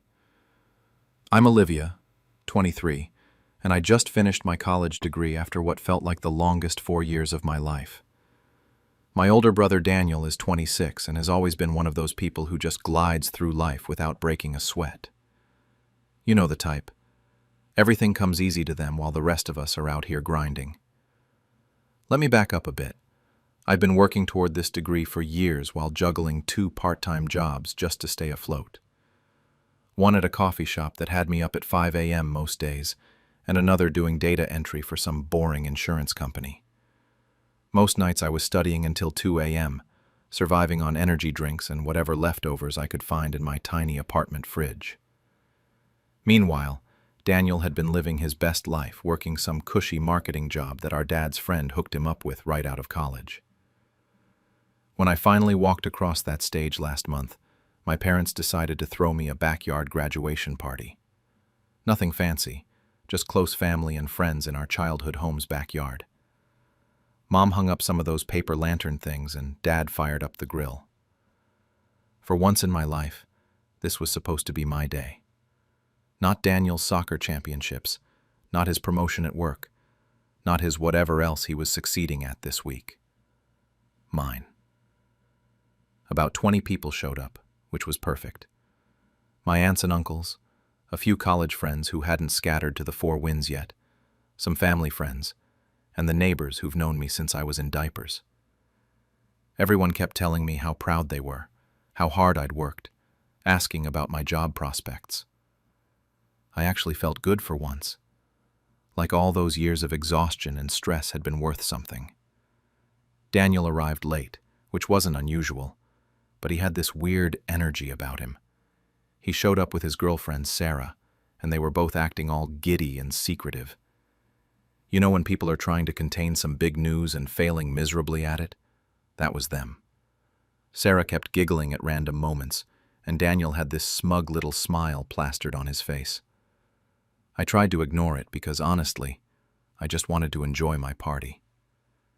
People were actually asking me about my future plans, my thesis project, expressions. Something felt off, but I was trying not to let it get to me. This was my day, and I'd earned the right to enjoy it without worrying about whatever drama Daniel was cooking up. Mom had made my favorite cake, this ridiculous chocolate thing with way too much frosting, and people were taking pictures of me cutting it. I remember thinking this might actually be one of those moments I'd look back on fondly instead of cringing. The party was hitting its stride around 7 p.m. Everyone had eaten, people were lounging around on lawn chairs, and my dad had broken out his embarrassing playlist of 80s hits. My cousin Emma was showing me photos from her semester abroad, and I was actually relaxing for what felt like the first time in months. That's when Daniel decided to make his move. He suddenly stood up from where he'd been sitting with Sarah and started tapping his beer bottle with a fork. You know that sound, the one that means someone's about to make a speech. Everyone started quieting down and looking over at him expectantly. I figured he was going to say something nice about my graduation, maybe crack a joke about how I'd finally caught up to him education-wise. Instead, he cleared his throat and announced that he and Sarah were engaged, just like that. No warning, no consideration for the fact that we were literally at my graduation party. Sarah started crying those happy tears and held up her hand to show off this massive ring that definitely cost more than my entire college fund. The whole backyard erupted in cheers and congratulations. Within seconds, everyone had abandoned whatever conversations they were having and swarmed over to them. People were hugging Daniel, examining Sarah's ring, asking when it happened, when the wedding would be, all the usual engagement questions. My aunts were practically shrieking with excitement, and even the neighbors were getting in on the action. I stood there, holding my half-eaten piece of graduation cake, watching my own party transform into Daniel's engagement celebration in real time. It was like someone had flipped a switch, and suddenly I didn't exist anymore. The same people who'd been congratulating me on my degree 5 minutes earlier were now completely absorbed in wedding talk. Sarah was showing off the ring to anyone who'd look. Engagement. What kind of person can't just be happy for someone else's good news? But this wasn't just any day. This wasn't some random family barbecue or holiday gathering. This was specifically my graduation party, thrown specifically to celebrate my achievement, and he'd just completely hijacked it. The timing couldn't have been more perfect if he'd planned it, which, knowing Daniel, he probably had. I tried to smile and act excited when people occasionally remembered I existed and included me in the congratulations, but it felt forced and fake. The energy had completely shifted. What had been my celebration was now just the backdrop for their big announcement. Even the music seemed wrong now, too upbeat for how hollow I was feeling. The rest of the party became a blur of engagement excitement, while I played the role of supportive sister, nodding and smiling, while inside I was screaming. This was supposed to be my moment, my recognition, my one day to feel special and accomplished. Instead, I got to watch Daniel effortlessly steal the spotlight again, just like he always does.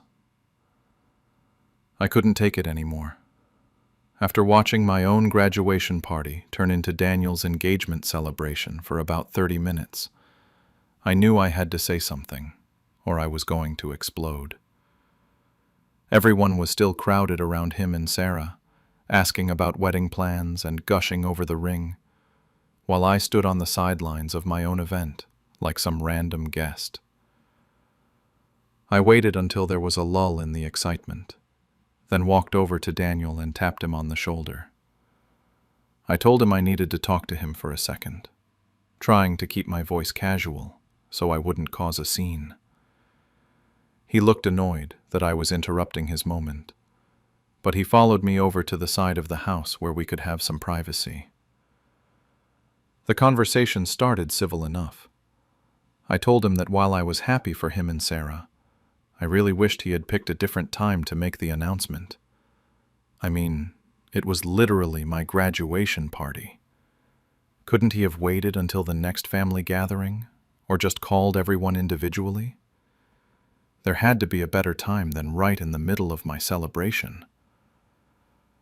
That there would be other opportunities for me to get attention. He actually said that, other opportunities for attention, like my college graduation was just some random milestone that happens every week. The dismissive way he said it made my blood boil. That's when Sarah decided to join our little conversation. She came over looking all concerned and innocent, asking if everything was okay. When I tried to explain my side, she jumped right to Daniel's defense. She claimed they hadn't planned the timing, that Daniel had been so excited about the engagement he just couldn't wait to tell everyone. She made it sound like it was this spontaneous burst of joy that couldn't be contained. But I wasn't buying it. I'd seen them acting weird all evening, whispering and checking phones, and having secret conversations with our parents. This wasn't some spur-of-the-moment thing. They'd planned this, maybe not the exact timing, but they'd definitely come to the party knowing they were going to make their announcement. The whole argument was getting more heated, and I could see people starting to glance over at us. The last thing I wanted was to cause a bigger scene at my own party, but I also couldn't just let this slide. I told Daniel that he had to know this would overshadow everything else, that announcing an engagement would naturally become the main focus of any gathering. He kept insisting that I was overreacting, that family should be able to share good news with each other without all this drama. He threw it back on me, saying that if I really cared about his happiness, I'd be excited for him, instead of making it all about myself. The way he twisted it made me feel like I was going crazy. Wasn't this literally supposed to be about me? I looked around, hoping our parents might step in, or at least back me up. But they were doing that thing they always do when Daniel and I fight, staying completely neutral and pretending nothing's happening. Dad was suddenly very interested in cleaning the grill, and Mom was busy collecting empty plates, both of them clearly wanting to avoid getting involved. The only person who seemed to get it was my Aunt Carol, who had apparently been watching our little drama unfold from across the yard. She came over and pulled me aside, while Daniel and Sarah went back to their adoring crowd. Carol told doing. This wasn't some innocent mistake or unfortunate timing. It was a calculated move to hijack my celebration. But then Carol said something that made me second-guess everything. She mentioned that maybe I should just let it go for the sake of family harmony, that fighting about it would only make things worse, and give Daniel more ammunition to paint me as the difficult sister. She suggested that people would remember the drama more than the original slight, which wasn't exactly comforting. The rest of the confrontation with Daniel went nowhere. Every point I made, he had some comeback that made me sound petty and selfish. When I brought up how hard I'd worked for this degree, he reminded me that lots of people graduate college without expecting parades. When I talked about wanting one day to feel special, he said that confident people don't need constant validation. It was like arguing with a wall, except the wall was really good at making you feel stupid for even trying. Daniel has always been better at this stuff. The quick comebacks, the way he can flip any situation to make himself look reasonable and the other person look crazy. By the end of our argument, I was starting to doubt myself even though I knew I was right. Sarah kept jumping in with these little comments that sounded supportive but were actually just reinforcing Daniel's points. She'd say things like how she understood why I might feel upset, but that love is something to celebrate whenever it happens. Real passive-aggressive stuff that made me look like the villain for not embracing their joy. The worst part was watching other family members pretend like nothing was happening. People who had been congratulating me earlier were now completely absorbed in engagement talk, asking about wedding venues and dress shopping like my graduation had never happened. It felt like I was being erased in real time. Eventually, I realized the argument was pointless. Daniel wasn't going to admit he'd done anything wrong. Sarah was going to keep playing innocent, and our parents were going to keep pretending this was just a normal family disagreement. I was outnumbered and outmaneuvered, stuck playing the role of the jealous sister who couldn't handle her brother's happiness. The confrontation ended with nothing resolved, and me feeling worse than before. At least when I was just silently angry, I had the moral high ground. Now I'd been painted as the unreasonable one who tried screaming. But I didn't want to give Daniel any more ammunition to use against me later. Plus, I could see my parents watching nervously from across the yard, and I knew they'd be relieved if I just played along instead of causing more drama. So I became the perfect, supportive sister for the rest of the evening. But it didn't matter what I did. The party had completely transformed, and there was no getting it back. Every conversation somehow circled back to the engagement. People who had been asking about my job prospects an hour earlier were now deep in discussions about wedding venues and whether Sarah would take Daniel's last name. My college friends, who barely knew Daniel, were suddenly his biggest fans, asking about how he proposed and when they'd known they wanted to get married. The cake situation was probably the worst part. Mom had made this amazing chocolate cake specifically for my graduation, with "Congratulations, Olivia" written in blue frosting. But when it came time for the final toast of the evening, guess what everyone was raising their glasses to? Not my 4 years of hard work or my bright future. They were toasting Daniel and Sarah's engagement. I stood there, holding my glass of cheap wine, listening to my own father give this heartfelt speech about love and new beginnings, while my graduation cake sat half-eaten on the table behind him. It felt surreal, like I was watching someone else's life fall apart in slow motion. The worst part was that I couldn't even be openly upset about it without looking like a complete monster. People started leaving around 9, and every single person made sure to congratulate Daniel and Sarah one more time on their way out. A few remembered to mention my graduation as an afterthought, usually something like, "Oh, and congrats on finishing school too." But you could tell their hearts weren't in it anymore. The engagement had sucked all the air out of any other celebration. My college friend Jake was one of the last to leave, and even he seemed more interested in talking about Daniel's proposal story than catching up with me. Before he left, he told me how lucky I was to have such an exciting family, completely missing the irony that the excitement had nothing to do with me, despite it being my party. After everyone left, I helped clean up while Daniel and Sarah sat on the back porch looking all glowy and content. They kept giggling together, like it had been planned that way all along. The days after the party were almost worse than the party itself. Our family group chat exploded with engagement excitement. People were sharing venue suggestions, asking about wedding dates, posting photos they'd taken of the ring.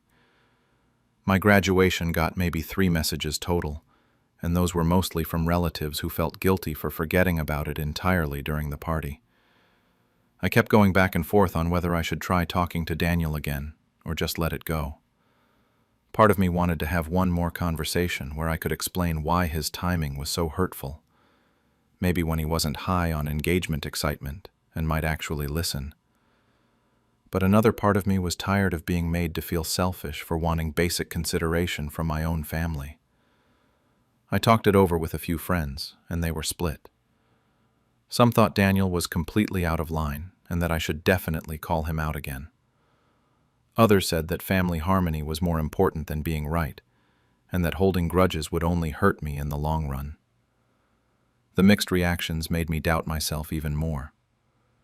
Then yesterday, a week after the party, Daniel sent me a text that completely changed everything. Instead of any kind of apology or acknowledgement that maybe his timing could have been better, he told me that I had ruined his moment by sulking.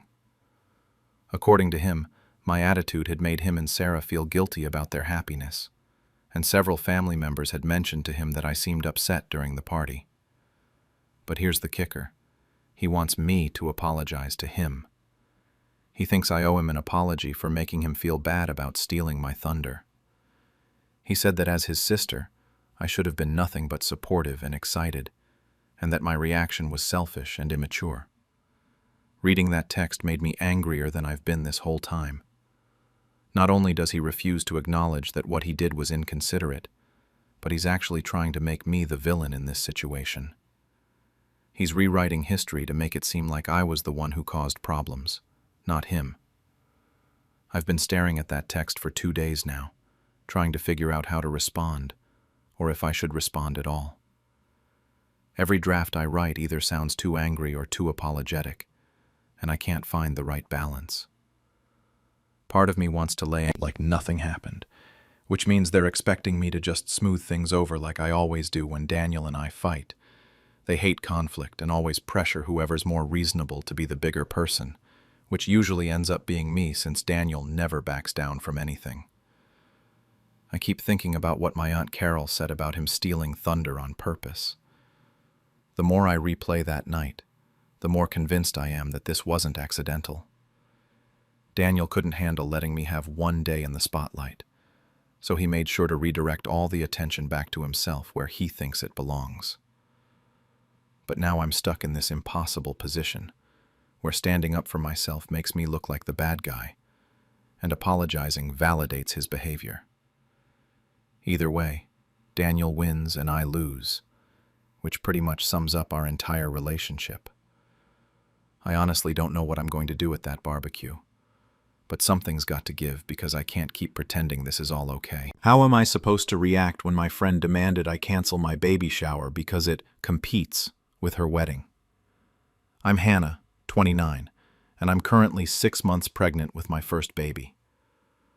What I'm about to tell you involves my best friend Maya, also 29, who's getting married in October. And honestly, I still can't believe this actually happened. So, let me start from the beginning. Maya and I have been best friends since college. We're talking over 10 years of friendship here. We've been through everything together. Breakups, job losses, family drama, you name it. When she got engaged 8 months ago, I was genuinely thrilled for her. I've been helping her plan this wedding from day one. We've spent entire weekends venue hunting. I've sat through countless cake tastings, helped her pick out bridesmaid dresses, the whole 9 yards. I was her maid of honor, obviously, and I took that role seriously. When I found out I was pregnant 4 months ago, Maya seemed excited for me. She made jokes about how my baby would be born just in time to be a flower girl at her wedding someday. Everything felt normal between us. I was dealing with morning sickness and wedding planning at the same time, but I didn't mind because I wanted her day to be perfect. My mom has been over the moon about becoming a grandmother. She's the type who goes all out for family celebrations, so when she offered to throw me a baby shower, I wasn't surprised. She started planning it about 6 weeks ago without really consulting me on much. She picked a date, a Saturday afternoon about 2 months before my due date, and said it would be perfect timing. Not too close to my due date in case the baby comes early, but late enough in my pregnancy that people would be excited to celebrate. She sent out invitations 3 weeks ago to about 30 people, family, close friends, some co-workers. The response was amazing. Almost everyone RSVP'd yes within a few days. My aunt offered to help with decorations. My cousin volunteered to make a cake, and even some of my work friends were asking if they could bring anything. It felt really good to have people excited about my baby. I mentioned the baby shower to Maya in passing during one of our wedding planning sessions. We were discussing centerpieces for her reception, and I think Tuesday happened. I was at home after work trying to put my feet up because they'd been swelling lately, when my phone rang. It was Maya, and right away I could tell something was wrong because she was crying. Not just tearing up, but full-on sobbing. My first thought was that something terrible had happened. Maybe the wedding venue fell through, or there was a family emergency, or something with her fiancé. I asked her what was wrong and tried to calm her down, but she could barely get words out between the crying. When she finally started talking, I honestly thought I was misunderstanding what she was saying. She started going off about how hurt and betrayed she felt, and how she couldn't believe I would do this to her. I had no idea what she was talking about. Then she said my baby shower was in bad taste. She said it was wrong of me to plan a big event in the same season as her wedding, because it would steal focus from her special day. She kept using the phrase, "steal the spotlight," over and over. I was completely confused, because her wedding is in October, and my shower is in 2 weeks. We're talking about events that are months apart. I tried to explain that I didn't even plan the shower myself. My mom organized the whole thing. I told her I was sorry if she felt like I hadn't communicated well about it, but that I mentioned it to her weeks ago, and she seemed fine with it. She said she didn't realize at the time how much it would bother her, and that after thinking about it more, she felt like I was being inconsiderate. Maya said that as her maid of honor and best friend, I should have known better than to have any kind of celebration during her wedding year. She said people would be talking about my baby instead of her wedding, and that it wasn't fair to make her share attention during what was supposed to be her time. She wanted me to either postpone the shower until after her wedding or cancel it entirely. I tried to stay calm and explain that postponing wasn't really an option, since I'd be having a newborn by then, and canceling seemed extreme, since people had already RSVP'd, and my family had put work into planning it. I said I didn't understand how a baby shower could compete with a wedding, since they're completely different types of events happening months apart. That's when Maya reached to compete with her wedding. Maya said that wasn't the point, and that I should have thought about how it would affect her before agreeing to let my mom plan it. The conversation kept going in circles. Maya would cry and say I was being inconsiderate, and I would try to explain that there was no ill intent, and that I didn't see how the two events conflicted. She accused me of being jealous of her engagement and deliberately trying to upstage her wedding. That accusation really hurt because it was so far from the truth. I've been nothing but supportive of her wedding planning, and I was genuinely excited for her big day. By the end of the call, Maya was demanding that I cancel the baby shower so she could have the spotlight during her wedding season. She said that's what a real friend would do. I told her I needed time to think about everything she'd said. But honestly, I was already pretty sure there was no way I was canceling my baby shower. The whole conversation felt surreal, like I was talking to a stranger instead of my best friend of over 10 years. After we hung up, I sat there for probably an hour, just trying to process what had happened. I couldn't understand how someone I'd been so close to could ask me to cancel my baby shower over something that seemed so unreasonable. The whole thing felt completely out of character for Maya, but at the same time, she'd seemed dead serious about it. The next day I was still processing everything Maya had said, but I figured maybe she was just having a bad day, or wedding stress was getting to her. I decided to give her some space and see if she'd cool down. That was a mistake, because instead of cooling down, she apparently spent the day working herself up even more. She called me again Thursday evening, and this time she wasn't crying. She was angry. She started the conversation by saying she'd been thinking about our talk, and that she was even more hurt that I hadn't immediately agreed to cancel the shower. She said the fact that I needed time to think about it proved that I didn't care about her feelings or her wedding. I tried to explain again that this wasn't about not caring about her, but that canceling seemed like an extreme solution to a problem I still didn't fully understand. That's when she really went off. She started listing all these reasons why her wedding should take priority over everything else in both our lives. She talked, second, even if I did, that wouldn't make this pregnancy less significant. Maya then started bringing up specific examples of how my baby shower would ruin her wedding season. She said people would spend money on baby gifts that they could have spent on wedding gifts. She worried that people would be tired of celebrating after my shower and wouldn't be as excited for her wedding. She even said that if people saw pictures of my shower on social media, it would make her wedding decorations look less special by comparison. Every single one of her arguments sounded completely ridiculous to me, but she was dead serious about all of it. I tried to point out that most of the people invited to my shower weren't even invited to her wedding, since it was mostly family and a few close friends. She said that didn't matter, because word would get around and people would still be talking about it. The conversation got even more heated when I mentioned that my due date wasn't something I could reschedule like a party.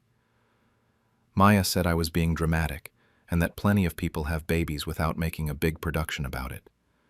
She said I could have a small family dinner instead of a shower, or wait and have a meet the baby party after her wedding was over. I told her that my mom had already put a lot of work into planning the shower and that people had already RSVP'd and probably bought gifts. Maya said that was my problem for not consulting her before letting my mother plan anything during her wedding year. She actually said I should have asked her permission before scheduling any celebrations during the months leading up to her wedding. That's when I started getting really frustrated, because the whole conversation felt insane. I told her that I wasn't going to ask permission to celebrate my pregnancy, and that her wedding being in October didn't mean I couldn't have a baby shower in August. She said that attitude proved I was a selfish friend who didn't deserve to be in her wedding party. At some point during this argument, Maya started bringing up our mutual friends. She said she'd been talking to some of them about the situation and that they agreed with her. She mentioned Sarah and Jessica specifically, saying they thought I was being inconsiderate. She also said that Emily and Rachel thought I should postpone the shower out of respect for her wedding. This really bothered me, because I hadn't told anyone else about our fight, so Maya was basically going around talking about attention during her special time. I told her that threatening to kick me out of her wedding party wasn't going to make me cancel my baby shower. I said it seemed like she was trying to manipulate me into doing what she wanted by holding our friendship hostage. She said she wasn't manipulating anyone, just protecting herself from people who didn't have her best interests at heart. The argument went on for almost 2 hours. We kept going in circles, with Maya insisting that any celebration during her wedding year was inappropriate, and me trying to explain that there was no connection between my baby shower and her wedding. She brought up every favor I'd ever asked of her, every time she'd been there for me, every sacrifice she'd made for our friendship. She said this was my chance to show her that I valued our relationship as much as she did. By the end of the call, I was exhausted and honestly pretty hurt. I told Maya that I understood she was stressed about her wedding, but that I wasn't going to cancel my baby shower. I said she was welcome to attend or not attend, but that the decision was up to her. I thought I was being reasonable by giving her the choice. Maya's response was immediate and harsh. She said that if I went through with the shower, I was choosing my own selfishness over our friendship. She said she couldn't believe I would prioritize one party over a decade of friendship. She told me I had until the weekend to decide what was more important to me, keeping her as a friend or having my baby shower. I told her I didn't appreciate being given ultimatums and that I'd already made my decision. The shower was happening as planned. Maya said that in that case, she had some decisions to make too, and she hung up on me. I spent the rest of that night feeling terrible. Part of me wondered if I was being unreasonable, or if there was some compromise I wasn't seeing. But the bigger part of me felt like Maya was being completely irrational and trying to control something that had nothing to do with her wedding. The next morning, I woke up to find that Maya had removed me from the wedding group chat. When I checked social media, I saw that she'd posted about how hard it was to realize that some people weren't the friends you thought they were. She didn't mention me by name, but the timing made it pretty obvious what she was referring to. That afternoon, Sarah called me. She said Maya had been texted, apologize, or at least try to find some middle ground. But there was nothing. On Monday morning, I got a text from Jessica, one of the other bridesmaids, asking if I was okay because Maya had told everyone I was no longer in the wedding party. That's how I found out I'd been officially kicked out. Not from Maya herself, but from another bridesmaid who felt awkward about the whole situation. Jessica said Maya had called an emergency bridesmaid meeting over the weekend and announced that I was being replaced as maid of honor due to personal conflicts. She apparently told everyone that I'd chosen to prioritize other things over her friendship. I was hurt, but not entirely surprised. Maya had basically given me an ultimatum, and when I didn't cave to her demands, she followed through on her threat. What did surprise me was how quickly she moved on from our decade-long friendship. Within 3 days of our fight, she'd already asked her cousin to be the new maid of honor, and was acting like I'd never been part of the wedding planning at all. The worst part was finding out through Jessica that Maya had been telling people I was selfish and attention-seeking. She was apparently saying that I'd deliberately planned my baby shower to compete with her wedding, and that when she tried to talk to me about it, I'd refused to compromise. The story Maya was telling made it sound like I was some kind of bridezilla, except for a baby shower instead of a wedding. Jessica seemed uncomfortable sharing all this information, but she said she thought I deserved to know what was being said about me.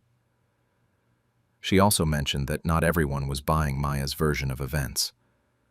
Emily had apparently said that the whole situation seemed blown out of proportion, and a few other friends were questioning why a baby shower months before the wedding was such a big deal. But there were also people taking Maya's side completely. Sarah, who I'd considered a good friend, had apparently told Maya she was right to protect her special day from people who didn't respect it. Rachel had offered to help Maya find a new maid of honor dress, since mine wouldn't work for the cousin who was replacing me. The baby shower was still a week away at this point, and I was dreading it. What should have been a happy celebration felt tainted by all this drama. I kept wondering if people would show up, or if Maya had somehow convinced them not to come. I had been through so much together, and this felt like such a stupid thing to destroy our friendship over. I kept thinking there had to be some way to fix it, some compromise I hadn't thought of, some way to make her understand that I'd never intended to hurt her or compete with her wedding. The baby shower ended up happening as planned, and it was actually beautiful. My mom had gone all out with decorations. My aunt made an amazing cake, and most people showed up despite the drama. A few of our mutual friends came, and they seemed to have a good time even though there was definitely some awkwardness around Maya's absence. People kept asking where Maya was, and I didn't know what to say. I ended up telling most people that she had a conflict, but I could tell some of them knew something was wrong. Emily pulled me aside at one point and said she'd heard about the fight and thought Maya was being unreasonable. She said she'd tried to talk to Maya about it, but that Maya was convinced she was the victim in the situation. The presents were overwhelming in the best way. People had been so generous, and I felt genuinely loved and supported. But there was definitely a Maya-shaped hole in the celebration. She should have been there, helping me open gifts and making jokes about baby names. Instead, she was probably at home stewing about how my shower was somehow ruining her wedding season. After the shower, things got worse instead of better. I found out through Jessica that Maya had been posting passive-aggressive things on social media about fake friends and people who show their true colors when you need them most. She never mentioned me by name, but again, the timing made it obvious what she was referring to. A few weeks later, Emily told me that Maya had been asking mutual friends not to post pictures from my baby shower because she didn't want to see them. She was apparently also upset that some people had posted congratulations on my pregnancy announcement from months ago, saying it was inconsiderate during her engagement period. The whole thing started feeling less like a misunderstanding and more like Maya had some deeper issues with me, or with sharing attention in general. Emily mentioned that Maya had also gotten upset when another friend announced her engagement 2 months after Maya got engaged, saying the timing was suspicious and attention-seeking. I tried reaching out to Maya one more time about a month after the show. It's been 3 months since our fight, and Maya and I haven't spoken at all. I heard through the grapevine that her wedding planning is going well, and that she seems happy with her new maid of honor. Some of our mutual friends still talk to both of us, but they're careful not to mention me around Maya, and vice versa. I've had the baby since then, a healthy little girl who's been the light of my life. When I announced her birth, I got congratulations from most of our friend group, but notably not from Maya. I didn't expect to hear from her, but part of me hoped that seeing pictures of my newborn daughter might soften her heart somehow. My mom keeps saying I dodged a bullet, and that Maya would have found some other reason to be difficult if it hadn't been the baby shower. But I still feel sad about losing such a long friendship over something that seems so trivial in retrospect. I wonder sometimes if I could have handled things differently, if there was some magic combination of words that would have made Maya see reason. The thing is, I still don't understand what I was supposed to do differently. Cancel my baby shower because it might somehow compete with a wedding happening months later? Ask permission before celebrating my pregnancy? Put my life on hold during Maya's wedding year? None of those options seemed reasonable to me then, and they don't seem reasonable to me now. So that's where things stand. I have a beautiful daughter and a successful baby shower to remember, but I lost my best friend of over 10 years in the process. Sometimes I wonder if Maya ever thinks about our friendship, or if she's completely moved on. I guess I'll probably never know. Why did my father decide to rewrite his will at my birthday dinner without warning anyone? I'm Clara, 35, and I honestly still can't wrap my head around what happened at what was supposed to be my birthday celebration just over a week ago. I keep replaying it in my mind, trying to figure out if there were signs I missed, or if my dad really just decided to blindside our entire family like that. So here's what happened. I had been planning this dinner for months because I really wanted to do something nice for my 35th. Not a huge party or anything crazy, just dinner at Bella Vista, this Italian place downtown that everyone had been raving about. I invited my parents, my dad, who's 68, and my mom, who's 65, along with my brother Jake, who's 32, my sister Emma, who's 30, and 3 of my closest friends, Sarah, Mike, and Jenny. I wanted it to be intimate, but still feel like a real celebration. My dad had just retired about a month before this dinner. He worked in insurance for like 40 years and had been talking about retirement forever. But when it actually happened, he got weird about it. Not depressed exactly, but he started obsessing over all this administrative stuff. He kept mentioning how he needed to get his affairs in order and make sure everything is clear for you kids when I'm gone. We all just figured it was normal retirement anxiety. I mean, the man went from working 60-hour weeks to suddenly having nothing but time on his hands. Mom kept telling us not to worry about it, that he was just adjusting. She said he'd been organizing his desk drawers and filing cabinets for weeks, going through old paperwork and making lists of everything. Honestly, it seemed pretty typical for someone who had spent decades being super organized at work and now didn't know what to do with himself. The dinner started off perfectly. We got there around 6:30, and the restaurant was beautiful, with those warm lighting and the smell of garlic bread hitting you as soon as you walked in. Everyone was in such a good mood. Jake had driven down from Chicago specifically for this, which meant a lot to me since he usually can't make family stuff. Emma brought this gorgeous bouquet of flowers, and my friends all came straight from work, but were excited to finally meet my family. Dad seemed normal during cocktails, telling this hilarious story about her boss, and Mike was explaining some crazy project he was working on, and it just felt perfect. When the main courses came out, Mom surprised me by pulling out this incredible homemade chocolate cake she had hidden in her car. It was my absolute favorite kind that she used to make when I was little, with the thick fudge frosting and everything. Everyone started singing Happy Birthday, and I felt like such a kid again, but in the best way possible. I was opening presents, and everything was so normal and fun. Emma got me this beautiful scarf I had been wanting. Jake gave me a gift card to my favorite bookstore, and my friends had all gone in together on this gorgeous necklace. Mom and Dad's gift was last, a weekend getaway to this bed and breakfast I had mentioned wanting to visit. I was feeling so loved and happy, taking pictures with everyone and just enjoying the moment. That's when things took a turn. We had just finished the cake, and I was sitting there feeling full and content, looking around at everyone laughing and talking. The waiter had just brought coffee for those who wanted it. I was thinking about how this was exactly the kind of birthday I had hoped for. Nothing fancy or over the top, just good food and good people. Then my dad stands up. At first I thought maybe he was going to give some sweet toast or something. He's not usually one for speeches, but retirement had made him more sentimental lately.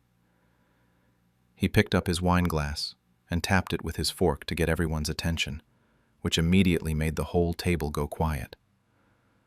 But instead of raising his glass for a toast, he reaches into his jacket pocket and pulls out this official-looking envelope.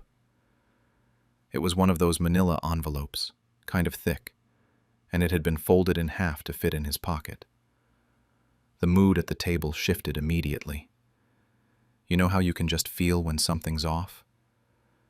Everyone stopped talking and started looking at each other with these confused expressions. Then my dad says, and I swear I'll never forget these exact words, "I've updated my will, and I want everyone to hear the changes so there's no confusion later. Just like that. No preamble, no explanation, no sorry to interrupt the celebration. He said it like he was announcing the weather or asking someone natural thing in the world. Mom's face had gone completely white, and she was gripping her napkin so tight her knuckles looked pale. I could tell she had no idea this was coming either. She kept looking between Dad and the rest of us with this panicked expression, like she was trying to figure out how to stop what was about to happen. Dad opened the envelope and pulled out these official-looking papers. They were folded and had those blue backing pages that legal documents have. He unfolded them carefully, put on his reading glasses, and started looking for whatever section he wanted to read from. The whole thing probably only took a few seconds, but it felt like it went on forever. I kept thinking that surely he would realize how inappropriate this was, that he would fold the papers back up and say something like, "Actually, this can wait until later." But he didn't. He just stood there, papers in hand, glasses on, looking like he was about to read us the news. That's when he started reading from the document, and everything in my life changed. The first thing he read was about Jake getting the family home, just like that. To my son Jacob, I leave the family residence at 847 Oak Street, including all contents and the surrounding property. I felt like someone had punched me in the stomach. This is the house I grew up in, where I learned to ride a bike in the driveway, where my kids spend every Christmas morning opening presents under the tree in the living room. The house where I always assumed my own children would bring their kids someday.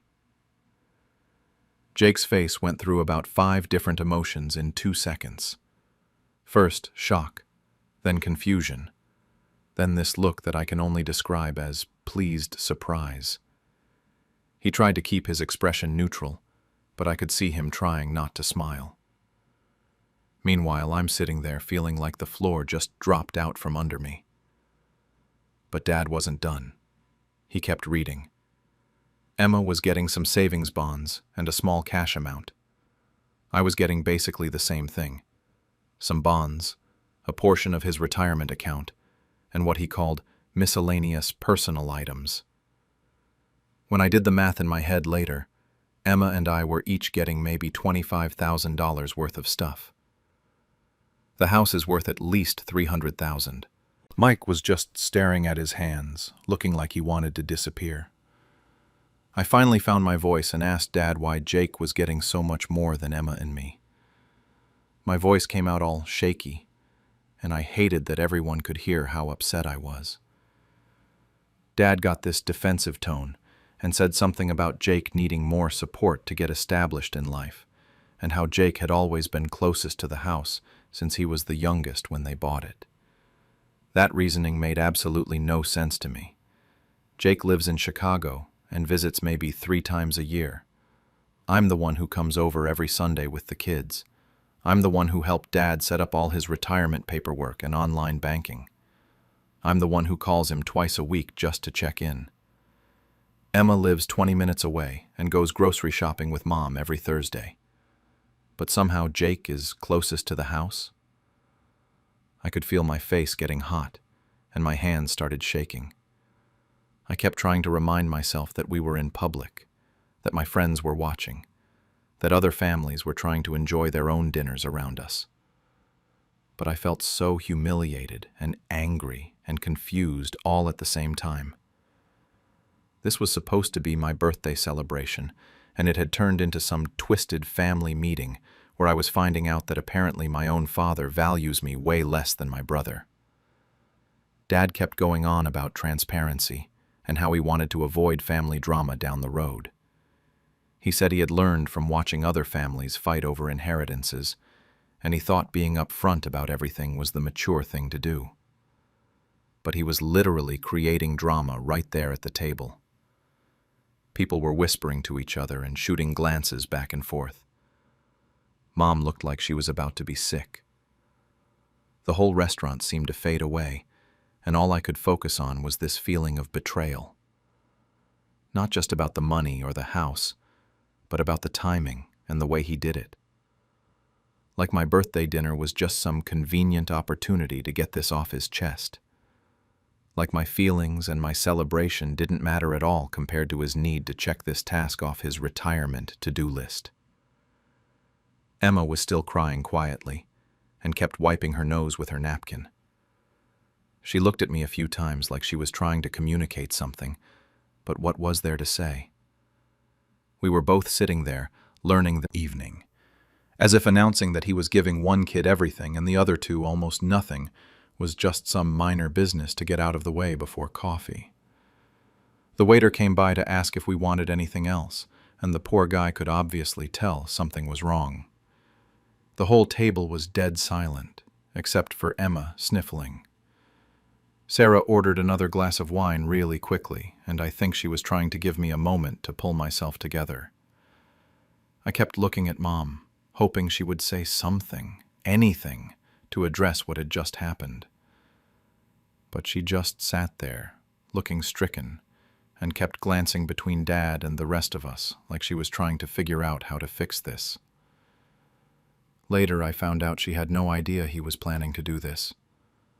But in that moment, I felt abandoned by both my parents.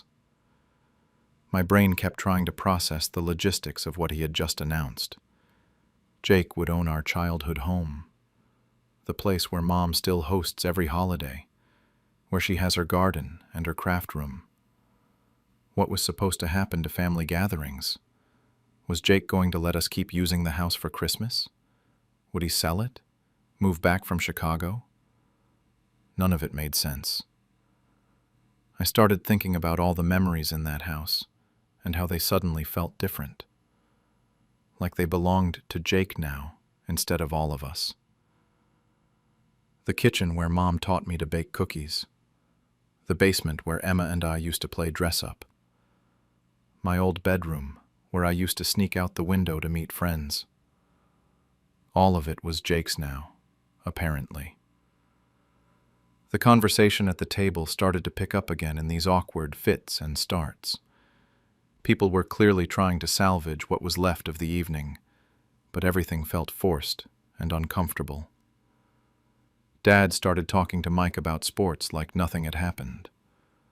Linda was telling Jake about some home improvement project he might want to consider. Meanwhile, Emma and I just sat there, feeling like we had been slapped in the face in front of everyone we cared about. I knew I was going to lose it completely if I stayed at that table much longer. I finally couldn't take it anymore and excused myself to go to the bathroom. I mumbled something about needing a minute and practically ran across the restaurant. The second I got into that anymore. We stayed in there for what felt like forever, trying to pull ourselves together enough to go back out there. Emma kept handing me paper towels, and we were both trying to fix our makeup with the terrible bathroom lighting. I looked awful, all red and blotchy, but there was nothing I could do about it. I just wanted to go home, but I couldn't figure out how to leave without making an even bigger scene. When we finally went back to the table, Dad had put the papers away and was acting like absolutely nothing had happened. He was asking the waiter about the dessert menu and making small talk with my friends about their jobs. It was so surreal, watching him be completely normal, while Emma and I were obviously destroyed. Everyone else was trying to follow his lead and pretend everything was fine, but the whole mood was ruined. My friends clearly didn't know what to do. Sarah kept giving me these concerned looks, and Jenny offered to drive me home. Mike was being extra nice and trying to include me in conversation, but I could barely focus on what anyone was saying. I just kept thinking about that house, and wondering how long Dad had been planning this, and why he thought my birthday dinner was the right time to announce it. We left the restaurant about an hour later, and everyone was doing that awkward thing where they're trying to end the night on a positive note, even though everything had gone to hell. My friends hugged me extra tight and said they'd call me the next day. Jake gave me this weird hug and said something about how we should talk soon. Emma and I walked to our cars together, and she said she was going straight home to cry some more. I drove home in complete silence, just replaying everything in my head. When I got there, my husband could tell immediately that something terrible had happened. I told him the whole story, and he was as shocked as I was. He kept saying he couldn't believe my dad would do something like that, especially in public, and especially on my birthday. It felt good to have someone validate that this wasn't normal behavior. I couldn't sleep that night. I kept thinking about all the Sunday dinners at that house, all the holidays, all the times I had assumed my kids would grow up spending time there like I did. I thought about how I'm the one who calls Dad all the time, who helped him with his computer problems, was just trying to be responsible and transparent. He said he thought it was better to get it all out in the open, so there wouldn't be any surprises later. When I tried to explain how embarrassing it was to find out in front of my friends at my own birthday dinner, he said I was being too sensitive. That conversation made me feel even worse, because it was clear he didn't understand why I was upset, and he wasn't going to apologize for the way he handled it. He kept going back to how it was his money and his house, and he could do whatever he wanted with it, which is technically true, but completely missed the point of why I was hurt. Later that day, Jake texted me. Instead of acknowledging how awkward and painful the whole situation had been, he told me I should be happy for him instead of being bitter. He said Dad obviously had his reasons for his decisions, and I should respect that. The text made me so angry I didn't even respond. Here I was dealing with feeling like my own father had publicly declared that I was worth less than my brother, and Jake was telling me to be happy about it. Emma called me that afternoon and said she hadn't slept either. She was furious about the whole thing, but also hurt in a different way than I was. She kept saying she felt like Dad was punishing us for something, but she couldn't figure out what. We talked for over an hour trying to make sense of it all, but there really wasn't any way to rationalize what had happened. A couple days later, Mom called me privately. She admitted that she thought Dad's choice of timing was awful, and that she had been mortified by the whole thing. She said she had no idea he was planning to do that at dinner, and she would never have let him if she had known. But when I asked if she had talked to him about it, she said she didn't want to cause more problems by challenging him. That frustrated me even more because it felt like everyone in the family could see that what Dad did was wrong, but nobody was willing to actually say anything to him about it. Mom has always avoided confrontation with Dad, but this seemed like exactly the kind of situation where she should have spoken up. The worst part is that it's been over a week now, and I still don't know how to handle family stuff going forward. My kids keep asking when we're going to Grandpa's house again, and I don't know what to tell them. Are we still welcome there for Sunday dinner? Sensitive about the money part of it, but I can't get past the timing and the way he did it. My birthday dinner will forever be remembered as the night my father announced that my brother was his favorite child in the most public and humiliating way possible. Could someone explain why my coworker thinks it's fine to present my project as her own during a staff meeting? I'm David, 28, and I work as a junior analyst at a mid-sized consulting firm. My coworker Sophie is 30 and has been here about a year longer than me. We're on the same team, and honestly, up until last week, I thought we got along pretty well. We collaborate on projects regularly, grab coffee sometimes, the usual office friendship stuff. I guess I was wrong about that. So here's what happened. About 3 weeks ago, our manager mentioned that our biggest client had specifically requested a comprehensive analysis on emerging market trends in our sector. This was exactly the kind of project I'd been hoping to get my hands on since I started here 8 months ago. The kind of thing that could actually get you noticed by senior management, you know? I immediately volunteered, and my manager gave me the green light to take the lead. I threw myself into this project like my career depended on it, which honestly, it kind of did. I stayed late almost every night for 3 weeks straight, diving deep into market research, analyzing competitor data, building projections. I spent my weekends at the office pulling together visualizations and refining my methodology. This wasn't just some quick PowerPoint presentation either. I'm talking about a 40-slide deck with original research, custom charts, detailed financial modeling, the works. The thing is, I actually enjoyed every minute of it. This was the first major solo project I'd been given, and I could feel how solid my analysis was coming together. I was genuinely excited about the insights I was uncovering. Some of the trends I identified weren't obvious at first glance, but when you really dug into the data, clear patterns emerged that could seriously impact how we advise clients going forward. 2 days before our weekly all-hands staff meeting, I had what I thought was a nearly perfect presentation ready to go. But you know how it is. You always want a second pair of eyes on something this important before you present it to the whole company. So I reached out to Sophie and asked if she'd mind taking a look and giving me some feedback as a team review. This seemed totally normal to me since we're supposed to collaborate and support each other. Sophie was actually really accommodating about it. She said she'd be happy to look it over. Everything looked solid and professional. Maybe suggested one small adjustment to a chart format, but overall gave it a thumbs up. She even said something like how impressed she was with the depth of analysis and that senior management would definitely take notice of work like this. I felt good walking away from that coffee meeting.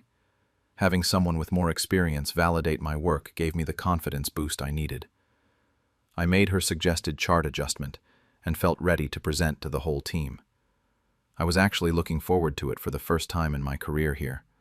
Our weekly staff meetings happen every Tuesday at 10 in the morning. It's the whole company, about 20 people including the senior partners, and it's where we present major project updates, discuss client issues, that sort of thing. I got there a few minutes early like I always do, set up my laptop, had my notes ready. I'd even practiced my opening in the mirror that morning because I wanted to make a strong first impression.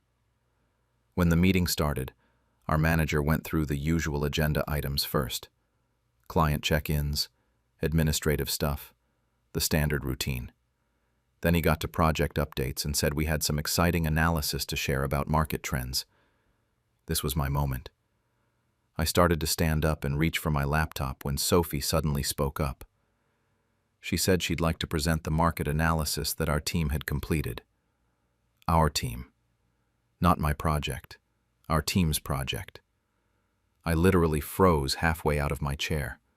I looked at her thinking maybe she was going to introduce me or something, but she was already standing up with her own laptop, walking toward the front of the room.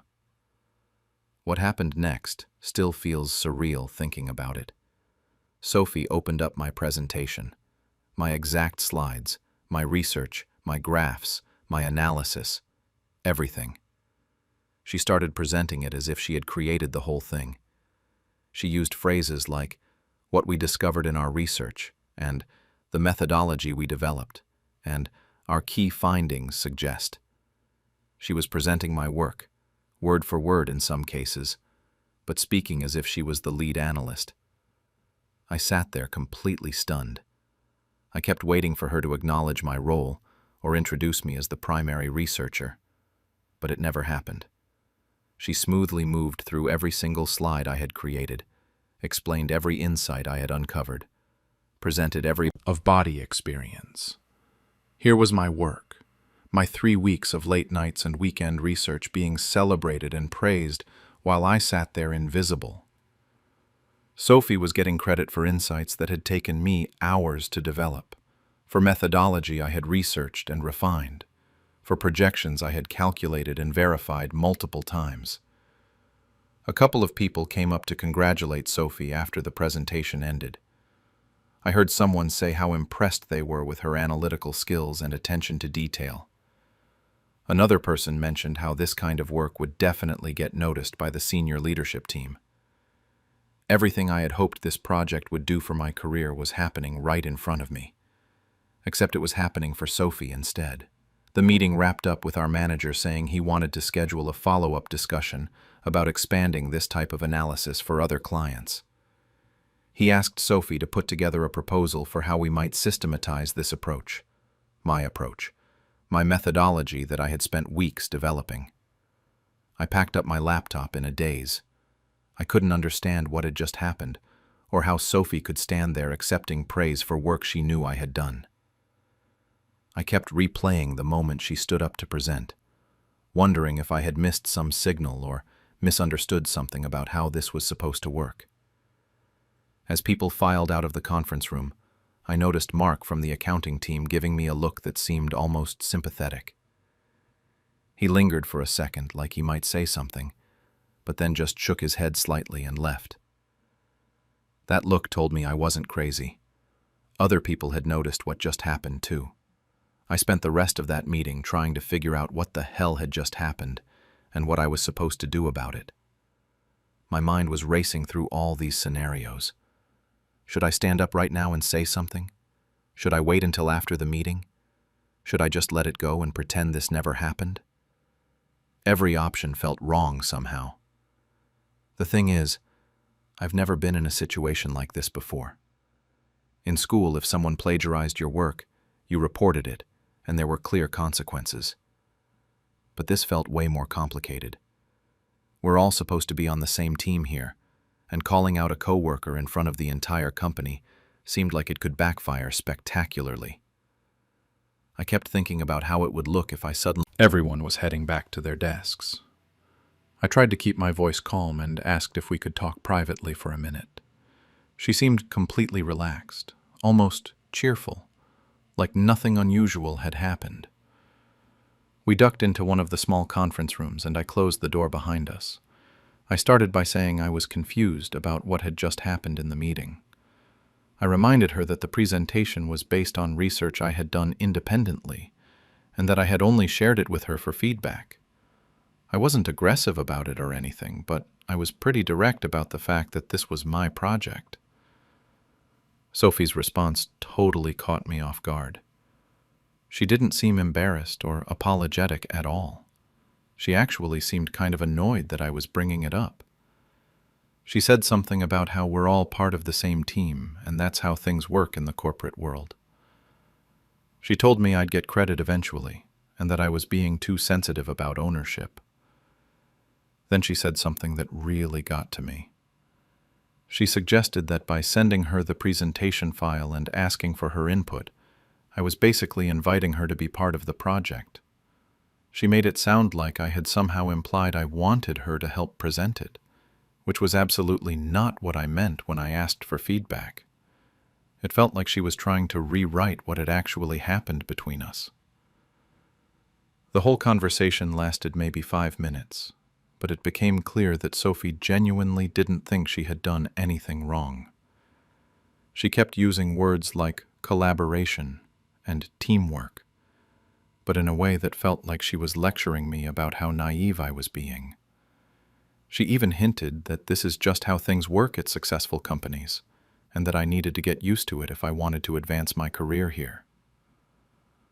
Walking back to my desk after that conversation, I felt worse than I had during the meeting itself. At least during the meeting, I could tell myself that maybe there had been some kind of misunderstanding. But now it was obvious that Sophie had deliberately taken credit for my work and felt completely justified in doing it. I tried to focus on other tasks for the rest of the day, but I couldn't concentrate on anything. I kept replaying the whole situation and getting more frustrated each time. The worst part was realizing that Sophie had probably planned this from the moment I asked someone else acknowledge what had happened was honestly a huge relief. It meant I wasn't losing my mind or being overly sensitive. Mark said he wasn't the only one who noticed either. Apparently, a few people had picked up on the fact that Sophie was presenting work that didn't seem consistent with projects she'd been involved in recently. But then Mark said something that made my stomach drop. He told me I needed to be careful about how I handled this, because Sophie has been here longer and has stronger relationships with management. He said that even though what happened was obviously unfair, trying to fight it could end up hurting my reputation more than helping it. The way he said it made it clear he'd seen situations like this before. That evening I went home and couldn't stop thinking about everything. I felt angry and betrayed, but I also felt stupid for putting myself in this position. Maybe I should have been more careful about who I trusted with my work. Maybe I should have spoken up during the meeting instead of waiting. Maybe this whole thing was somehow my fault for being too naive about office politics. I spent hours going through my email history and file timestamps, documenting everything I could about the project timeline. I had emails where I'd updated my manager on my progress, file creation dates that showed when I'd built each section of the analysis, even some late-night messages I'd sent to friends complaining about how much work I was putting into this project. The evidence was pretty clear that this had been my work from start to finish. But having evidence and knowing what to do with it were two different things. I drafted probably 10 different emails to my manager that night. Some were really detailed explanations of the whole situation. Others were more diplomatic attempts to clarify my role in the project. I deleted all of them because none of them felt right. The more I thought about it, the more I realized I was probably going to have to escalate this somehow. Sophie had made it clear she wasn't going to acknowledge what she'd done or try to set the record straight. And if I just let it go, everyone would continue thinking she had done work that I'd actually spent 3 weeks completing. That felt like something I couldn't live with, especially since this was exactly the kind of project that was supposed to help establish my reputation here. Around midnight, I finally wrote an email that felt professional but clear. I'd officially escalated the situation, and there was no going back. I barely slept that night after sending the email. I kept checking my phone every hour, wondering if my manager had seen it yet and what his reaction would be. Part of me hoped he'd respond right away and clear everything up, but another part of me was terrified that I'd just torpedoed my career over something I should have handled differently. My manager replied the next morning around 9. The email was short and kind of formal, which immediately made me nervous. He thanked me for bringing the situation to his attention and said he wanted to discuss team dynamics and project ownership in our next scheduled one-on-one meeting, which was set for Friday afternoon. That was it. No indication of whether he believed me, whether Sophie was in trouble, whether I was in trouble. Nothing. That vague response somehow made everything worse. At least if he'd been angry or dismissive, I would have known where I stood. But this neutral, professional tone left me completely in the dark about what was going to happen. I started overthinking every word of his email, trying to figure out what "discuss team dynamics" actually meant. The rest of Wednesday was absolutely miserable. Sophie barely looked at me all day, and when she did have to interact with me for work stuff, she was coldly professional in a way that made it obvious she was pissed. I'm pretty sure she knew I'd escalated the situation to our manager, though I have no idea how. Maybe he'd already talked to her, or maybe she just assumed I would eventually complain about what happened. By Thursday morning, the tension was getting ridiculous. Sophie would respond to my emails with the bare minimum information needed. No pleasantries or normal office small talk. When we had to attend the same team meeting, she sat on the opposite side of the table and didn't make eye contact with me once. It felt like working in a freezer. The worst part was when I overheard her talking to Jennifer from marketing later that day. I was getting coffee in the break room when they walked in, and Sophie was saying something about how some people just can't handle collaborative work environments and get territorial about projects that are clearly team efforts. She didn't mention my name, but the timing was pretty obviously not a coincidence. Jennifer was nodding along sympathetically, which made me wonder what upcoming meeting with my manager. He looked concerned and said I should be prepared for this to get messy before it gets resolved. He mentioned that he'd seen similar situations before, where someone tries to do the right thing but ends up looking like they can't work well with their team. That was exactly what I was afraid of.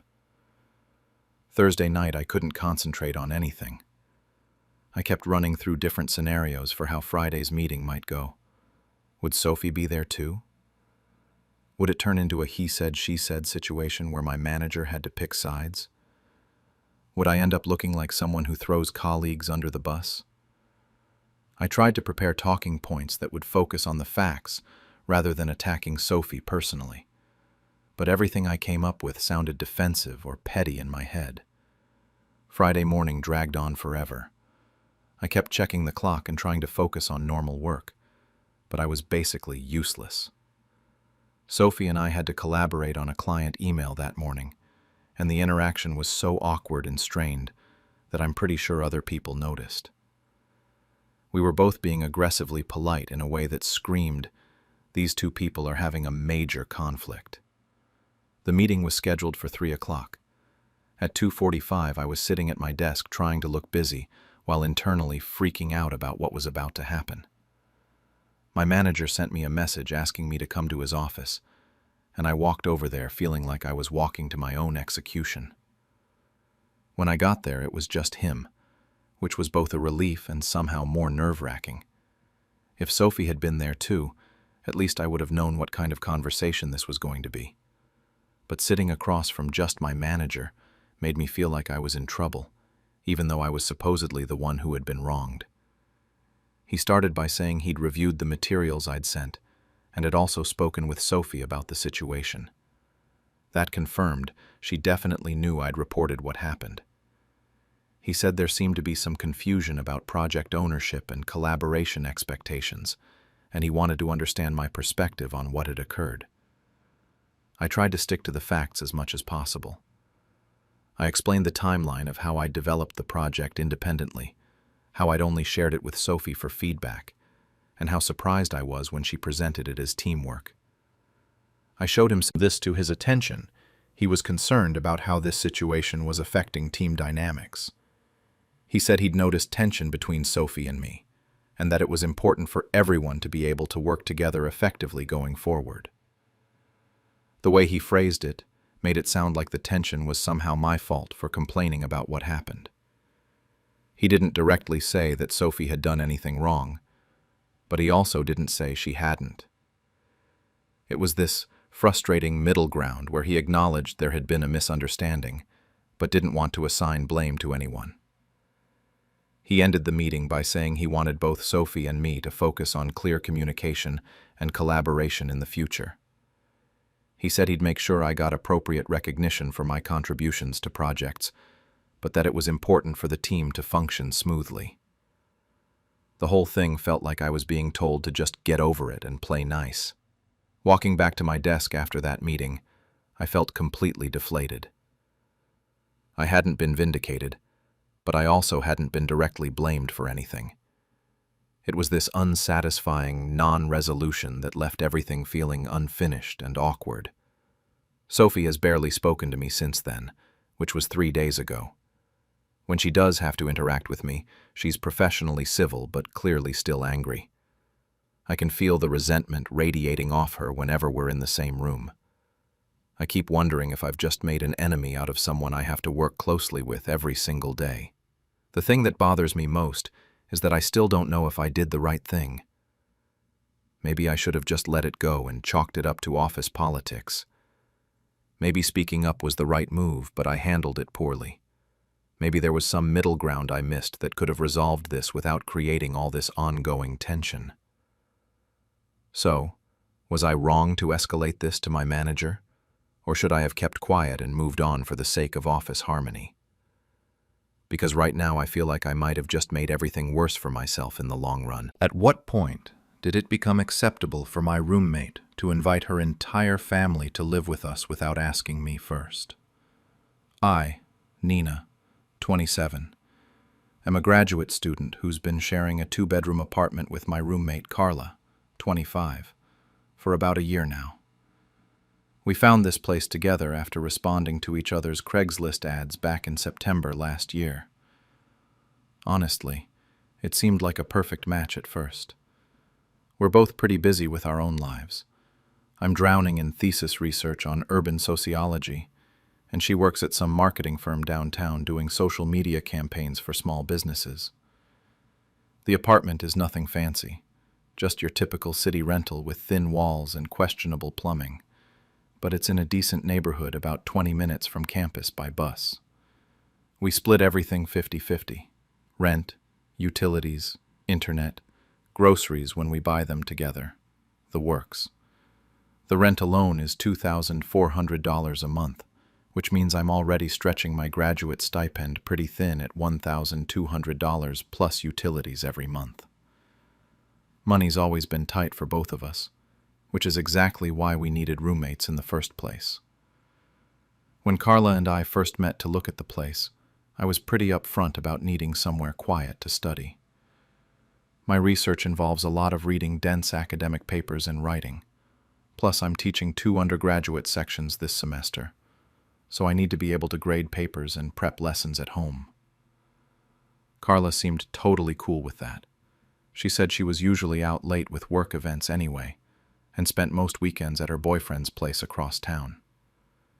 It felt like we'd have complementary schedules. For the first few months, everything was exactly what I'd hoped for. Carla kept to herself mostly. We'd chat occasionally in the kitchen about normal roommate stuff like whose turn it was to buy toilet paper, or whether we should get a better Wi-Fi plan. She was clean enough, paid her share on time, and didn't throw parties or bring random people over at all hours. I actually thought I'd lucked out in the roommate lottery. The only thing I knew about her family was that they lived somewhere in Queens, and she'd go visit them maybe once or twice a month. She'd mentioned having younger siblings, and that her parents had immigrated from Colombia before she was born. Right? My own mother calls me at inconvenient times to complain about my dad, or ask why I haven't visited in 3 weeks. I wasn't about to get involved in whatever was going on with Carla's family situation. Around March, she started mentioning that her family was going through some financial difficulties. Nothing too specific, just offhand comments like how her dad's construction work had slowed down, or how expensive everything was getting. Again, seemed pretty normal. Half the people I know are struggling to make ends meet right now. I made sympathetic noises and went back to my research. The phone calls kept getting more frequent, though. Sometimes I'd come home from campus and find Carla pacing around the living room, gesturing wildly while speaking rapid Spanish into her phone. She'd give me a quick wave and disappear into her bedroom to continue the conversation. A couple times I heard her crying after she hung up, but I didn't want to intrude. We weren't close friends, just compatible roommates, and I respected that boundary. Last Tuesday started like any other day. I had office hours in the morning, then spent most of the afternoon in the library working on my thesis proposal. My advisor had given me some pretty extensive feedback on my literature review, so I was deep in revision mode, trying to strengthen my theoretical framework before our next meeting. I'd been at the library since noon, barely stopping to eat a sad sandwich from the vending machine around 4 p.m. By 8 p.m., my brain was completely fried from staring at academic journals all day. I packed up my laptop and headed home, already planning to heat up the leftover Thai food I had in the fridge and maybe watch something mindless on Netflix while I decompressed. I was looking forward to having the apartment to myself, since Carla usually worked late on Tuesdays. I climbed the 3 flights of stairs to our apartment, keys already in hand, mentally preparing to collapse on the couch for the first time all day. I could hear voices through the door, which seemed weird since Carla's boyfriend Marco usually only came over on weekends. Maybe she'd gotten home early and they were watching TV. But when I unlocked the door and stepped inside, I immediately knew something was very wrong. There were suitcases everywhere, big ones, small ones, a couple of duffel bags, all clustered around our tiny end in the doorway for a moment, trying to process what I was seeing. There was a middle-aged woman, probably in her 50s, rearranging the decorative pillows on our couch like she owned the place. A man around the same age sat in our single armchair, the one I'd bought on Facebook Marketplace specifically for reading, scrolling through his phone and completely ignoring the chaos around him. Sprawled across the entire length of our couch was a kid who looked maybe 19, playing what sounded like some first-person shooter game on our TV. The same TV that Carla and I had split the cost of when we moved in, along with the PlayStation that was definitely mine, He had a huge bag of chips open next to him and was eating them directly over the couch cushions. And there was another woman, probably in her 40s, hanging wet clothes on the backs of our kitchen chairs. Not just a few items, like an entire load of laundry draped over every available surface in our eating area. That's when Carla appeared from the direction of her bedroom, looking completely casual, like this was the most normal thing in the world. She smiled at me the same way she always did when she got home from work, and said something that made my brain basically short-circuit. She told me her family was going to be staying with us for a while, because they were between places right now. Just like that. Like she was mentioning that she'd picked up milk on her way home, not that she'd just moved 4 additional people into our 900-square-foot apartment without so much as a text message to give me a heads up. I stood there, holding my keys in my backpack, trying to understand how this had happened. The woman who'd been arranging pillows looked up at me and smiled warmly, saying something in Spanish that I couldn't understand, but that sounded friendly enough. The man in my reading chair glanced up from his phone long enough to nod at me before going back to whatever he was scrolling through. Meanwhile, the kid on the couch hadn't even paused his game to acknowledge that someone new had walked into the room. The sound effects from whatever he was playing, mixed with the TV show and the conversations happening in the kitchen, created this overwhelming wall of noise that made it impossible to think clearly. I realized I was still standing in the doorway like an idiot, so I stepped fully inside and closed the door behind me. For the night, I had to tiptoe around his makeshift bed and pray I didn't wake him up. But even worse than the logistics was the noise. These people apparently don't believe in quiet hours. I could hear conversations happening in Spanish until well past midnight. The TV stayed on, playing some late-night talk show, and someone was doing dishes at 1 a.m. like it was the middle of the afternoon. Every time I started to drift off, there'd be another burst of laughter, or the sound of someone shuffling around in the kitchen. I finally gave up trying to sleep around 6 a.m. and decided to just get up and start my day early. Except when I opened my bedroom door, Carla's brother was standing right there in his boxers, apparently waiting for the bathroom. We had this awkward moment where neither of us knew what to say, and then he just brushed past me without making eye contact. When I got to the kitchen to make coffee, I discovered that someone had used up all the coffee I'd bought just 3 days earlier. Not just used some of it, completely emptied the entire bag. My yogurt was gone from the fridge too, along with the fancy granola I'd splurged on because I was stressed about my thesis deadline. Instead, the entire refrigerator was packed with containers of food I didn't recognize, and bottles of juice with Spanish labels. By day 3, I was losing my mind. Every morning I'd wake up to find more of my groceries had disappeared overnight. I'm talking about stuff I'd specifically bought for quick breakfasts between classes. Bagels, cream cheese, the good orange juice that costs twice as much as the store brand. I started keeping a mental inventory of what was mine, but it was useless because everything kept vanishing. The bathroom situation was even worse than the food thing. Our apartment only has 1 bathroom, which was barely manageable with just 2 people. Now there were 6 of us, and apparently Carla's family operates on a completely different schedule than I do. I'd try to shower before my 9 a.m. seminar and find someone already in there, taking their sweet time like they had nowhere else to be. One morning I waited outside the bathroom door for 45 minutes because Carla's mom was doing something that involved a lot of running water and what sounded like deep cleaning. When she finally came out, the entire room was steamy and humid. Explosion and gunshot through my bedroom wall. When he wasn't gaming, Carla's parents would take over the TV to watch their telenovelas, which were somehow even louder than the video games. I couldn't study at home anymore. The noise level was constant and overwhelming, and there was literally nowhere quiet to sit. My usual spot at the kitchen table was always occupied by someone eating, or by the aunt doing various activities like folding laundry, talking on the phone, or working on some kind of craft project that involved a lot of small pieces spread across the entire surface. I started spending 12-hour days on campus just to avoid being at home. I'd leave for class at 8 a.m. and not come back until the library closed at 10 p.m.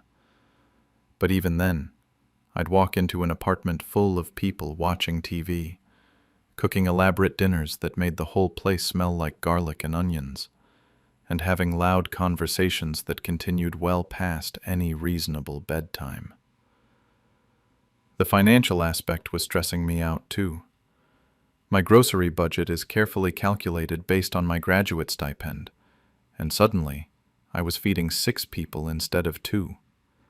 Not intentionally, obviously, but all my food kept disappearing, and I still needed to eat.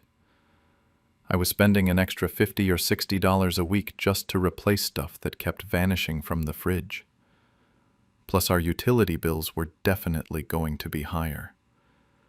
These people kept every light on, ran the TV constantly, and took long showers multiple times a day.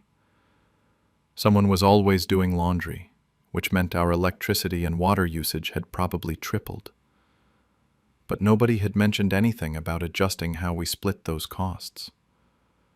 After 5 days of this insanity, I finally worked up the courage to talk to Carla about what was happening. I caught her in the kitchen one morning when the rest of her family was still asleep, figuring this would be the best time for a private conversation. I started out trying to be diplomatic about it. I told her I understood that family emergencies happen and that I wanted to be supportive, but that I was struggling with the sudden change to our living situation. I explained that I was having trouble studying at home and that my grocery budget was getting stretched thin. Carla's response caught me completely off guard. Meant to have a real family. She accused me of being selfish and privileged and said that people with real problems don't worry about minor inconveniences like sharing a bathroom or having the TV on. She threw in my face that I probably grew up with money and never had to worry about my family losing their housing. Which isn't even true.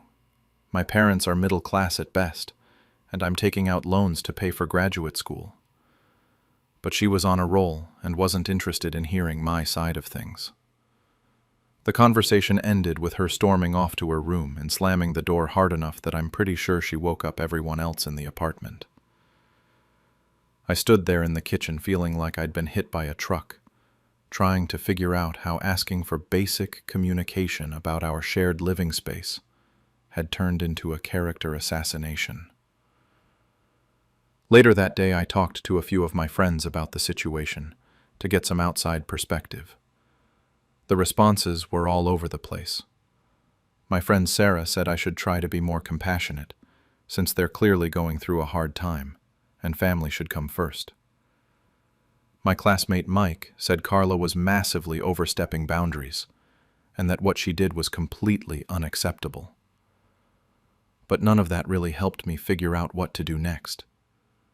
I was stuck living with 6 people in a space designed for 2, unable to study or sleep, or even access my own kitchen most of the time. And apparently asking for any kind of consideration or compromise made me the villain in this situation. After that blow-up with Carla, I spent the next few days trying to figure out what my options actually were. I couldn't keep living like this indefinitely, but I also didn't want to be the person who kicked a family out onto the street. I kept going back and forth between feeling guilty for being upset about the situation and feeling angry that I was being made to feel guilty about wanting basic respect in my own home. I decided to give it one more week. Maybe Carla's family really was just between places temporarily, and they'd find somewhere else to go soon. Maybe this whole thing would resolve itself without me having to be the bad guy. But by day 10, it was clear that nobody was making any effort to find alternative arrangements. If anything, they seemed to be settling in more permanently. Carla's mom. There were also crumbs on my sheets and what looked like makeup stains on my pillowcase. When I confronted Carla about this, she acted like I was being ridiculous. She said her aunt had been feeling sick and just needed to lie down for a few hours, and that I was being dramatic about some wrinkled sheets. She couldn't understand why I was making such a big deal about someone using my bed when I wasn't even home. That's when I realized that this situation was never going to improve on its own. Carla clearly didn't see anything wrong with what was happening, and her family had no incentive to leave when they were getting free housing in a decent neighborhood. I was the only one who had a problem with the current arrangement, which meant I was the only one who was going to do anything about it. I gave Carla an ultimatum. I told her that if her family was still there by the end of the week, I was going to contact our landlord and let him know about the situation.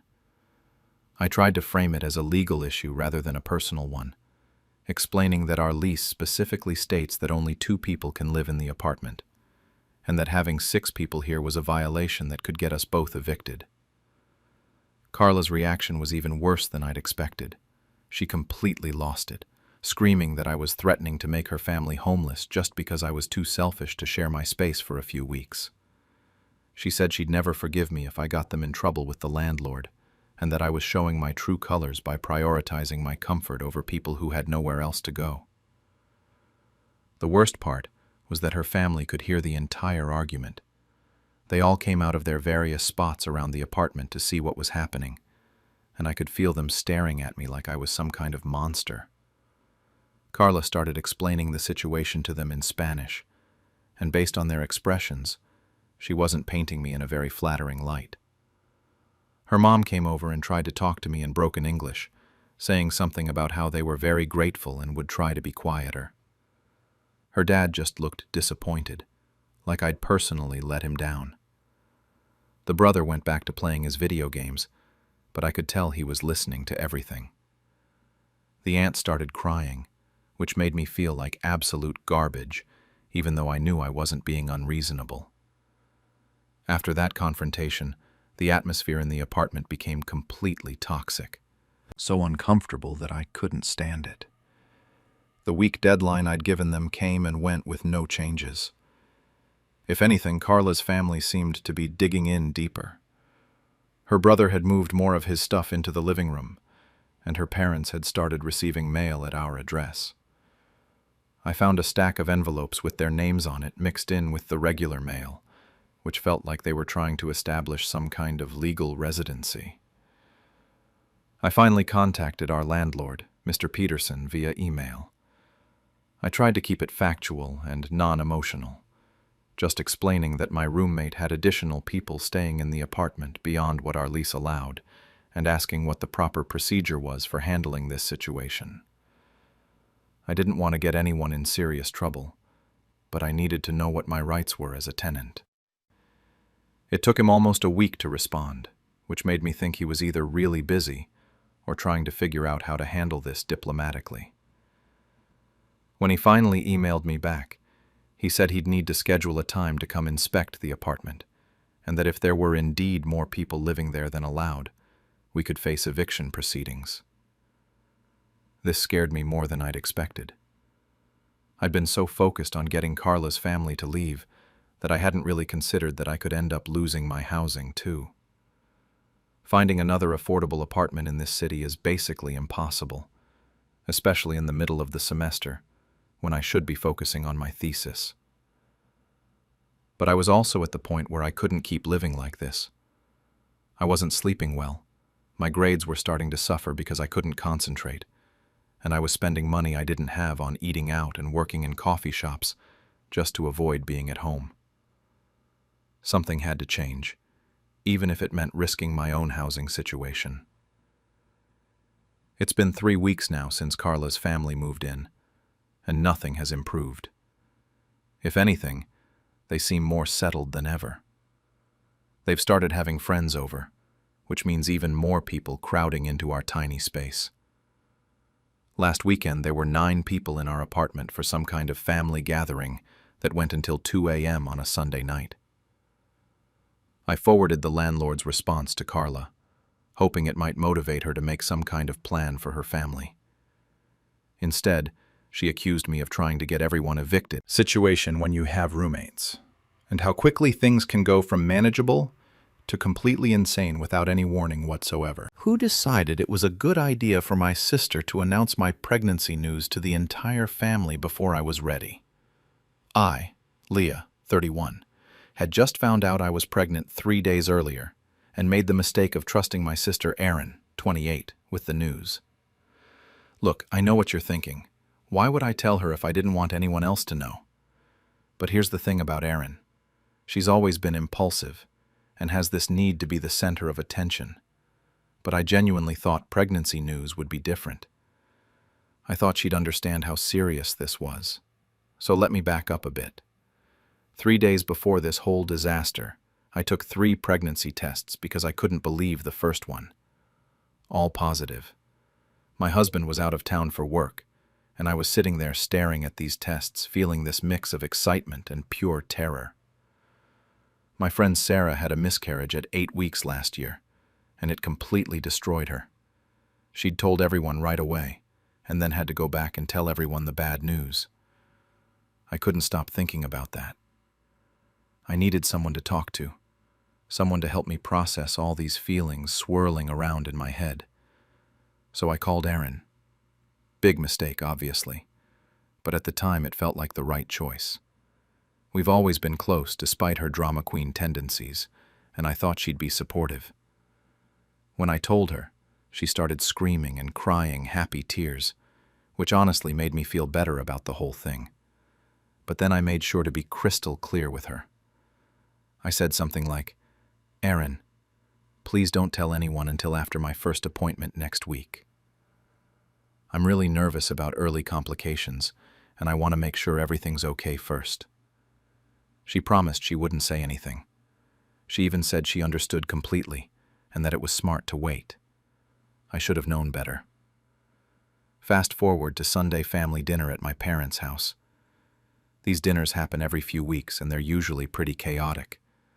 My parents love hosting, and there's always too much food and too much wine flowing. That night we had the usual crowd: Mom, Dad, Erin, me, my Uncle Mike, Aunt Carol, and my teenage cousin Jake, who was visiting from college. I was already feeling queasy from the early pregnancy symptoms, which was new for me, and on tonight. And some people at this table have really exciting things happening in their lives. I was shooting her warning looks, but she just seemed to be getting more giddy as the evening went on. It was like watching a pot about to boil over, and I knew I was powerless to stop it. My mom noticed I wasn't eating much and asked if I was feeling okay. I made some excuse about having a big lunch, but I could see Erin practically bouncing in her seat. She was loving having this secret, but more than that, she was loving the idea of being the one to share it.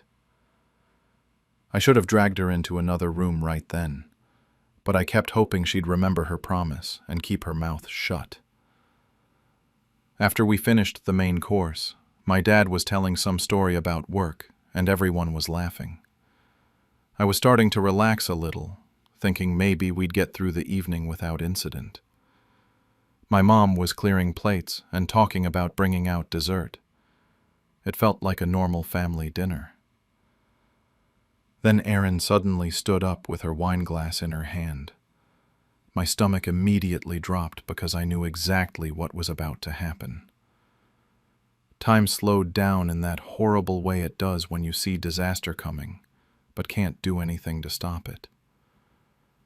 She said, "Everyone, I have an announcement to make about someone very special at this table." The whole room got quiet, and everyone turned to look at her. I felt like I might actually throw up, and for once it wasn't from the pregnancy nausea.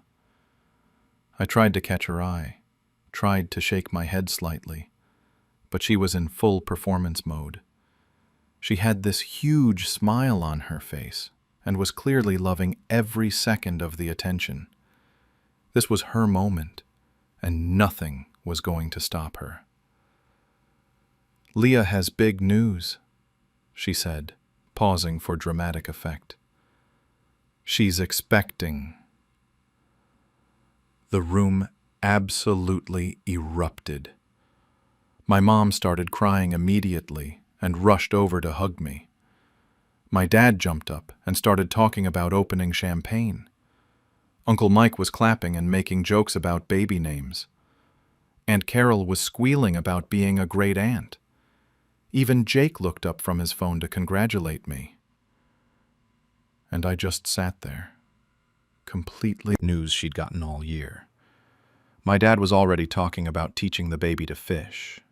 They were all so genuinely excited that I felt like a complete monster for being upset about it. But I was upset. I was furious and hurt and completely overwhelmed. I kept glancing at Erin, who was soaking up all the praise for sharing such wonderful news. People were thanking her for making the announcement and telling her how sweet it was of her to do it. She was eating up every second of it, and I could tell she felt like she'd done something really special and generous. After about 10 minutes of chaos, I excused myself to go to the bathroom. I needed a minute to breathe and figure out how to handle this. But of course, Erin followed me. The second I stepped into the hallway, Erin was right behind me. She had this huge grin on her face like she'd just done me the biggest favor in the world. I turned around and completely lost it on her. I asked her what the hell that was and reminded her that I had specifically asked her not to tell anyone. I was trying to keep my voice down because the whole family was still in the dining room, but I was shaking with anger. 3 days. I had trusted her for 3 days, and she couldn't even manage that. Erin just shrugged like it was no big deal. She said she couldn't keep in such happy news and that everyone deserved to know they were getting a new family member. She actually said that, like my pregnancy was somehow community property that belonged to the whole family. Like I was being selfish by wanting to control when and how I shared my own medical information. Then she had the nerve to tell me I should be grateful she made it special, instead of me just blurting it out awkwardly later. Grateful. She wanted me to thank her for completely betraying my trust and taking away my choice to share my own news when I was ready. I tried to explain to her about wanting to wait until after my doctor's appointment, about being worried something might go wrong. But she just rolled her eyes and said I was being overly cautious. She kept insisting that she did nothing wrong and that I was being dramatic for no reason.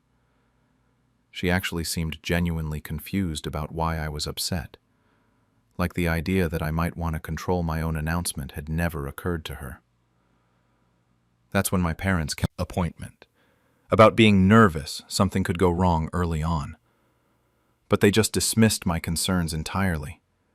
My mom said I was being overly cautious, and my dad said worrying wouldn't change anything anyway. They made it sound like my anxiety about potential complications was silly and unfounded. The whole conversation was surreal. Here I was, trying to explain why I was upset that someone had violated my trust and shared private medical information without my permission, and my own family was acting like I was the problem. They kept emphasizing how happy everyone was and how beautiful the moment had been, like that somehow made it okay that Erin had completely ignored what I asked her to do. Then my Aunt Carol came looking for us too, probably wondering where the guest of honor had disappeared to. She walked right into the middle of our argument and immediately took Erin's side. She said something about how in her day they shared good news immediately with family and didn't make such a big production out of everything. She made it sound like I was being precious and difficult for wanting any kind of control over my own announcement. While we were all standing there, arguing in the hallway, I heard my phone buzzing in my purse. Then it buzzed again, and again. I had a sinking feeling about what was happening, so I checked it, and sure enough, my cousin Jake had already posted about it on social media. He'd put up some story about how excited he was to be a cousin again, and tagged me in it. I showed everyone the phone, and asked them to please have Jake take it down, but they didn't seem to understand why it was such a big deal. My dad said it was sweet that Jake was excited, and my mom said I should be happy that people cared about me. But what they didn't understand was that now everyone was going to see it. My friends, my coworkers, people I hadn't even decided if I wanted to tell yet. And that's exactly what happened. Within minutes, my phone was blowing up with notifications. Comments on Jake's post, direct messages, texts from friends asking if it was true. People I work with were congratulating me. My college roommate called to ask why she found out I was pregnant from Facebook. It was like watching my privacy disappear in real time. I tried to explain to my family what was happening, how now I was getting calls and messages from people. My mom jumped in to defend Erin, saying I was really hurting her feelings by yelling at her when she was just trying to share in my joy. My dad said I was making drama over nothing, and that I needed to calm down and appreciate how much everyone loved me. They were all ganging up on me, making me feel like I was crazy for thinking I had any right to be upset. The worst part was that I could hear everyone else in the dining room still celebrating. They were laughing and talking loudly about baby stuff, probably planning my whole pregnancy for me.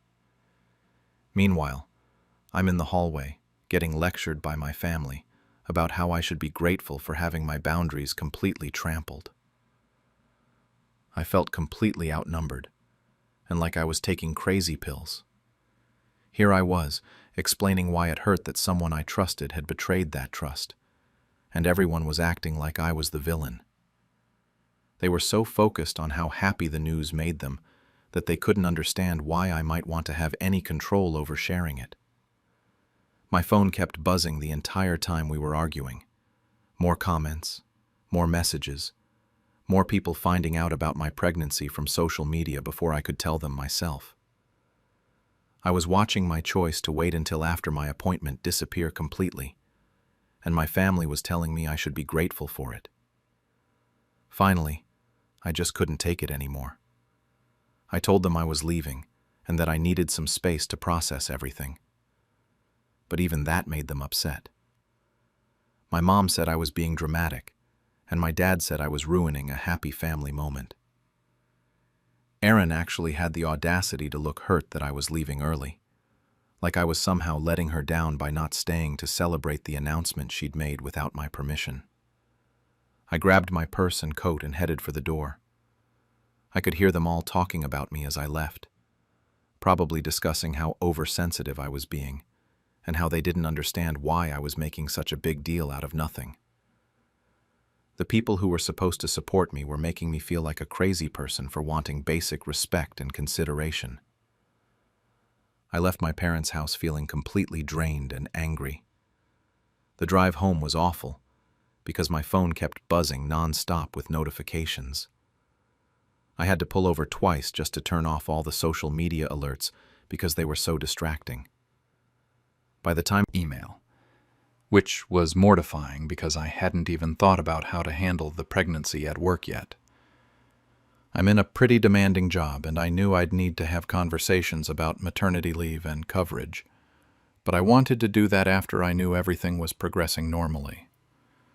Now I was going to have awkward conversations about how I wasn't ready to discuss work arrangements yet. The absolute worst was having to call my husband, who was still traveling for work. He was so excited when I told him I was pregnant, but then when I had to explain what happened at dinner, he got really quiet. He said he felt robbed too, because he'd been looking forward to us telling our families together when he got back. That made me start crying all over again, because I realized Erin hadn't just stolen my moment. She'd stolen his, too. After I finally got through all the immediate calls and messages, I just sat on my couch feeling completely violated. It's hard to explain, but it felt like everyone now had access to this really personal, private thing that was happening to my body. Pregnancy is already so weird because everyone suddenly feels entitled to comment on your body and your choices. But now it felt like that had started before I was even ready for it. Around 9 that night, my mom called. I thought maybe she was calling to apologize, or at least acknowledge that they'd handled things badly. But instead, She spent the whole conversation telling me how much I'd hurt Erin's feelings by yelling at her. She kept saying Erin was just excited for me and that I was being way too sensitive about the whole thing. My mom also said that everyone had stayed after I left, and they'd all agreed that I was overreacting. Apparently, my dad had opened that champagne anyway, and they'd had a whole celebration without me there. My mom described it like it was this beautiful family moment, completely missing how messed up it was that they were celebrating my pregnancy while I was at home crying about it. She ended the call by saying she hoped I'd call Erin to apologize, because Erin was really upset that I'd ruined such a special moment. The idea that I should apologize to the person who betrayed my trust was so backwards that I just hung up. My dad texted me later that night, being a drama queen about the whole thing. The part that really got to me was when she said she was proud of herself for sharing such wonderful news with the family, and that she'd do it again because that's what sisters do for each other. She had absolutely no understanding of why I was upset, and seemed to genuinely believe she'd done me a favor. There was no apology, no acknowledgement that she'd broken my trust. Nothing. I showed the text to my husband when he got home, and he was furious. He wanted to call Erin himself, but I asked him not to because I knew it would just make everything worse with my family. They were already treating me like the problem, and if my husband got involved, they'd probably say I was turning him against them too. The next few days were really hard. I kept getting random congratulations from people, and each time I had to smile and say thank you while internally cringing. My coworkers kept asking me questions about due dates and whether I was hoping for a boy or girl, and I had to pretend like I was ready to discuss all of this, when really I just wanted to wait until I knew everything was okay. The worst part was the stress it was causing me about the pregnancy itself. I was already anxious about potential complications, and now I had all this additional stress about family drama on top of it. I read somewhere that stress can be bad for early pregnancy, which just made me more anxious about everything. I tried calling my mom a few more times to see if she'd come around and understand my perspective, but every conversation ended the same way. She'd say I was being too sensitive and that I should be grateful people care about me. She kept bringing up how hurt Erin was and how I needed to fix things with her. Some of my extended family started weighing in too.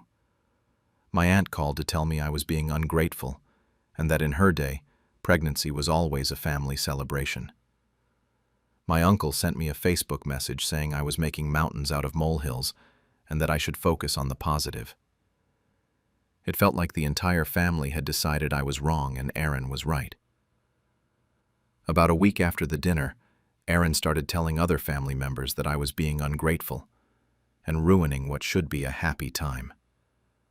I found this out because my cousin called to ask what my problem was and why I was being so mean to Erin. Quick they were to dismiss my feelings when it was inconvenient for them.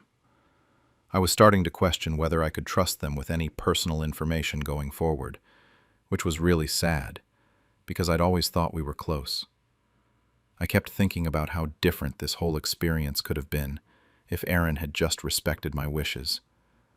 I could have gone to my appointment, confirmed everything was okay, and then planned a nice way to tell everyone together. Instead, I felt like I'd been robbed of one of the biggest moments of my life, and my family was acting like I was wrong for caring about it. So here I am, the night before my first appointment, still dealing with family members who think I owe my sister gratitude for betraying my trust. I honestly don't know how to move forward with any of them, and I'm second-guessing every decision about what to share and when. This should be one of the happiest times of my life, but instead, I'm questioning whether I can trust my own family with anything important ever again. When did it become acceptable for my best friend to use my credit card without telling me? I'm Jordan, 26, and I work as a bartender at this downtown sports bar called Murphy's. It's nothing fancy, but the tips are decent, and the regulars aren't too bad. My roommate Kyle is also 26, and we've been best friends since junior year of high school. That's like 8 years of friendship, which feels like forever when you think about it. We met in AP History when the teacher paired us up for some project about World War II, and we just clicked. Kyle was this funny guy who could make anyone laugh, and I was the more responsible one who actually did the work. Somehow it balanced out perfectly. After graduation, we both ended up staying local instead of going away to college. I went to community college for a bit, but dropped out when I realized I was just burning through money without any real direction. Kyle tried a few different jobs before landing this part-time gig at some retail store in the mall. We got our apartment about 3 years ago when we were both sick of living with our parents. It's this cramped 2-bedroom place in a building that's seen better days, but the rent is cheap, and it's ours. Living with Kyle has always been easy because we have this understanding about sharing stuff. Like, if I need a clean shirt and mine are all dirty, I'll just grab one of his. If he's hungry and I have leftover Chinese food in the fridge, he'll eat it. We share streaming passwords, split groceries sometimes, and basically treat each other's stuff like it's communal property. It's never been a big deal because we both do it, and we both benefit from it. Kyle has always been a little loose with money, though. Not in a malicious way, just careless. He'll spend his paycheck on random stuff and then be broke for the last week of the month. I've covered his portion of utilities a few times when he was short, and he's done the same for me when I've had a slow week at the bar. We don't keep track of every dollar because that would be exhausting and weird between friends. The whole thing started about 2 weeks ago on a Thursday night. I was working a double shift because one of the other bartenders called out sick, which meant I was pulling a 14-hour day.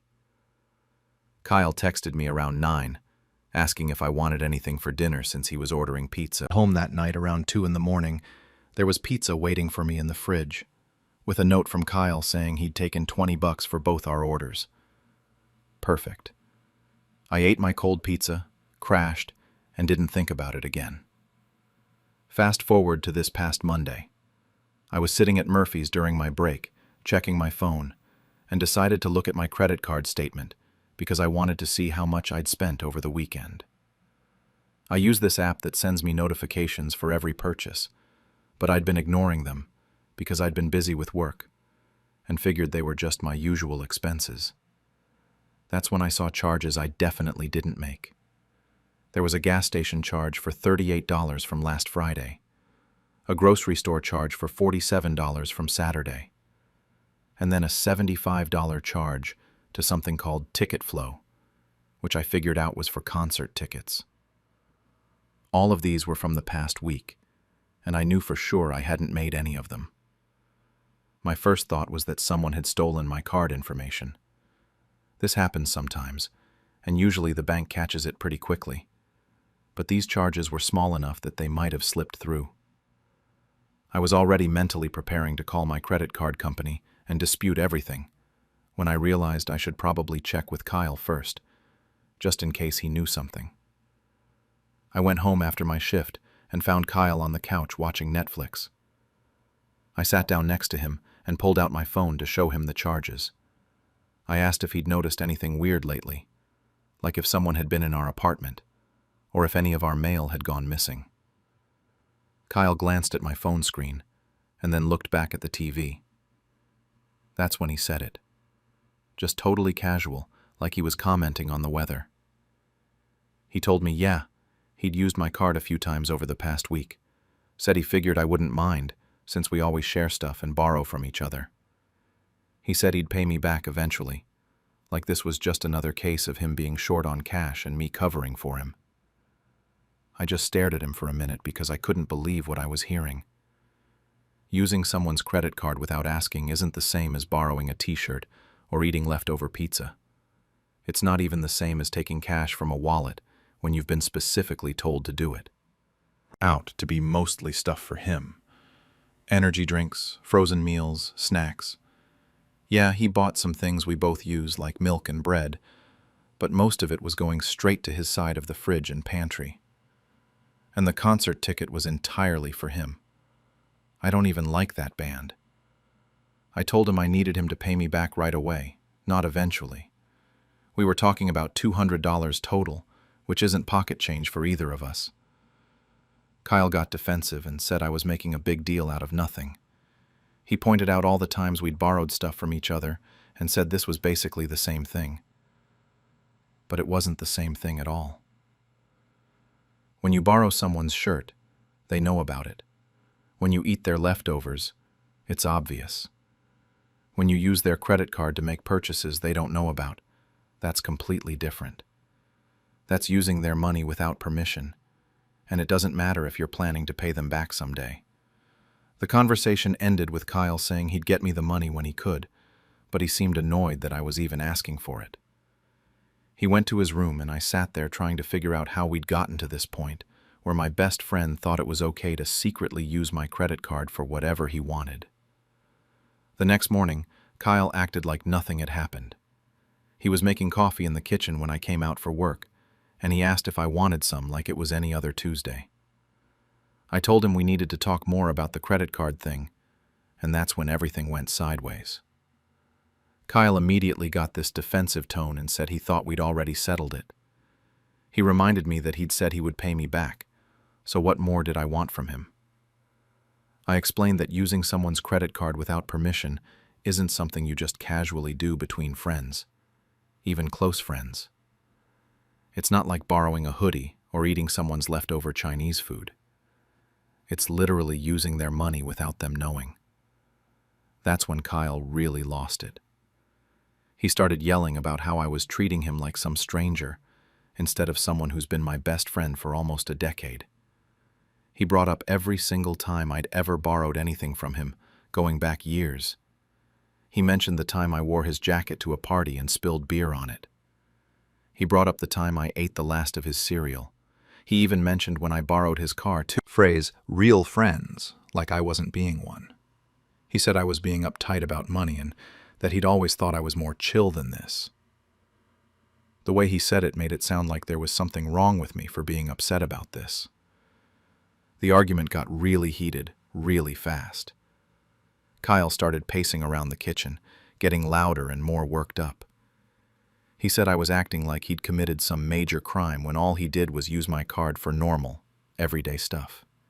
He pointed out that some of the grocery money went toward things we both use, so really, I should only be mad about part of it anyway. I told him that wasn't the point. The point was that he did it without asking and without telling me. If he'd needed money for gas or groceries or whatever, he could have just asked me. We've loaned each other money plenty of times before, but instead, he decided to just help himself to my credit card like it was sitting there for his convenience. Kyle said that asking would have been weird after all these years of friendship. He said it would have made things awkward between us to suddenly start asking permission for every little thing. He kept insisting that I was turning this into something bigger than it needed to be, and that I was damaging our friendship over money. That really got to me because he was making it sound like I was the one being unreasonable, like I was the one creating problems in our friendship, instead of him being the one who crossed a major line. I told him I wasn't mad about the money itself. I was mad about the principle of it. It's about trust and boundaries and basic respect. Kyle shot back that trust goes both ways, and that me freaking out about this showed that I didn't really trust him. He said if I trusted him, I'd know he was good for the money, and I wouldn't be making such a big deal about it. He made it sound like my reaction was the problem, not what he'd done in the first place. The whole thing was exhausting, and we were just going in circles. Kyle left for work still angry, and I went to my shift at Murphy's feeling completely drained. I kept replaying the argument in my head, trying to figure out if maybe I was overreacting. Maybe he was right, and I was being too uptight about the whole thing. But then I talked to my coworker Sarah during our break. I didn't give her all the details, just asked her thought about the situation in general terms. The responses were all over the place. My friend Marcus said it was totally not okay and that I should probably call the credit card company to report it. But then my friend Ashley said that between really close friends these things happen, and it's not worth ruining a friendship over. She said as long as Kyle was planning to pay me back, I should just let it go. Then I made the mistake of mentioning it to a couple other people, and somehow word got back to Kyle that I'd been asking people about our situation. He confronted me about it the next day, saying I was making him look bad to our friends, and that I should have kept it between us. He said I was trying to turn people against him and make him look like some kind of thief. I tried to explain that I wasn't talking about him specifically, just trying to get some outside perspective on the situation. But Kyle said it was obvious who I was talking about, and that our friends weren't stupid. He said I'd basically put him on blast to our entire social circle, and now everyone was going to think he was untrustworthy. Some of our mutual friends started reaching out to me after that. A few people said they'd heard Kyle's side of things and that he seemed really hurt by how I was handling everything.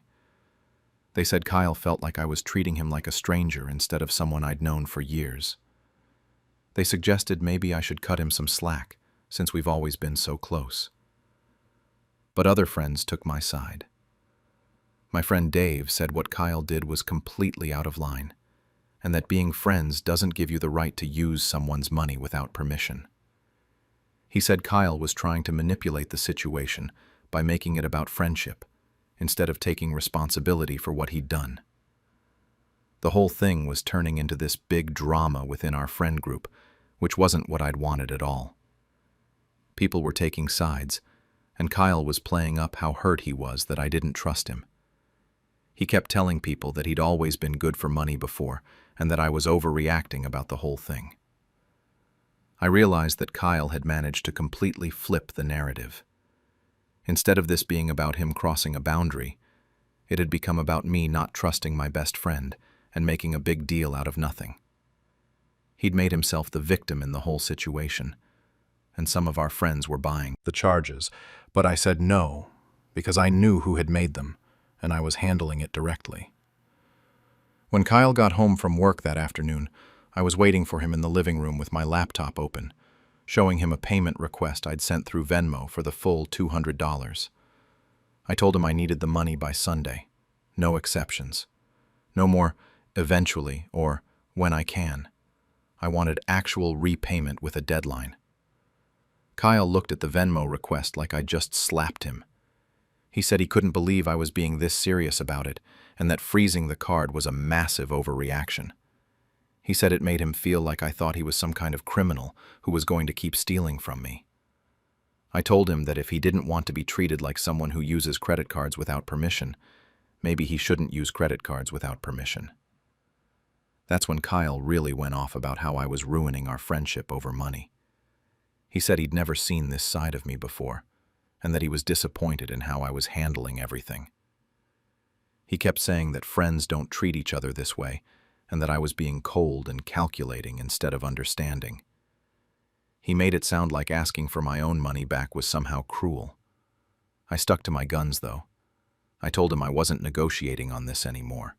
He had until Sunday to pay me back, and after that I'd figure out what to do next.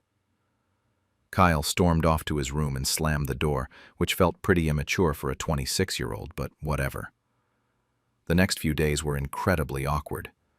Kyle would barely look at me when we passed in the hallway. He'd make his coffee in the morning and leave without saying anything. When he was home, he'd stay in his room with the door closed, playing music louder than usual. It felt like living with a sulky teenager. Saturday morning, I woke up to Kyle banging around in the kitchen, being way louder than necessary. When I came out to see what was going on, he was aggressively making breakfast and muttering under his breath. He said something about how he couldn't believe I was treating him like this after everything we'd been through together. He said he thought our friendship meant more to me than this. I reminded him that he still had until tomorrow to pay me back. Kyle said he was working on it, but that it wasn't easy to come up with $200 on short notice. He said Monday night, saying I was being ridiculous and treating him like some deadbeat stranger instead of my best friend. He said the way I was handling this whole thing showed that I'd never really trusted him at all, and that I was more concerned about money than about our friendship. Kyle said he felt like he didn't even know me anymore. He brought up all these examples of times when we'd helped each other out over the years, saying I'd never kept such strict track of things before. He said I was changing the rules of our friendship, and that it wasn't fair to suddenly start demanding everything be paid back immediately. I tried to explain one more time that this wasn't about the money itself. It was about him using my credit card without asking. But Kyle said that distinction didn't matter because the end result was the same. He owed me money, and he was going to pay me back. He said I was being petty and vindictive by making such a big deal about it. The conversation ended with Kyle saying that I'd ruined the trust in our friendship, and that things would never be the same between us. He said I'd shown him that I didn't really see him as family the way he saw me, and that our friendship had apparently always been more conditional than he'd realized. Tuesday morning, I woke up to see that Kyle had posted something on his Instagram story.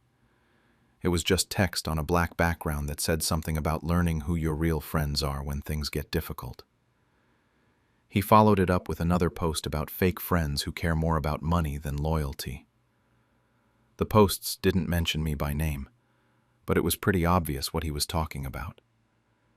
Within a few hours, several of our mutual friends had liked the posts. Some people even commented with supportive messages, telling Kyle to keep his head up and that real friends would understand. I felt sick looking at it because Kyle was clearly painting himself as the victim and me as the bad guy who'd abandoned him over money. My phone started buzzing with messages from friends who'd seen the posts. A few people reached out to ask if I was okay, and if this was about our roommate situation. But most of the messages were from people who seemed to think Kyle was talking about someone else entirely, and they were just showing support for their friend, who was apparently going through a hard time. The whole thing made me feel crazy. Here I was, the person who'd had money stolen from their credit card, getting texts from friends asking what was going on between me and Kyle. Some people had clearly heard his version of events and wanted to know why I was being so hard on him. Others had figured out that the Instagram posts were probably about me and wanted to hear my side of things. I found myself having the same conversation over and over again, explaining that Kyle had used my credit card without permission and I'd asked him to pay me back. Some friends got it immediately and said what Kyle did was completely out of line. But others seemed to think I was overreacting and that I should just let it slide since Kyle and I had been friends for so long. The whole situation had spiraled completely out of control. What started as a simple case of someone using my credit card without permission had turned into this massive friendship drama that half our social circle was now involved in. Kyle was still living in my apartment, still hadn't paid me back, and was now actively trying to make me look like the bad guy to all our friends.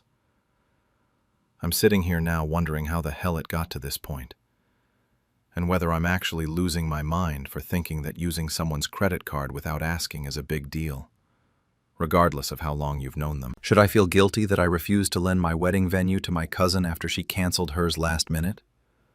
I'm Melissa, 33, and I'm supposed to be getting married in 2 months to my fiancé Jake, who's 35. I say supposed to because right now I honestly don't know if this wedding is even going to happen with all the family drama that's exploded over the past few weeks. My cousin, Tara, who's 28, is also engaged to her boyfriend Marcus, and let me tell you, this whole situation has turned into an absolute nightmare that I never saw coming. Let me back up and explain how we got here. Jake and I got engaged about 18 months ago, and literally the first thing we did after calling our parents was start looking for venues. I know that sounds crazy to some people, but we live in an area where the good places book up fast, and we had our hearts set on having our wedding at this place called Willowbrook Country Estate. It's this gorgeous property about an hour outside the city with rolling hills, a historic mansion, and these massive old oak trees everywhere. The second we saw it, we knew it was the one. The thing is, Willowbrook isn't cheap. The venue fee alone was $15,000, and they required a non-refundable deposit of $8,000 just to hold the date. That was more than half our entire wedding budget right there, but we decided it was worth it. Jake and I both work decent jobs, but we're not exactly rolling in money, so we had to make some serious sacrifices to swing it. We cut back on eating out. Jake sold his motorcycle, and I took on freelance work on weekends for months just to save up that deposit.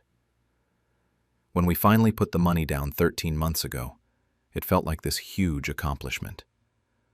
Tara knew all about this because she was there when we were planning. She'd come over for family dinners, and we'd show her pictures of the venue, talk about our timeline, all that stuff. But Tara has always been the type of person who flies by the seat of her pants.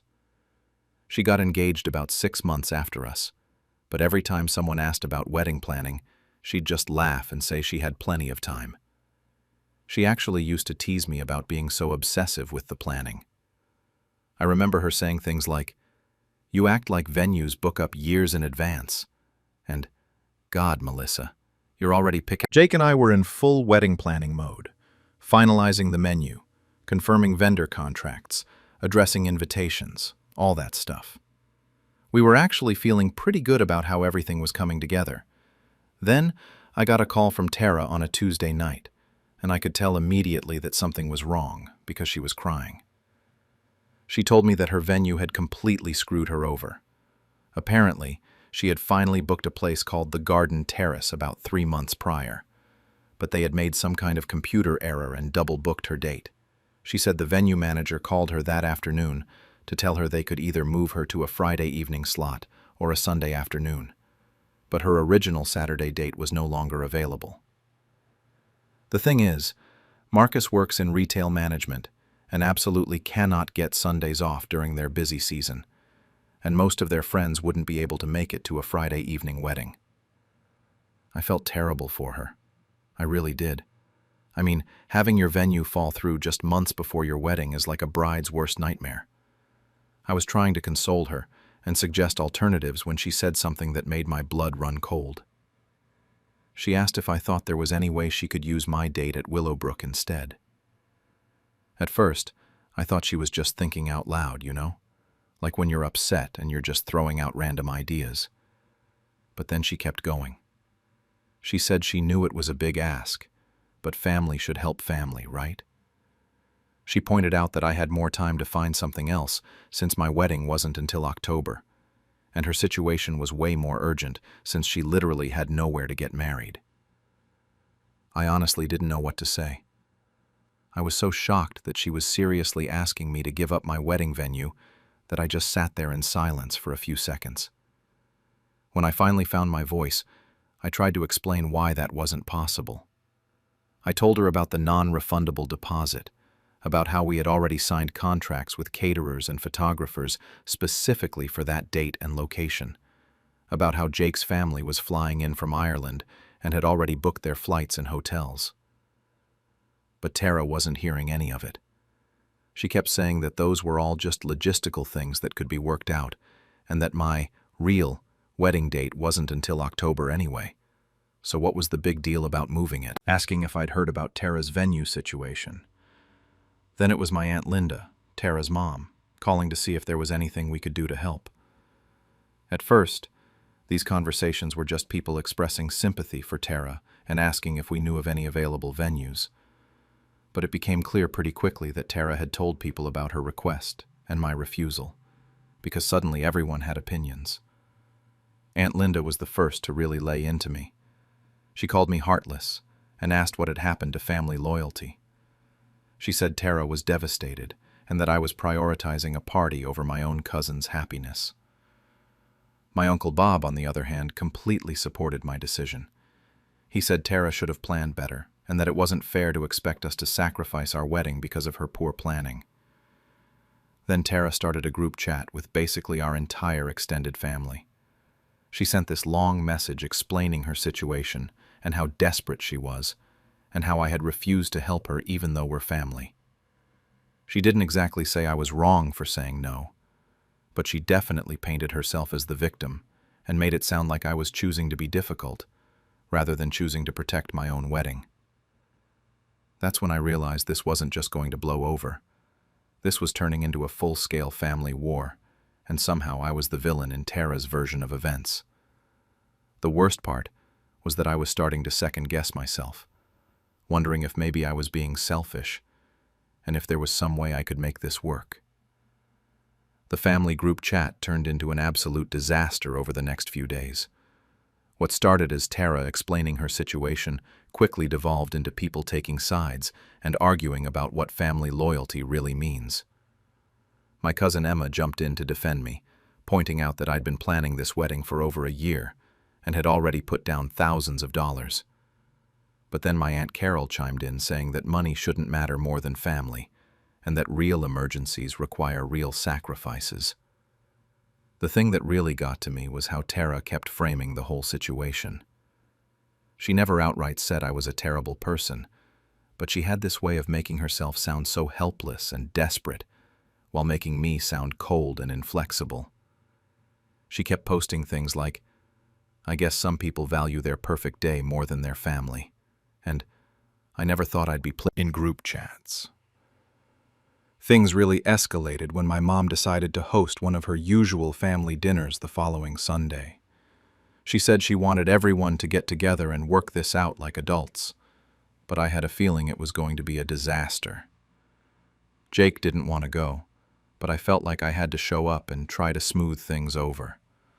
That was probably the biggest mistake I could have made. Tara showed up looking absolutely miserable, which I'm sure was intentional. She barely spoke to anyone except to give updates on her failed venue search. She'd apparently looked at 6 different places that week, but according to her, they were all either too expensive, too ugly, or already booked. Every time someone asked about her progress, she'd get this defeated look and mention how much easier it would be if she just had access to a venue that was already perfect and available. The confrontation happened right after dinner, when we were all sitting in the living room. I was actually starting to relax because the evening had gone okay up until that point. Then Tara suddenly looked directly at me and said she needed to address the elephant in the room.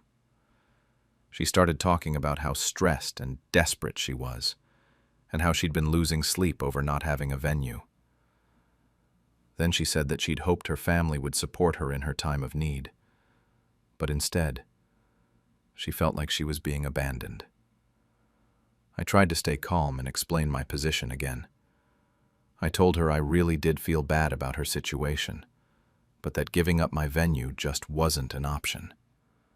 I mentioned the deposit, the contracts, the fact that all our guests had already made travel arrangements. But she cut me off and said those were all just excuses, and that if I really wanted to help her, I'd find a way to make it work.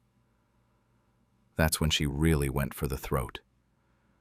She said that watching me plan my wedding had made her realize how much she wanted that same perfect day, and that she couldn't understand how I could keep that from her when she needed it more than I did.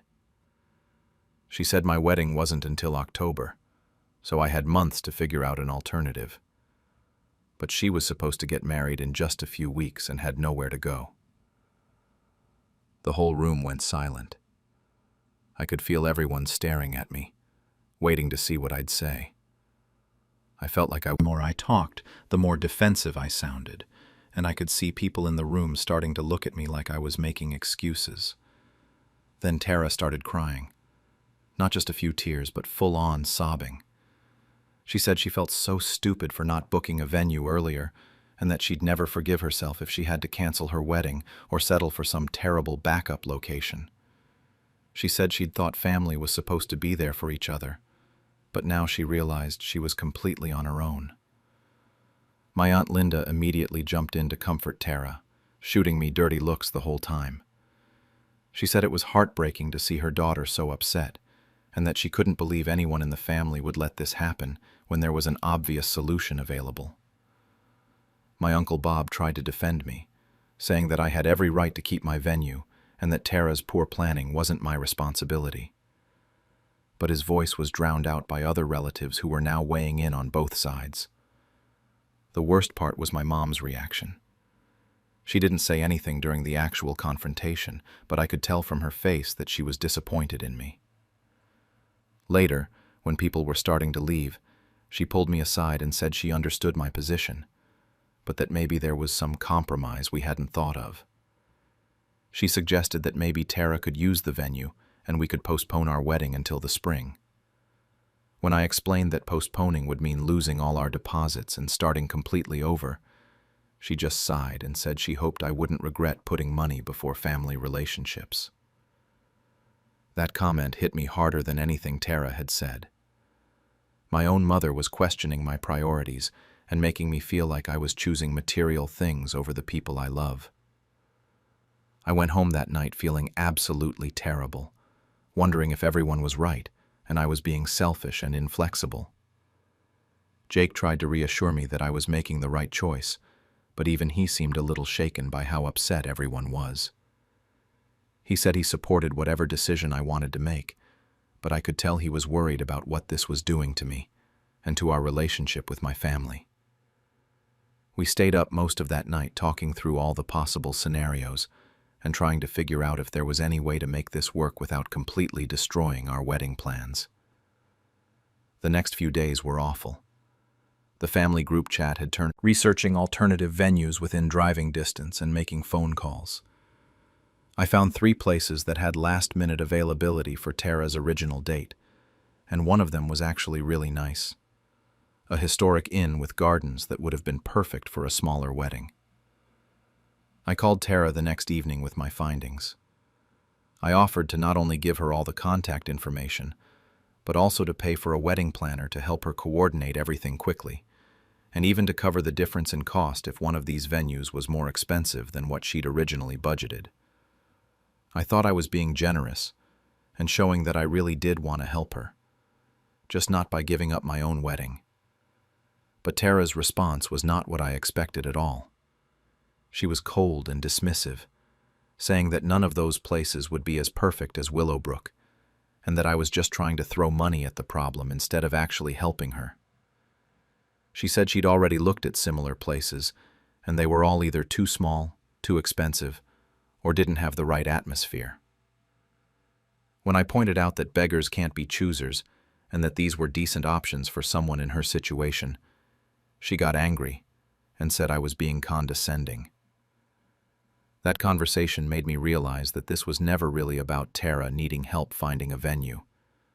This was about her wanting my specific venue, the one she'd been watching me plan around for over a year. I started to wonder if she'd been planning this whole thing, or if seeing my wedding come together had made her jealous and opportunistic. My suspicion was confirmed a few days later when I ran into our mutual friend Sarah at the grocery store. Sarah mentioned that she'd heard about Tara's venue situation and felt bad for her, but then she said something that made my blood boil. Apparently, Tara had been telling people that she'd actually been looking at 3 different venues before her original one fell through, but she'd been waiting to see what mine looked like first before making a final decision. Sarah said it so casually, like it was no big deal, but I felt like I'd been punched in the gut. So Tara had been using my venue research and planning as her own personal wedding inspiration board. And when her backup plan fell through, she figured she could just take over my date and location. The more I thought about it, steal my wedding from the beginning. The family situation continued to deteriorate over the next couple of weeks. The group chat had gotten so toxic that my mom finally disbanded it, but that just meant people started having private conversations and taking sides more openly. My Aunt Linda stopped speaking to my mom entirely, and several of my cousins started declining their invitations to my wedding without explanation. Then came the announcement that really threw me for a loop. Tara posted on Facebook that she was heartbroken to announce that she'd be boycotting my wedding, and that anyone who chose to attend would be taking sides against her in her time of need. She said she couldn't support a celebration that was built on family members refusing to help each other, and that she hoped people would think carefully about what their attendance would represent. I couldn't believe she was actually doing this. It was one thing for her to be upset with me privately, but actively trying to sabotage my wedding by guilt-tripping other family members into not attending was a whole different level of manipulation. And the worst part was that it was working. Over the next few days, I got calls from several relatives saying they were really sorry, but they didn't want to get in the middle of family drama, so they thought it was best if they didn't come. My mom tried to be supportive, telling me to ignore Tara's dramatics and focus on the people who would be there to celebrate with us. But I could tell she was torn. She kept suggesting that maybe there was still time to work something out, or that maybe I should try calling Tara one more time to see if we could find a compromise. The guilt was eating away at me, because I could see how much this whole situation was hurting my mom, who just wanted her family to get along. Jake's family started asking questions about why so many people were changing their RSVPs to no, and I had to explain the whole embarrassing situation to his parents. They were supportive, but I could tell they thought my family was completely insane. His mom kept saying she couldn't imagine treating family that way, which made me feel even worse about the whole thing. About 3 weeks before my wedding, I found out through another cousin that Tara had actually managed to book a venue for her original date. It was one of the places I'd suggested to her, and apparently they'd had a last-minute cancellation that opened up her preferred time slot. But instead of calling to maintain the drama, because it gave her a way to stay angry at me and keep the family divided. The realization was actually kind of liberating in a weird way. I'd been torturing myself for weeks, wondering if I'd made the wrong choice, and if I should have found a way to give Tara what she wanted. But seeing that she was continuing to punish me and our family, even after solving her venue problem, made it clear that this was about more than just needing help in a crisis.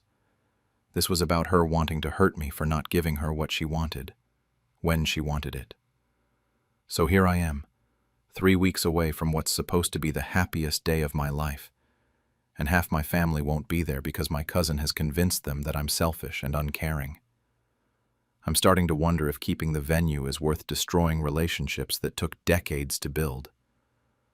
But I also feel like giving in now would just teach everyone that throwing tantrums and manipulating people is an effective way to get what you want. I don't even know what the right answer is anymore, or if there even is one. What gave my boss the impression that it was acceptable to announce my pregnancy to the entire office without asking me? I'm Sophie, 29, and I work as a marketing associate at a mid-sized tech company called Dataflow Solutions. I've been there for 3 years now, and honestly, I thought I had a pretty good relationship with my boss Mark, who's 45 and has been managing our marketing team since before I started. He's always seemed reasonable, maybe a little old-fashioned, but I never thought he'd cross a line like this. Let me back up a bit. About 3 weeks ago, my husband Jake and I found out I was pregnant. We'd been trying for about 6 months, so we were absolutely thrilled when I saw those 2 pink lines. But being the cautious person I am, I wanted to wait until after my first trimester to start telling people. I'd read too many stories about early miscarriages, and honestly, I wasn't sure how being pregnant might affect my career trajectory at Dataflow. We're a pretty competitive environment, and I'd worked really hard to get where I am. The thing is, I started getting hit with morning sickness pretty hard around week 5. Not just in the mornings either. It was more like all-day nausea that would come in waves. Some days I could barely keep crackers down, and I was exhausted in a way I'd never experienced before. I was trying to power through it, but I knew I might need to make some accommodations at work.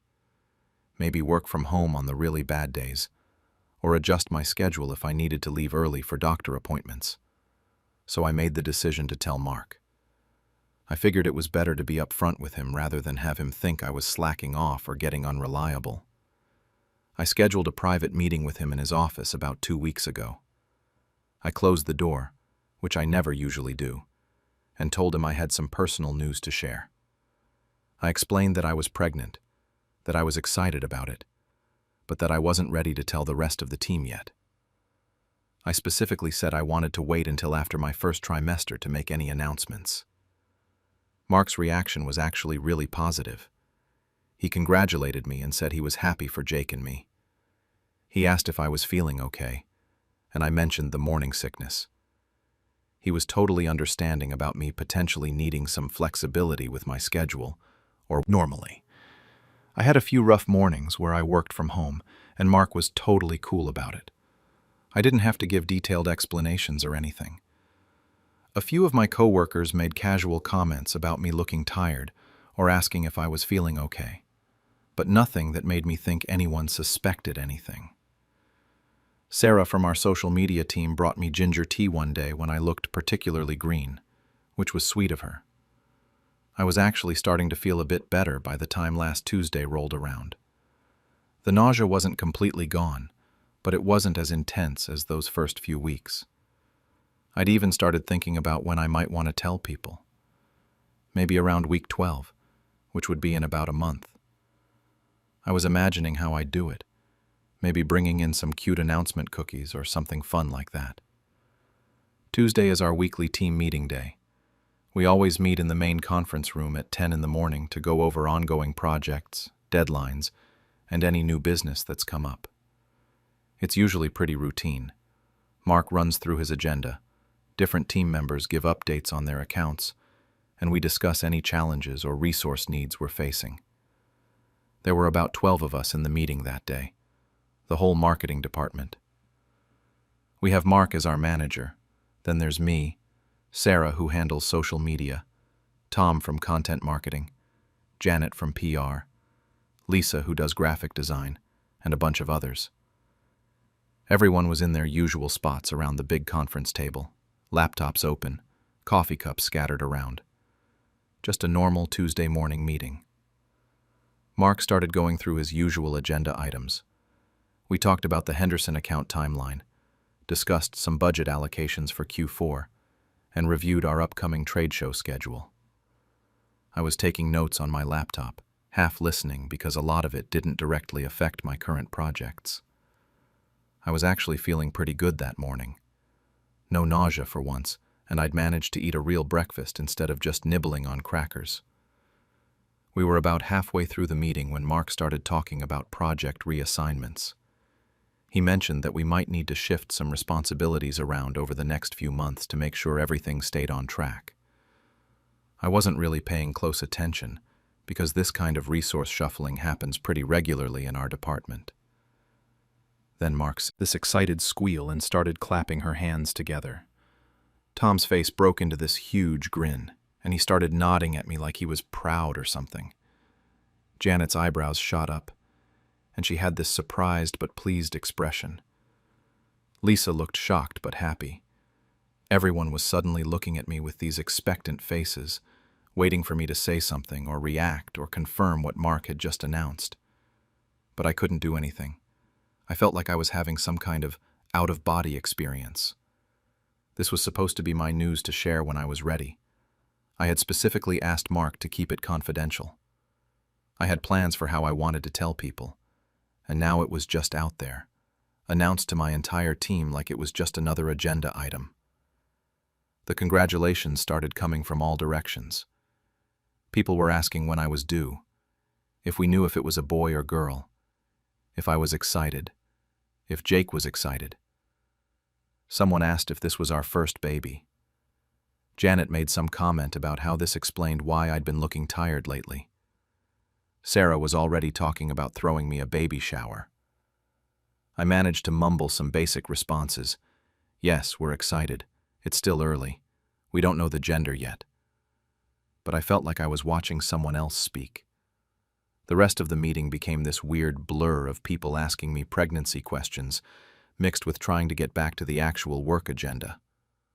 I barely absorbed any of the remaining business items because I was still in complete shock about what had just happened. When Mark finally wrapped up the meeting, I sat there for a moment while everyone else started filtering out, still trying to process what had just occurred. My private news was now public knowledge, shared in the most impersonal way possible, and there was no way to take it back. As people started filing out of the conference room, I remained glued to my chair. My hands were shaking, and I could feel my heart pounding in my chest. Mark was packing up his papers like nothing had happened, chatting with Tom about some client deliverables. I couldn't believe he was acting so normal after what he'd just done. I waited until most people had left, then followed Mark back to his office. I needed to confront him immediately while I still had the courage. My legs felt unsteady as I walked down the would need to know eventually anyway to help cover my workload. He said it in this matter-of-fact way, like it was the most logical thing in the world.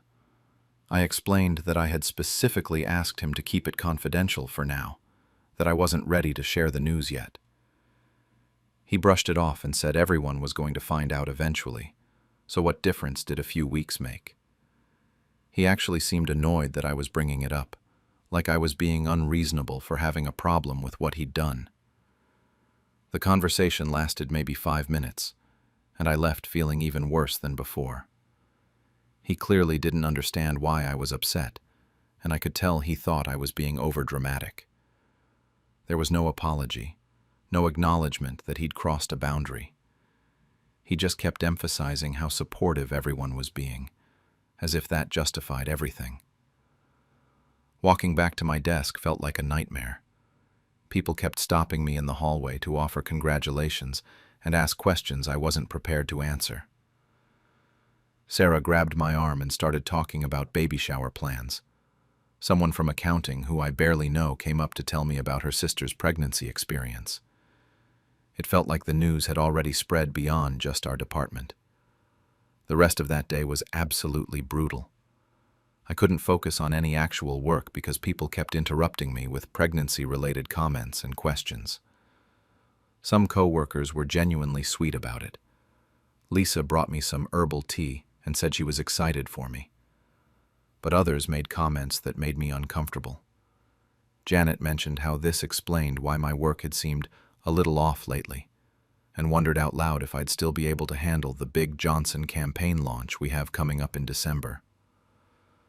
Tom made some joke about how I'd probably want to wrap up all my major projects before the baby brain kicks in. I know he meant it lightheartedly, but it stung. These were exactly the kinds of assumptions and judgments I'd been worried about, and now I was dealing with them months earlier than I'd planned. Around 3 in the afternoon, I escaped to the bathroom and called Jake from one of the stalls. I was trying not to cry, but my voice was all shaky when I told him what happened. He was furious on my behalf and kept saying that Mark had no right to do that. He had no control over. People were already making assumptions about my capabilities and planning around my pregnancy, without even asking me what I needed or wanted. I barely slept that night. I kept replaying the meeting over and over in my head, thinking about how I could have handled it differently. Part of me wondered if I should have spoken up right in the moment, but I'd been so shocked that I couldn't even form coherent thoughts. Jake tried to reassure me that my reaction was completely normal, and that Mark was the one who'd screwed up, not me. I also kept thinking about the bigger implications. What if this happened to someone else, in a different situation? What if someone was still deciding whether to continue their pregnancy? What if someone had a history of miscarriages and wasn't ready to share the news because they were scared something might go wrong? What if someone was dealing with complications or personal circumstances that made the pregnancy complicated?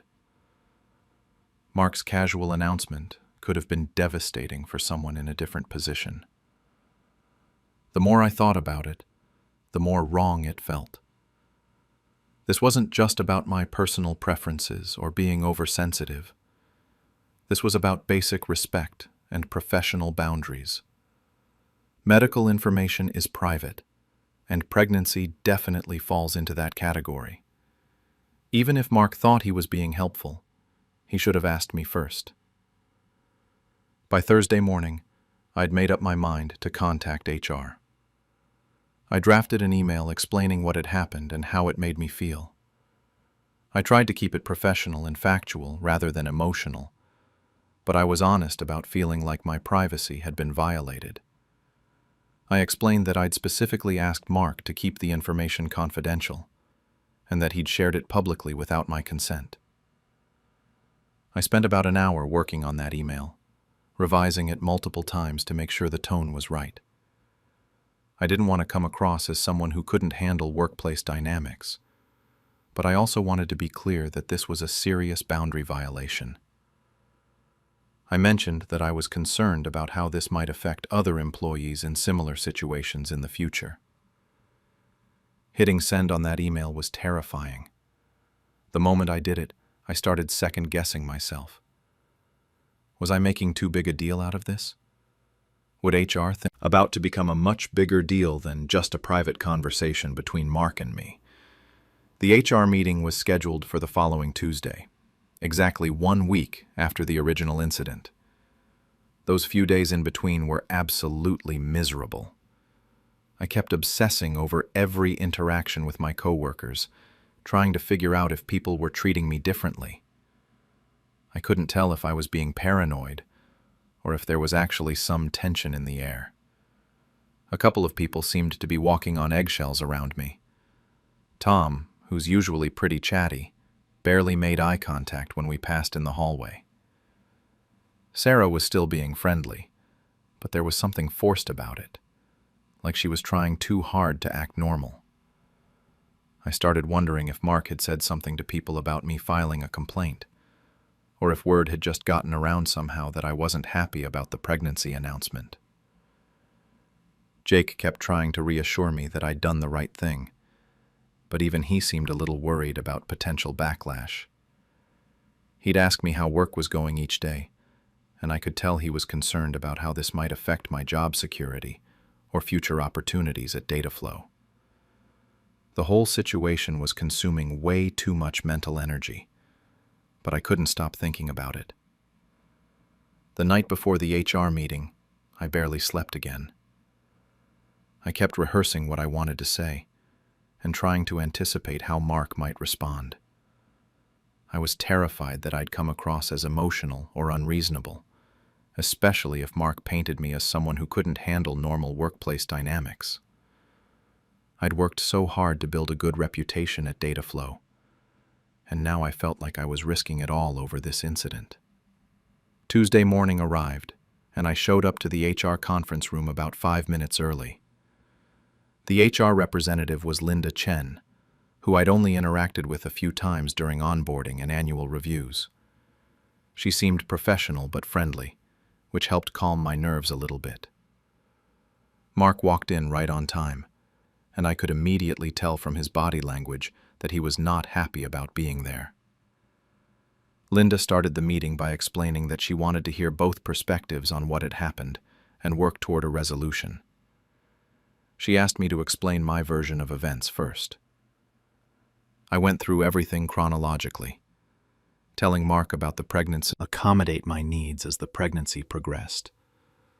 The most frustrating part was when he claimed that I hadn't been clear about wanting to keep it confidential.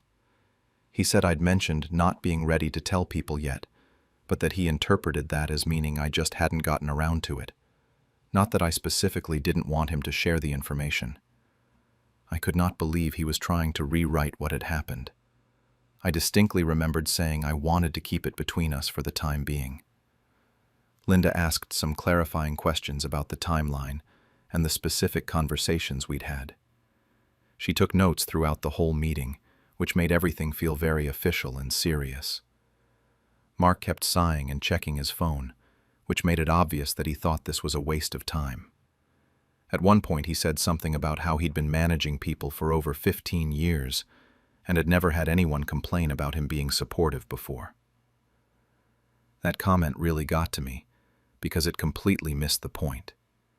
This wasn't about him being supportive or unsupportive.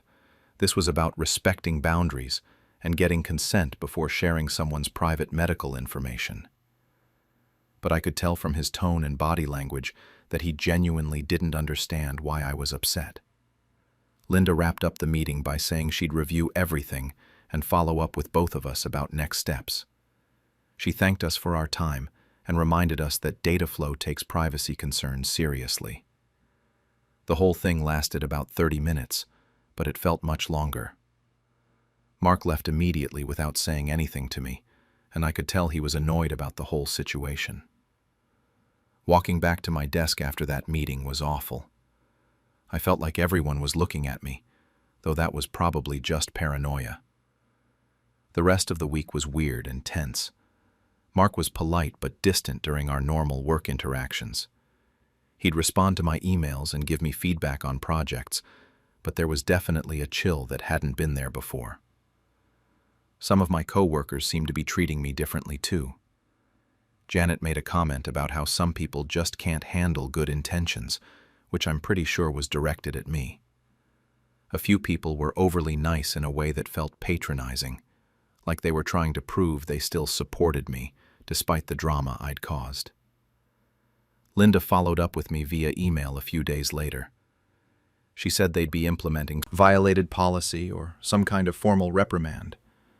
But I also knew that HR departments rarely share details about disciplinary actions, so maybe something did happen behind the scenes.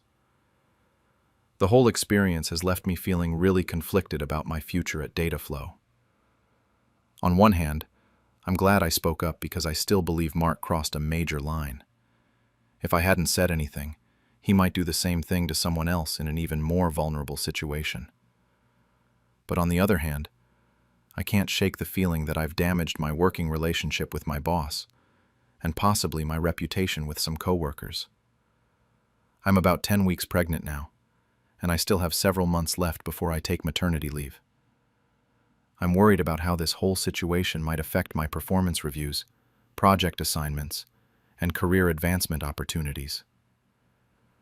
Mark has been professional with me since the HR meeting, but things definitely aren't the same between us. Jake keeps telling me I did the right thing, and that I shouldn't have to tolerate having my privacy violated just to keep the peace at work. Logically, I know he's right. But emotionally, I'm still dealing with a lot of doubt and anxiety about the long-term consequences of this decision. I guess I won't really know how it all plays out until I'm back from maternity leave and can see whether this incident follows me or eventually gets forgotten. Some days I feel proud of myself for standing up for my boundaries. Other days I wonder if I should have just let it go and focused on moving forward. Either way, it's too late to change course now, and I have to live with whatever comes next. How did it become my responsibility to host Thanksgiving for the entire family when I never agreed to it? I'm Caroline, 37, and I have 2 kids. My son Jake, who's 12, and my daughter Emma, who's 8. My life has been absolutely chaotic lately, which is why what happened next caught me completely off guard. My mom, Linda, is 62, and she's always been the one to host our big family gatherings. Sometimes my Aunt Susan helps out or takes turns, but it's usually been Mom's thing for as long as I can remember. This year has been particularly brutal for me. I work in marketing, and I've got this massive client presentation that's due the week before Thanksgiving. It's the kind of project that could make or break my promotion, so I've been pulling late nights and weekend work for months. On top of that, Jake has been in this soccer tournament that requires me to drive him all over the state every weekend, and Emma's school decided to put on this elaborate Thanksgiving play that somehow requires parents to volunteer for everything from costume design to set construction. Then there's the car situation. My Honda decided to have transmission problems last month, which meant unexpected repair bills and borrowing Tom's car while mine was in the shop for 2 weeks. Money's been tight, time has been tighter, and honestly, I've been looking forward to just showing up to Mom's house with my usual contributions, maybe a sweet potato casserole and some dinner rolls, and letting someone else handle the heavy lifting for once. Back in September, Mom mentioned something about planning something special for Thanksgiving this year. I figured she was talking about trying a new recipe, or maybe inviting some of Dad's old work friends. She's always been the type to go all out for the holidays, and I was actually relieved that she seemed excited about hosting because it meant I could focus on surviving my work deadlines and getting through the kids' activities. My role in family gatherings has always been pretty straightforward. I'm the reliable one who brings 2 to 3 dishes, shows up early to help set up if needed, and stays late to help with cleanup. I'm not the planner. I'm not the host. I'm just the daughter who does her part. Aunt Susan sometimes takes turns hosting when Mom gets overwhelmed, especially since Susan has that big house with the dining room that actually fits our entire... From Mom. So excited. We'll all be gathering at Caroline's beautiful home this year. She's got the perfect setup for our big family. I read it 3 times before it actually registered. Then I watched in horror as the responses started flooding in. Cousin Mike immediately responded with, "Thanks so much, Caroline, you're the best." Aunt Susan chimed in asking what she should bring, and whether she should make her famous green bean casserole. Uncle Dave said he'd bring his stuffing, and asked if I needed him to pick up anything from the store on his way over. I'm sitting there in my car, staring at my phone like it's some kind of alien device, because I have absolutely no memory of agreeing to host Thanksgiving. None. I would remember volunteering to cook for 20+ people, right? That's not the kind of thing you just forget about. I started scrolling back through our family chat history, looking for some conversation I might have missed where I apparently volunteered my house, my time, and my sanity for this massive undertaking. There was nothing. No previous discussion about me hosting. No conversation where anyone asked if I could take over this year. Just Mom's announcement presenting it as a done deal. Like I had already agreed and everyone knew about it except somehow I had missed the memo about my own life. I sat there typing and deleting responses for probably 10 minutes. I'd start to write, "Wait, when did I agree to this?" Then delete it because it sounded confrontational. Then I'd try, "I think there's been some confusion," but that sounded too passive. Finally, I just went with, "Wait, what? When did we discuss this?" and hit send before I could chicken out. My phone rang literally 30 seconds later. Mom. She didn't even say hello, just launched right into it. She told me that she'd been thinking about it and decided it was time for me to step up and take on more responsibility for family gatherings. Apparently my house is perfect for hosting because we have that open floor plan and the big kitchen island. She said I should be grateful for all the support the family has given me over the years and that it was my turn to give back. I tried to explain that I'm completely swamped with work right now, that I have this huge presentation coming up, that the kids have all these activities, that I literally don't have the This wasn't a miscommunication or an assumption. This was her deciding that I was going to host, and then presenting it to everyone as a fait accompli, so I'd be trapped into going along with it. The call ended with her saying, "Don't make this difficult, Caroline," and hanging up on me. I sat in my car for another 5 minutes, watching other parents pick up their kids, trying to process what had just happened. Emma came running out of school talking about her day, and I had to switch into mom mode and pretend like my entire holiday hadn't just been hijacked. When I got home, I called Aunt Susan, hoping she'd back me up, or at least help me understand how this happened. But Susan just said that Mom had already bought the turkey and told everyone, so what was done was done. She suggested I make the best of it, and said the family was really looking forward to seeing my house decorated for the holidays. That evening, I got private texts from various family members. Cousin Mike thanked me for stepping up, and said his mom was excited to bring her green bean casserole. My sister Jess asked if I needed help with anything. Uncle Dave's wife sent me a message asking about parking and whether she should make 2 pies instead of 1. Everyone was operating under the assumption that I had volunteered for this. Everyone except me. By Wednesday night, I was doing mental math and having what I can only describe as a complete breakdown. 23 people.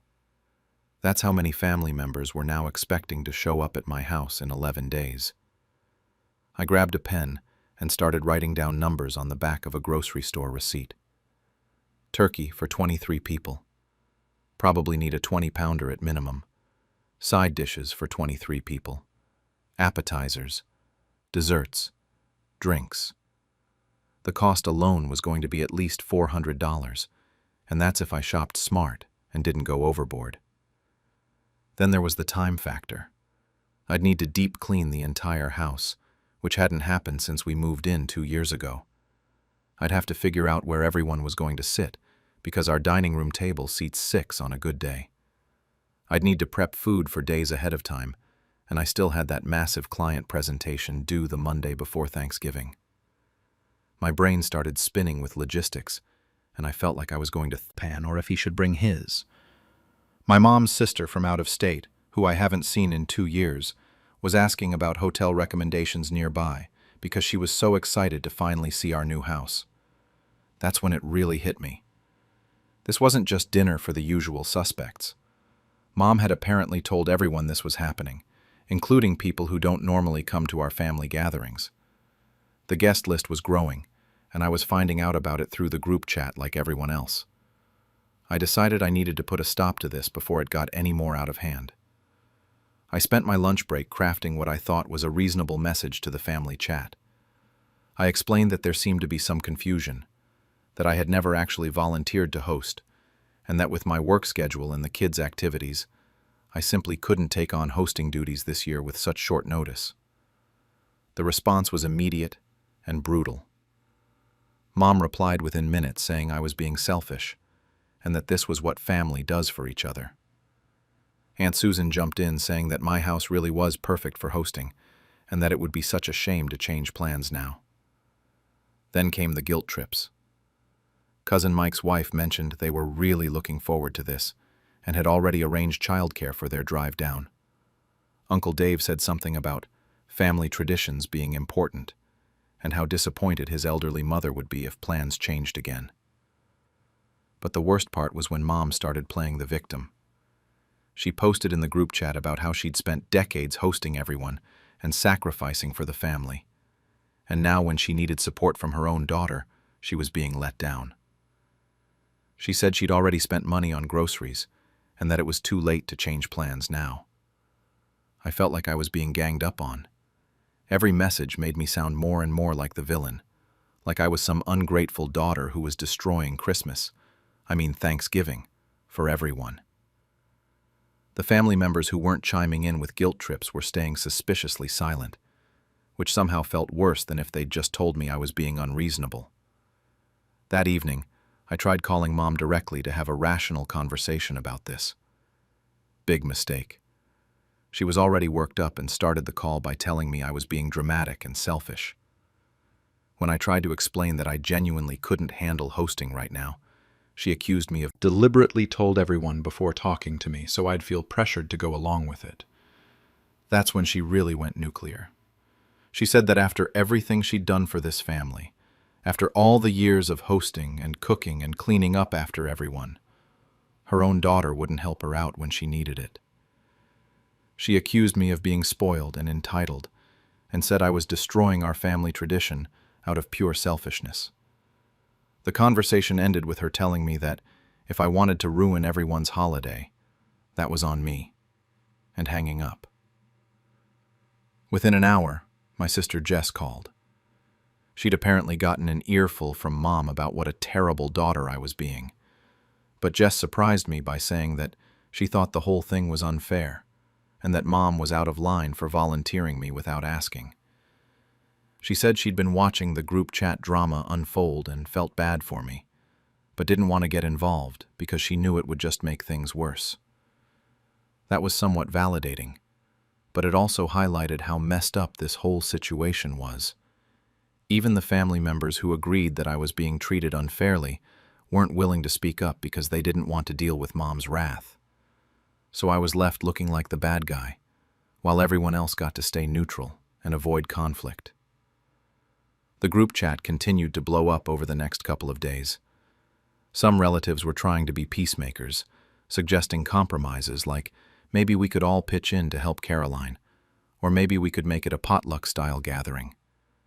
But others were clearly annoyed and making passive-aggressive comments about people not following through on commitments, even though I had never made any commitment in the first place. By Saturday, the family chat had devolved into different factions.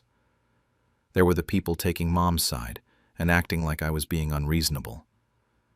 There were a few people trying to stay neutral and mediate. And then there was basically just my sister defending me, which made me feel even more isolated, because it was starting to look like us against everyone else. The stress was affecting everything. I couldn't concentrate at work. I snapped at the kids over stupid stuff. Tom was walking on eggshells around me, because every time someone mentioned Thanksgiving or family, I'd start ranting about the whole situation. I was checking the family group chat obsessively. Went to bed, knowing that I'd probably just made everything 10 times worse. The silence after I sent that final message was deafening. I kept my phone notifications turned off, but I couldn't help checking the group chat every few hours to see what kind of damage I'd caused. For the first day, there was nothing. Complete radio silence from everyone, including Mom, which was somehow worse than if they'd all been calling me names. Tuesday afternoon, Aunt Susan finally broke the silence by messaging the group that she would host at her house instead. She made it very clear that this was incredibly short notice and that she wasn't prepared for this kind of last-minute change, but that she couldn't bear the thought of the family not having Thanksgiving together. The passive-aggressive undertone was thick enough to cut with a knife. She went on about how stressful it was to rearrange everything and how disappointed she was that the family was being put in this position. A few people responded with relief and thanks to Susan for stepping up. Cousin Mike said his family was grateful there was still going to be a gathering. Uncle Dave offered to help Susan with setup and cleanup. But nobody acknowledged that I had been put in an impossible situation. The narrative was clearly that I had backed out of something I'd committed to, not that I'd been volunteered against my will. Then things got worse. Mom started her campaign to paint me as the villain. I found out through Jess that Mom had been calling various family members individually, telling them her version of events. According to Mom's story, I had agreed to host months ago when she first mentioned planning something special. She claimed I had been excited about the idea and had only changed my mind at the last minute because I was being selfish and putting work before family. Jess told me that Mom was going around saying things like she was hurt and confused by my sudden change of heart, and that she couldn't understand how I could be so ungrateful after everything the family had done for me over the years. Some relatives were buying into this completely. Others seemed skeptical, but didn't want to get involved in family drama. By Thursday of that week, I started getting cut out of things. I noticed I wasn't getting added to a new group chat that Aunt Susan created for Thanksgiving planning. My cousin Sarah didn't respond to a text I sent about something internally. I was wondering if that was actually true. Tom was trying to be supportive, but I could tell he thought I should just apologize and try to smooth things over. He kept suggesting that maybe I could call Mom and find some kind of compromise, or that we could offer to help Susan with the hosting duties. He didn't understand that this wasn't really about Thanksgiving at all. This was about my mom thinking she could just volunteer me for things without asking, and about the family automatically assuming I'd go along with whatever she decided. The week before Thanksgiving, things reached a new low. Mom sent a message to the family group chat about how sad it was when family members let you down during the holidays, and how some people care more about their own convenience than about keeping family traditions alive. She didn't mention my name, but it was pretty obvious who she was talking about.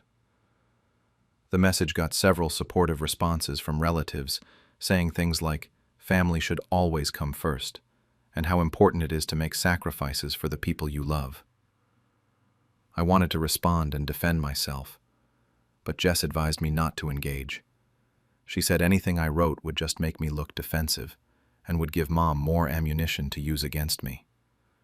So I had to sit there and watch my own mother trash-talk me to our entire extended family while pretending she wasn't talking about me specifically.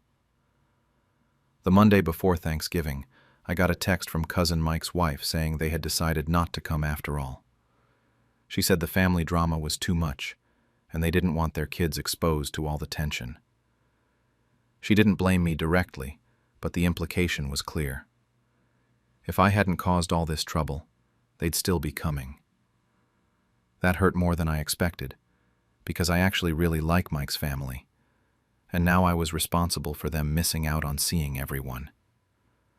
Aunt Susan sent me a text that same day asking if I was planning to come to her house for Thanksgiving. The tone was cold and formal, nothing like how we usually communicate. I responded that of course we were planning to come, and asked what we could bring. She said to just bring what I usually bring, and left it at that. No warmth, no family jokes, just the bare minimum communication necessary. I spent that entire week second-guessing myself. Celebrations. I felt like this was bigger than just Thanksgiving. This was about whether I was going to let my family walk all over me for the rest of my life. Jess called me the night before Thanksgiving. She'd been getting pressure from Mom to try to talk sense into me. Mom apparently wanted me to call and apologize for causing so much trouble and ruining everyone's holiday. Jess said she told Mom that I had nothing to apologize for, which led to a huge fight between them. Now Jess was worried that she was going to get frozen out too, just for taking my side. That conversation made me realize how toxic this whole family dynamic was. The fact that my sister was afraid to defend me because she might face retaliation was pretty messed up. The fact that I was losing sleep over whether I was wrong to refuse to host a dinner party I never agreed to host was also pretty messed up. So here I am, the night before Thanksgiving, wondering if I've permanently damaged my relationship with my mother and half my extended family. Tomorrow we're going to Susan's house, where I'll probably be treated like the black sheep who ruined everyone's holiday. Mom still isn't speaking to me directly, and I have no idea if she ever will again.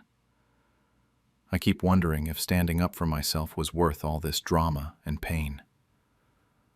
Part of me wants to call Mom right now and apologize, just to make everything go back to normal. But another part of me knows that normal wasn't actually that great, if it meant I could be voluntold into major commitments without anyone even asking me first. I guess I'll find out tomorrow how bad the damage really is, and whether my family can get past this, or if I'm going to be the cautionary tale they tell about what happens when you don't just go along with whatever Mom decides. Why did my childhood friend think it was acceptable to turn my birthday party into a promotion for her business?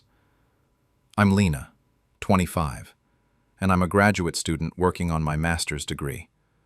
My childhood friend Jasmine is also 25, and we've been friends since we were like 7 years old. She recently started her own skincare business after bouncing between different jobs for the past few years.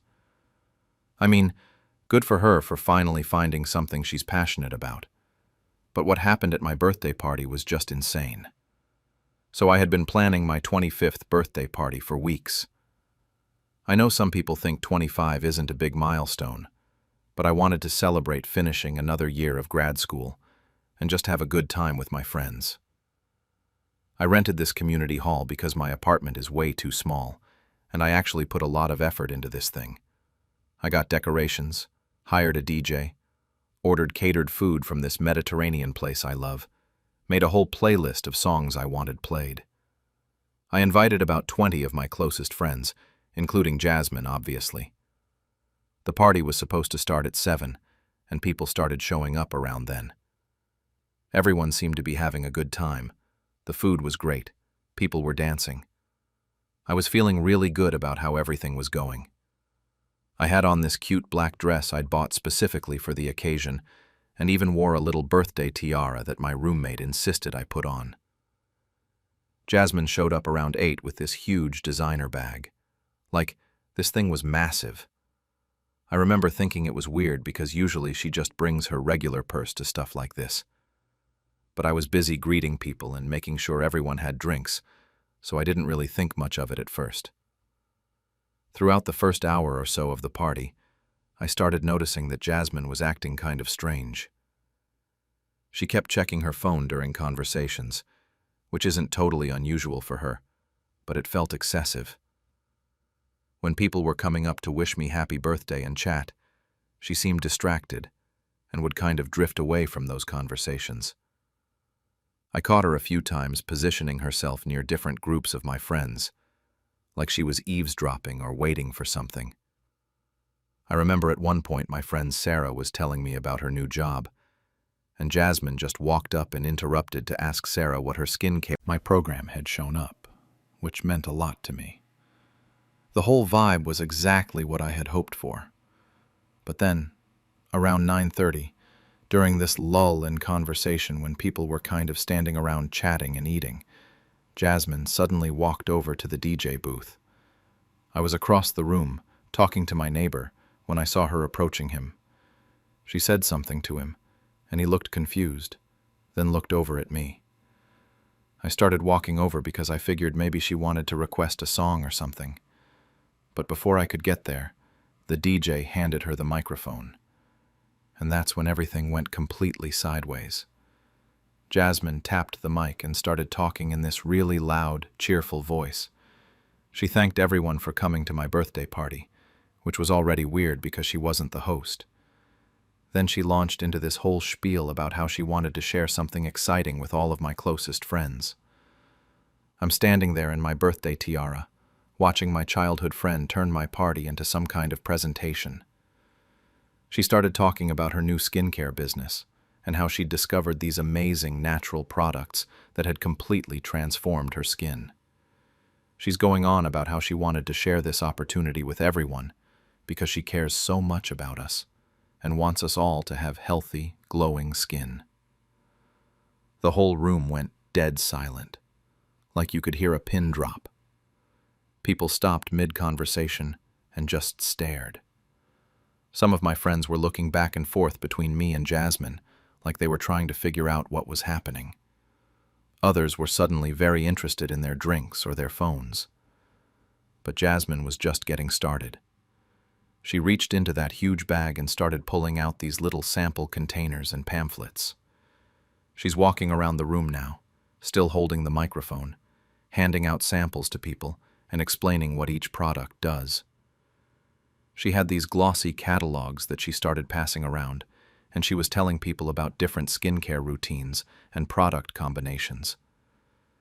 Then she announced that because it was my birthday and everyone here was so special to her, she was offering an exclusive discount.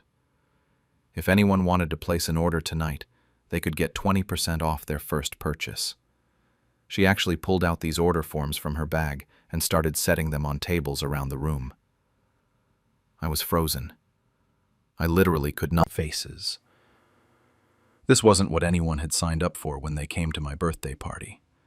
My friend Rachel caught my eye from across the room and made this face that was like a mix of confusion and secondhand embarrassment. My coworker David was standing near the food table just shaking his head. Even Josh's girlfriend, who barely knew anyone there, looked uncomfortable. Jasmine kept going for what felt like forever, but was probably only about 10 minutes. She talked about the company, the products, how much money people could save, how great their skin would look. She was in full sales mode, using all these techniques she must have learned from whatever training materials they give you when you start selling this stuff. Finally, I snapped out of my shock. I walked over to the DJ and quietly asked him to start the music again.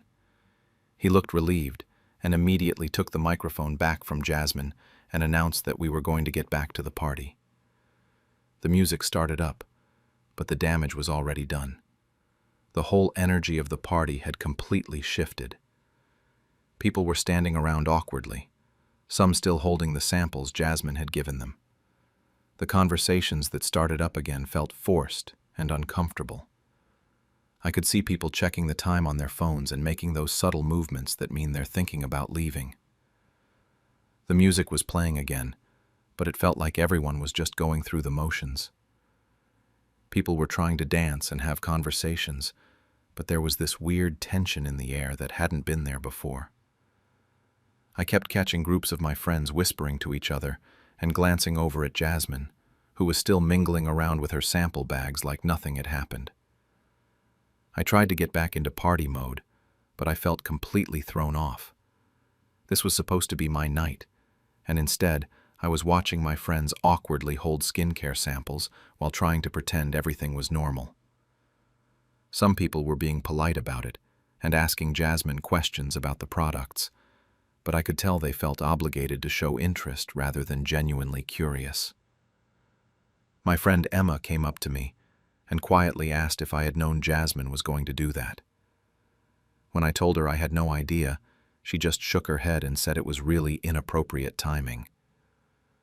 But then my coworker Lisa overheard and said she thought it was actually kind of sweet. Could kill two birds with one stone. I watched her corner my friend Sarah near the drinks table and start explaining the benefits of some anti-aging serum. Sarah was nodding politely, but kept looking around like she wanted to escape the conversation. Then Jasmine moved on to my college friends and started asking them about their skincare budgets and whether they'd be interested in hosting their own product parties. The whole thing was so cringeworthy. I kept thinking about how much effort I had put into planning this party, how excited I had been about bringing all my different friend groups together, and now it felt like a multi-level marketing meeting. People were starting to leave earlier than I expected. My friend Josh came up to say goodbye around 10:30, which was way earlier than people usually leave my parties. His girlfriend thanked me for inviting her, but I could tell she was uncomfortable about the whole sales pitch situation. I realized I needed to talk to Jasmine about this, but she was constantly surrounded by people. Every time I tried to approach her, she was in the middle of explaining some product or taking down someone's contact information. She had actually gotten a few people to fill out those order forms, which somehow made me feel even worse about the whole thing. Around 11, the party was clearly winding down. People were cleaning up their areas and saying goodbye. The DJ started packing up his equipment. I finally managed to catch Jasmine when she stepped outside to take a phone call. I followed her out to the parking lot. I told her I needed to talk to her about what had happened. She immediately got this defensive look on her face before I even said anything else. I explained that I felt really uncomfortable about her using my birthday party to promote her business. I said it had made my guests feel awkward and changed the whole atmosphere of the night. She cut me off and said she was just trying to do something nice. She said she had brought free samples for everyone and thought people would enjoy learning about products that could help them. She kept emphasizing that everything she had given out was free and that she was sharing something she was passionate about with people she cared about. I tried to explain that it wasn't about the cost of the samples or her starting her own business. But that didn't make it okay to hijack my birthday party. I said there were plenty of other ways she could have shared her products with people if she really wanted to, like inviting people over for a separate party specifically for that purpose. She said I was being dramatic and making a big deal out of nothing. She pointed out that people seemed interested in the products and that some of them had even placed orders. She said I was acting jealous of her success and that real friends would want to help each other succeed. The conversation kept going in circles. She insisted she had done nothing wrong and that she was actually doing me a favor by bringing something fun and interesting to my party. I kept trying to explain that it wasn't her party to add things to, and that she should have asked me first if she wanted to do anything like that. She started getting really worked up and said I was trying to make her feel bad for being excited about her business. She said she had thought my friends would be happy to learn about products that could help them, and she couldn't understand why I was so upset about her sharing something positive. I could tell we weren't getting anywhere. She was completely convinced that she had done nothing wrong, and I was getting more frustrated trying to explain why it bothered me. Other people were starting to come outside to leave, so we had to wrap up the conversation. She gave me this look like I was being totally unreasonable and said she was disappointed in my reaction. She said she had expected me to be more supportive and that she thought our friendship meant I would want to help her succeed.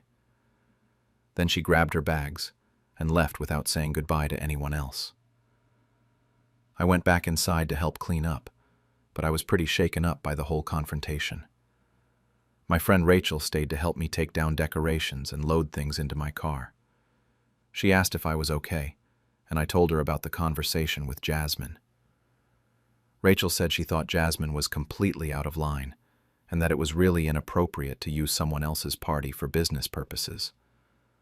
But then my neighbor, who had also stayed to help clean up, said she thought I might be overreacting a little bit.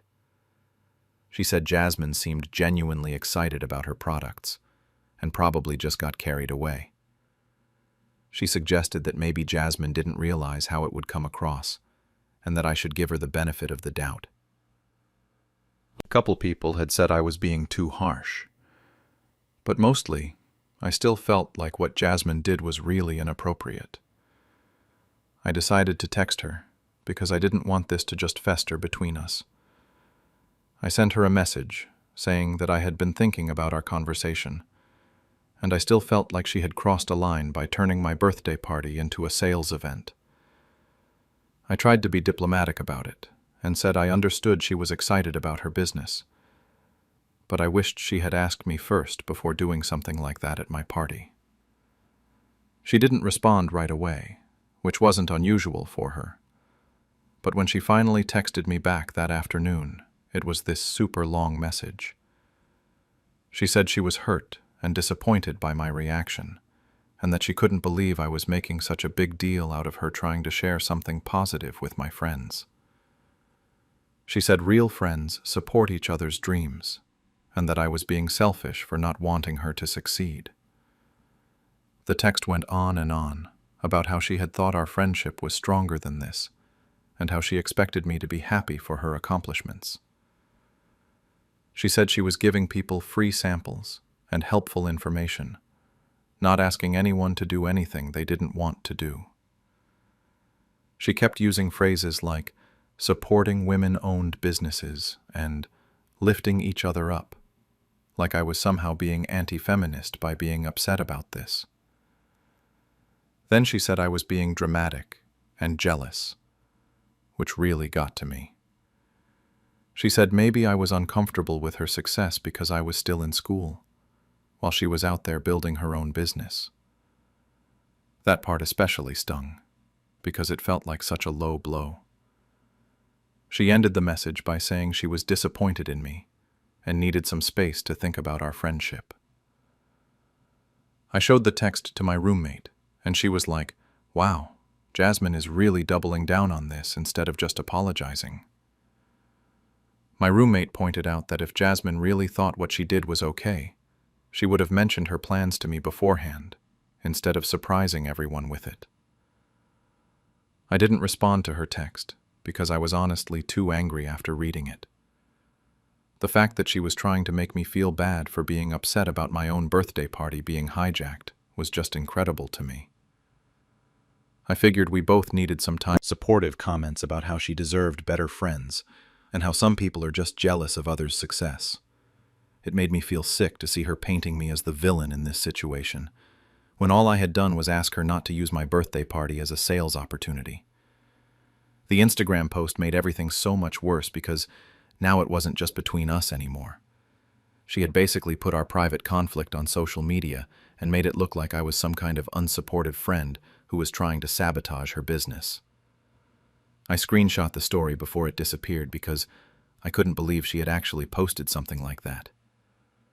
Within a day of her posting that story, I started getting messages from mutual friends asking what had happened. My friend Kate, who hadn't even been at the party, texted me asking if everything was okay between me and Jasmine, because she had seen the Instagram story and was wondering what it was about. Some of our mutual friends were definitely taking Jasmine's side. My friend Alex, who had been at the party, messaged me saying that she thought I was being kind of petty about the whole thing, and that Jasmine was probably just excited about her new business. She said it seemed like a small thing to ruin a friendship over, and that I should just let Jasmine have her moment. But other people were more supportive of my position. My friend Emma called me and said she had been thinking about the party and how uncomfortable the whole sales pitch thing had made everyone feel. She said she didn't think I was overreacting at all, and that it was really inappropriate for Jasmine to do that without asking me first. Emma said she would have been mortified if someone had done that at her birthday party. The whole situation was becoming this big drama that was affecting my other friendships too. I felt like I was being forced to justify my feelings to people who hadn't even been there, or who didn't understand what had actually happened. Some people seemed to think I should just get over it, because Jasmine was trying to build her business. Like that made it okay to use my party for her own purposes. I talked to my mom about it, because I was starting to feel crazy. Like maybe I really was overreacting. But my mom was definitely on my side. She said she would have been furious if someone had done that at her birthday party, and that Jasmine should have known better. My mom pointed out that there's a time and place for everything, and someone else's birthday party is not the appropriate venue. Reach out and try to fix things, and feeling like she owed me an apology that I was never going to get. Part of me missed my friend and wanted to move past this whole thing, but I also felt like she had completely violated my trust and then tried to make me look like the bad guy for being upset about it. The worst part was that other people kept weighing in with their opinions about the situation. Some mutual friends were acting like I should just forgive and forget because we had been friends for so long. Others were saying that Jasmine was clearly in the wrong and that I shouldn't let her get away with treating me like that. I started wondering if I had handled the whole thing wrong. Maybe I should have just pulled her aside during the party instead of letting her finish her sales pitch. Or maybe I should have been more direct in my text message instead of trying to be diplomatic about it. But then I would remember how mortified I felt watching my birthday party turn into a MLM presentation, and I would get angry all over again. So here I am, 3 weeks later, and Jasmine and I still aren't speaking. Half our mutual friends think I'm being petty and should just get over it, while the other half think she was completely out of line. I'm honestly not sure if our friendship is going to survive this, or if I even want it to at this point. What made my aunt believe she could give away my dog while I was out of town? I'm Chris, 34, and I work as a graphic designer. I live alone in a decent one-bedroom apartment with my 3-year-old golden retriever, Max, who I adopted as a puppy when I first moved out on my own. My Aunt Linda is 58, retired from her job as a school administrator about 2 years ago, and she's always been the type of family member who thinks she knows what's best for everyone. She lives about 20 minutes away in the suburbs and has this habit of inserting herself into family situations, whether you want her help or not. But she's family, and she's always been there when people needed her, so I never really questioned her motives. The whole mess started because I had this massive work opportunity come up. My design firm landed this huge client, and they wanted me to fly out to Seattle for a week-long presentation and consultation. This was the kind of project that could really set my career on the right track, so there was no way I could turn it down. The problem was Max. I'd never left him for more than a day or two before, and boarding him at a kennel for a full week would cost me nearly $800, which I honestly couldn't afford after putting together my presentation materials and covering travel expenses.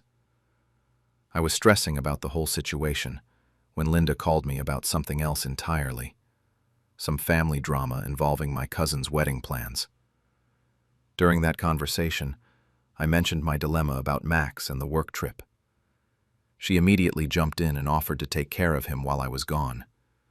She said she'd been missing having pets around since her cat died last year, and that it would be good for both of them. She even seemed excited about it, talking about how she could take him to the dog park and spoil him a little. I was relieved, because Linda had always been good with animals, and Max had met her several times at family gatherings where he seemed to like her just fine. The week before I left, I went over to Linda's house with Max and all his supplies. I brought his food, his favorite toys, his leash, his bed, everything he might need.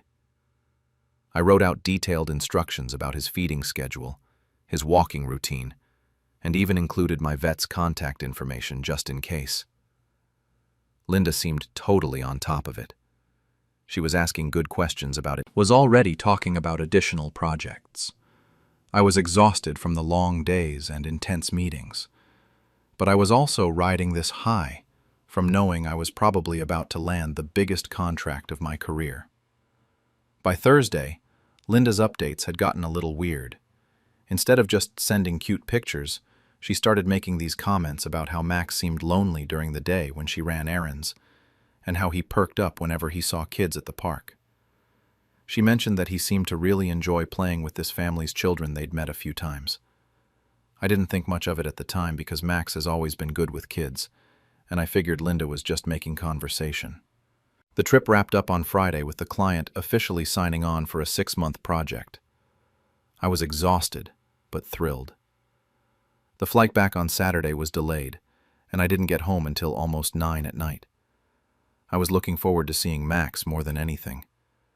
After a week of hotel rooms and business meetings, I just wanted to collapse on my couch with my dog and decompress. I walked into my apartment expecting the usual chaos of Max hearing my key in the lock. Normally, he starts barking and jumping around before I even get the door open. But there was nothing. Complete silence. I called out for him as I dropped my bags, thinking maybe Linda had taken him for a late walk or something. But as I went from room to room calling his name, this sick feeling started building in my stomach. His bed wasn't in its usual spot. His food bowls weren't in the kitchen.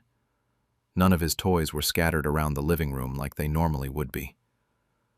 I tried to stay calm and think of logical explanations. Maybe Linda had decided to keep him at her place for the night and was planning to bring him back in the morning.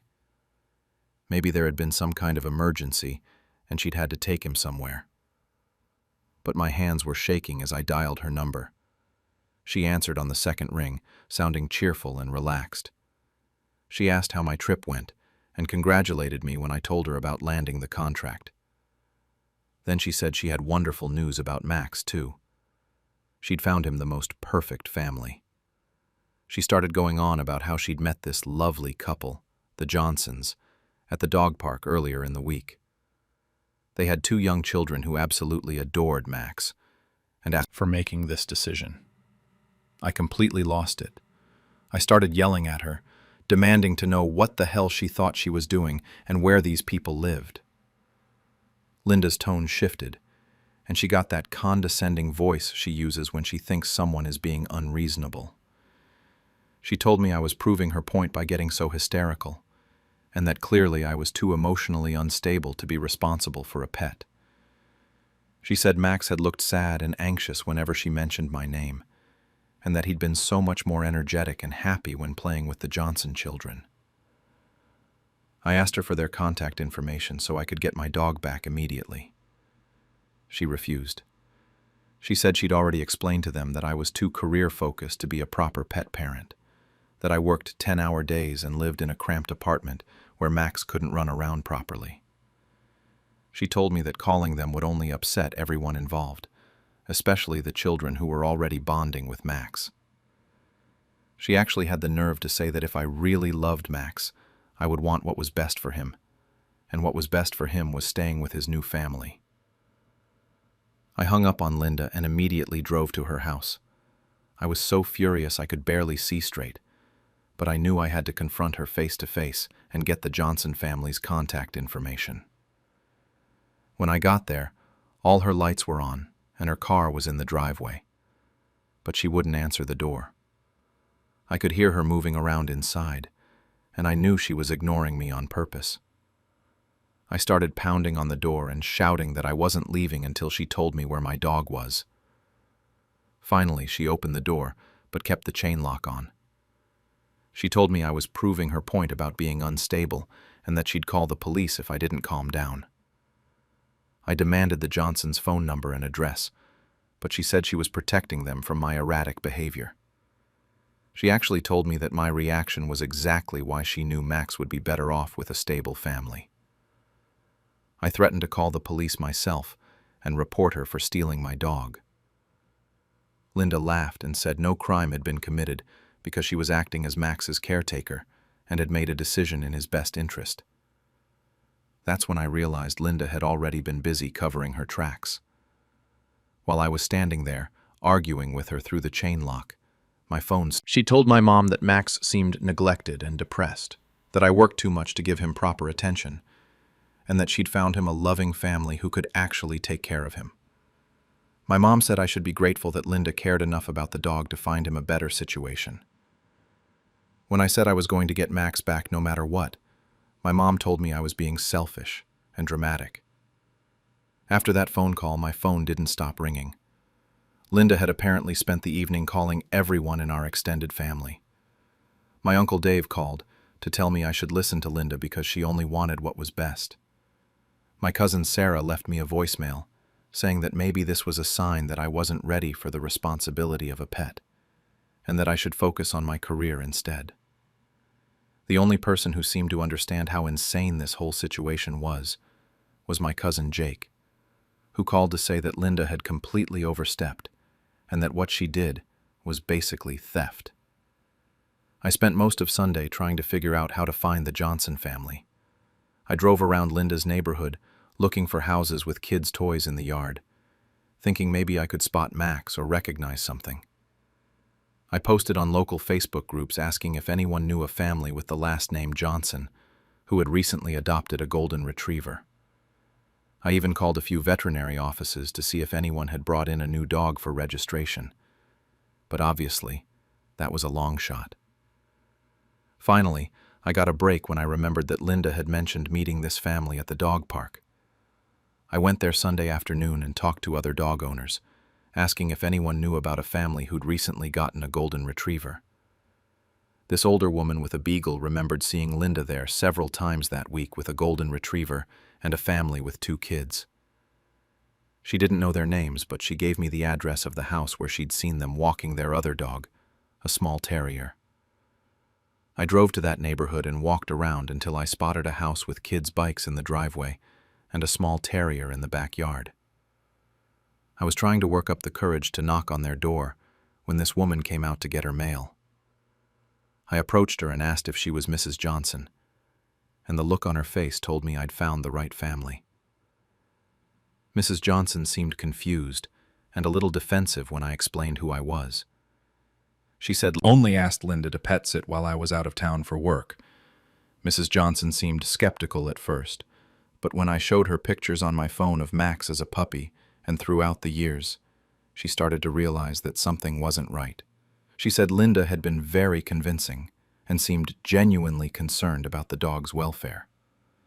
That's when Mrs. Johnson told me something that made my blood boil. Linda had specifically warned them that I might try to contact them and claim Max was mine. She'd told them I was unstable and going through a difficult time, and that I might even threaten legal action to try to get the dog back. Linda had coached them on how to handle it if I showed up, telling them to stand firm and remember that they were doing what was best for the animal. I realized I needed to take this seriously as a legal matter. I spent Sunday night researching pet ownership laws and discovered that what Linda had done could definitely be considered theft, regardless of her intentions.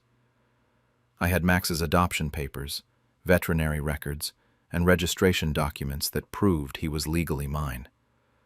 I also had text messages from Linda confirming that she was pet-sitting while I was out of town, which contradicted her story about me asking her to rehome him. Monday morning, I called Linda first and told her I'd found the Johnson family and learned about all the lies she'd told them. I explained that I'd researched the legal implications of what she'd done and was prepared to file a police report for theft if she didn't help me get Max back immediately. Linda was furious. She said I was being vindictive and cruel, that I was willing to traumatize innocent children and destroy a family's happiness just because of my ego. She hung up on me again. Next, I called Mrs. Johnson and explained the legal situation. I told her I didn't want to cause problems for her family, but that Max was legally my property, and I was prepared to involve law enforcement if necessary. I could hear the stress in her voice as she realized they'd been caught in the middle of Linda's scheme. She said she needed to discuss it with her husband and would call me back. The rest of that day was torture. I kept imagining Max confused and scared, wondering where I was and why I hadn't come to get him. I thought about Linda's manipulation and how she'd managed to turn my own family against me while positioning herself as some kind of on him a new collar in bed. When I got to the park, the Johnson family was already there with Max. The moment he saw me, he went absolutely crazy. He started barking and pulling on his leash so hard that Mr. Johnson almost lost his grip. When they let him go, Max practically knocked me over, jumping up on me. He was whimpering and licking my face and doing that full-body wiggle thing he does when he's overwhelmed with excitement. It was obvious to everyone watching that this dog knew exactly who I was and had been missing me. The Johnson kids were both crying, but their parents could see what was happening. Mrs. Johnson said she was sorry they'd gotten caught up in this mess and that they should have been more suspicious when Linda showed up with such a detailed story about why I couldn't keep Max. Mr. Johnson said Linda had been very convincing and seemed genuinely concerned about the dog's welfare, but now they could see that Max belonged with me. They'd brought all his stuff with them, including the new toys they'd bought, which they insisted I keep since Max had played with them. I felt terrible for those kids, but I was also so relieved to have Max back that I could barely think straight. I thanked the Johnsons for understanding and promised that if they ever wanted to visit Max or see how he was doing, they could contact me. The little girl asked if Max would remember them, and I told her that dogs never forget people who were kind to them. It seemed to help a little. The drive home with Max was emotional. He spent the whole time with his head on my shoulder, like he was making sure I was really there. I kept thinking about how confused and scared he must have been, suddenly living with strangers and not understanding why I hadn't come to get him. I was furious with Linda all over again for putting him through that trauma just because she'd decided she knew what was best for both of us. But getting Max back was only the beginning of dealing with the fallout from Linda's stunt. She called me that evening absolutely livid that I'd gone through with getting him back. She said I was selfish and heartless, that I'd traumatized innocent children just to satisfy my ego, and that she'd never speak to me again.